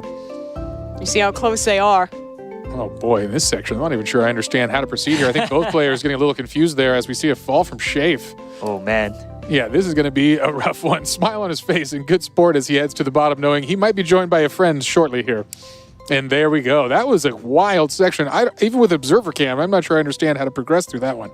It is definitely challenging, and I'd almost like to just see if we could zoom out and just get some context how far they really have to go to get to the win here, because they're still only down in the second section. You look at that right side of your screen. There's, 8 more sections more that you have to compete through if you want to actually win this challenge. Yeah, and a rough early fall here. Nerves starting to get to him a little bit here as one of the players takes a knockout from that little plasma beam there, and we are getting back to our challenge section here. We'll see if someone can get past it. This is going to be a big checkpoint. Oh, and a quick slip down and fall. Wow, this is some uncharacteristic play. I will see. We've seen a lot of practices in this game. It's usually an undefeated flying through of the tournament, but here, Nerves getting to him. It is funny, we had so many of our players that said that Obbies were their favorite, the game they had the most experience with. These are two of the players that, well, they've played Roblox for years. They definitely have experience in Obbies. They didn't necessarily say it was one of their strengths, but that's where this entire tournament, all 7 games previous, will get decided on. Yeah, it is a challenge. You've got to be an expert in just so many things to compete here. So again, all right, Dudadud is back in this challenge zone. I assume he's going to wait a little bit and try to figure this puzzle out before he progresses. For the first time ever, the polls are looking very close. 52% of the viewers going for Dudadud and 48% going for Shafe. Okay. Another little fall there from Dudadud, but again, he catches himself. A little bit of luck on his side there. We'll see. And again, the stump right here. Can we get presses? I think I see that they pop out of the corner there, and you got to catch that on the corner. I can't even comprehend. My brain can't comprehend what's going on. So it's definitely a last-second jump to the platform that's rotating out of the beam here. Oh, he gets it. There we go. There it is. He's making the climb, slowly getting up higher. Oh, and there. Oh, another fall. Yeah, he's solving it, though. So again, we're actually having to see people reason through some of these new challenges here, and I think Dud might be getting there, but Shave. I mean, you see the emotion. Every time these guys fall, they're reacting, they're feeling the pressure. I think, honestly, more than even a battle against the obstacles, this is a battle about staying calm, staying focused under pressure, not rushing yourself, not letting that big timer at the top of the screen get the better of you. Now, I can't be watching the time here. Just relax, just focus. Already we've seen this is a much slower competition here. There are puzzles to solve, and they need to spend some time. I think this zone has been a major stump. Just relax. Easier said than done. My hands are soaked in sweat watching this. Down goes Dud yet again. Yeah, that was a rough miss jump there. Again, nerves really getting the best of him. Obviously, such a funny climax of this entire event as a single miss jump is going to result in a complete reset. And here we are, neck and neck. Back to the beginning. And you can't let seeing your opponent get the better of you. You don't want to rush anything. You don't want to make mistakes. One slip could be the difference, and there's a mistake. One of our players fell. Reset again. And looking at the sidebar there, it looks like they've reached about, what, 20% of the entire tower so far? If that. Yeah. Yeah. It's a massive tower ahead here, and we'll see if we see another round, but this could be it here. Is kind of in the lead, so he is holding on. But yeah, if Shave manages to catch up in these next 2.5 minutes. The critical thing is only 2.5 minutes left in this round. So Shave, this run could be his last opportunity to get ahead. He wants to be so careful with each of these jumps. I believe this is the obstacle that no one has made it through just yet. Here's his chance. Good jump. He stays up in it as is back down on the reset. And Shave, I think he just fell. I think we heard the oof. That means he's down. Oh, and there it goes again. Boy, it is a rough run for our players here. Not sure who actually got higher on that initial climb. I believe they've both lost at that same obstacle. Yeah, this actually might come down to a replay then of who made it to a block or a frame higher than the other person, because this is going to be rough. Well, it looks like on the sidebar there, they do keep record of who reached the highest point, and so far, it is Dud. Oh, okay. Looks like he is leading. Good to know. Perhaps we'll have a redemption match. Let's see if Shave could maybe take his way up. Remember, if Dud wins, he resets the bracket, brings us to a do-or-die final round of this very classic obby. They're getting back to this section. Everyone's favorite. And I just want to watch Shave here, see his reaction, because this is the make or break for him. Okay, he jumps up. Clear this. He's making it deeper through this obstacle, but it's a challenge even to figure out how you want to move in this one. Oh, and just like that, Shave has cleared it. Oh, this has been the backbreaker with a minute left. A minute and a half. Dud has to rally back and make it ahead of his opponent, because right now, Shave, he has this in the bag. Oh, he's still going. And he hasn't stopped just yet. Dud is on a reset. He's back down in the blue zone. I think Shave has time to just stop here and end it all, but he's still going. But remember, the highest point he makes is what the game remembers. And if he keeps going, it might just be over. Wow. 50 seconds. Is that enough time to catch up? Shave, the player who flew all the way from New York. He had a job offer on the line. He was ready for his orientation for that opportunity. And if we can watch Dud, this is his last chance, his last run to try and beat him out. Shave made his sacrifices, but he was the undefeated player through our rounds to work into this one. No way. Oh boy, all eyes on the man in blue here. Dud, his round to lose. Where's he at here? This is the moment. He's made it up to the yellow. A chance he has cleared it. Can he do this? Is actually above it. It's possible. He needs it's to possible. run it. Oh my gosh, 15 seconds. Dud had his hands off keyboard. I cannot believe the pain. He knows it's over. Oh, the final countdown, folks. A victory lap for Shave. He holds his position up high. And Shave, 1. He's the champion This is it. of the Mega Final. We've got it.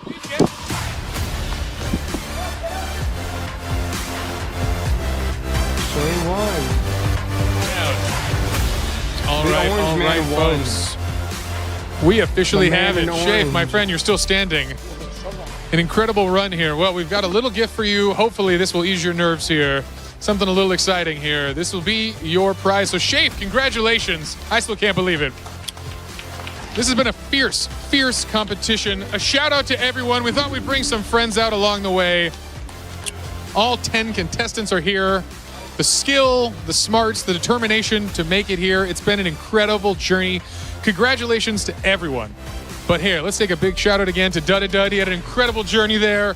That last jump, a painful fall in the last 10 seconds. But hey, it's time to celebrate everyone who competed in the Mega Championship for the hunt. This was huge. You solved puzzles, tokens, looks, fought battles, outraced foes, conquered obbies, won shooters, earning you the right to be called the best. And of course, earning you the grand prize. Shafe, this one yours. Congratulations on $1 million richer. You've done it, my friend. All right, what are you feeling? How you feeling? Anything to say? Oh my God, ecstatic, kind of all over the place. Dud, you did amazing. Oh my God, I was so nervous when you got to the, what was it, the yellow one? Oh, but I'm so glad that everyone's here. It was awesome. This event was awesome. All right, my friend, any shout outs, any thank yous you want to give to the folks at home? Shout out to Gagarg. Shout out to my parents. Shout out to Cobb. Shout out to Vepix. Yeah. Awesome stuff. All right, my friend, what are you going to do? What are you going to buy first with $1 million? Honestly, I'm going to help my parents. They're having it rough right now. All right. So, going to help them, save for a house. All right. Figure out the rest from there. All right, you heard it here, folks. Wonderful stuff. An awesome person deserving of wonderful things. Shafe, congratulations again. That was incredible. I know if I had $1 million, I'd spend that fully on floss. Why? Well, that's for me to know and you to find out. All right, my friends. This is it. We've done it. We've had an incredible show with an incredible crew. And my friends, I'd like to say a few thank yous. We've got someone $1 million richer, and for the rest of us, well, we've got $1 million worth of a rich experience. And that's all the award we need. But hey, maybe some thank yous would suffice. I want to say thank you again to the amazing co-hosts I had. Mimi, new to the Roblox universe. Where's my camera shot? There it is. Mimi, hello. Well, yes, welcome. I don't know. We're shaking hands now. Thank you again. And you, of course, Frace, you already know. And you, thanks again for all your work here, my co-hosts. You can even have a handshake. We're giving those away for free. Again, a huge thank you to Sabrina and Geach the Gamer. Fantastic commentary for saving us in the green room.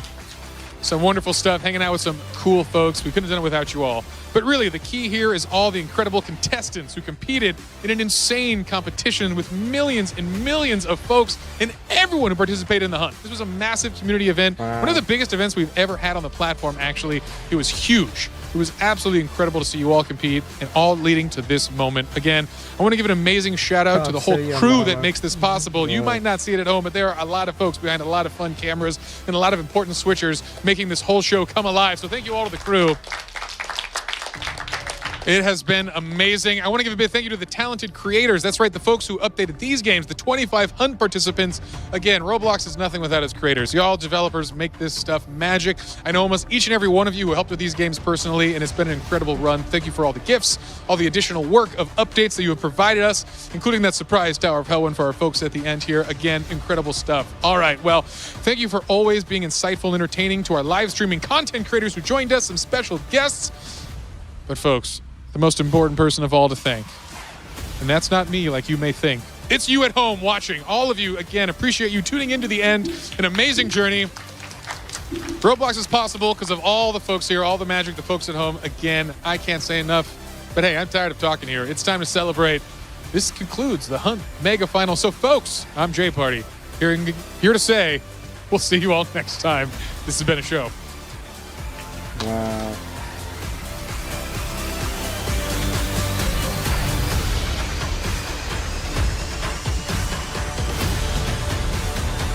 That was stressful.